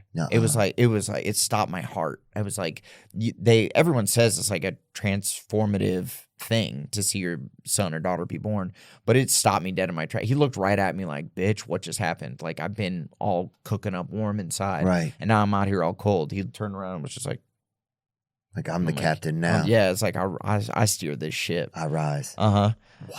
Yeah, it was pretty wild. Dude, the origin story of humans is pretty crazy that you climb out of some woman's belly, dude. It's like Greek dude. mythology It's still type a shit. vagina though. Well, Yeah. yeah. Some of them come out the belly, dude. Actually, no, Now, you were right. You were right because it came. My wife had a C-section, so you were the right. perverts Actually, go right. out Yeah, the dude. vagina. Yeah, dude. them That's what I did. freaks. You? Yeah, I'm a little freak like that, dog. I'm a little freak like that. Skeet, skeet, skeet, Yeah, skeet. dude. Yeah, it's a potty. Whoa, do not lick on the way out. That's what I did. I was like, come on. You're supposed to read the. I'm it ready says to on the gobble. wall in there, "Do not lick on the way out." I know. I read it and like, watch me, bitch. I'm gobbling. I'm gobbling up the world. Watch me whip. Yeah. Watch me nay Watch me nay. nay nay. Oh, I almost said it at the same time. Adam Devine, man. Theo Vaughn. Thanks so much, dude, for hanging out. So fun. I'm glad to see you you're physically doing okay. Your family's growing. We got to keep making fun. You have to keep making fun stuff. This was one thing that I thought was really exceptional that Danny McBride said. He goes, I don't know if Hollywood knew that they wanted Eastbound, because people are always like, why don't they make shit like Eastbound and Down anymore? You always hear that kind of stuff, right? Yeah. And he's like, nobody was asking us for something like Eastbound and Down. Nobody was asking us for something like Vice Principal. It was like, we just made it and then said, we know this is funny. And then they jump on it because you can't expect them to think of the next thing. That's not what they do anymore. He didn't say that's not what they do anymore, but that's what I start to realize. They don't have that creative thing anymore. That's our job. That's our job. Our job is to give them what we think is the funniest thing. And that's what we did with Workaholics, and what we're going to try to do with this new show, if we actually get to make it, is like, you make what you think is the funniest and what you and your friends would laugh at and what you want to see, what you want to actually watch. Yeah. And then hopefully other people get on board. And I feel, and I think you have a finger on the pulse too, is we know what we like, and it seems like a lot of other people like what we like as well. So, I think you just have to make shit that you think is fun and funny, and not even what other people want to see, because they don't even know they want to see it until you make it. Right. So that's the thing. And that's a lot of things. It's like, if you wait forever to get somebody to sign off on your thing, then it might not happen. You just have to go and try and figure it out. And investing in yourself, that's what I realized. Like, if I lose investing in myself, I don't really fucking lose. It's like, and at least you did it and you had that experience and you know the nuts and bolts of creating something now. So if you decide to do it again, you can go, this is what I would change. This is what I would do differently. Yeah. And also the with people making something that they think other people would want to see, that's where you lose. When you start to go, I know that they want to see this type of show. Like, this is what's selling, or this is what, you know, I think that's when you get in a little trouble. Like, make what you want to make, and then hopefully that'll catch on. Because as soon as you start to, like, go down the path, then it's derivative, and people are like, didn't we already see this show? We've already done this. Then you're just kind of then you're just a follower. Yeah. You know? But yeah, it's tough. It's tough to figure it out. And obviously, you and I we're speaking from a place where, you know, we can afford to try and make a project. So it's like, you know, not trying to sound like knowing that there's not a barrier to entry to that for regular folks. It's lowered not that so huge. much. I agree. Yeah, I agree. It's so different now that you can get a camera, you can get a phone, you can figure something out yourself, how to make things. You know. Well, it was like when we did Workaholics. Not to just keep harping on this shit, but this is my experience. Is when we did Workaholics, it was the barrier of entry had just lowered. It used to be like, to make something like that, it was $100,000 to make, you know, to even make a short film for $50,000 or whatever. And everyone had to put it on credit cards and like to try to make something that maybe would work. And you had to slurp off some producer somewhere. You would have to. You're constantly gobbling. Yeah. You're constantly gobbling. And someone wants you to use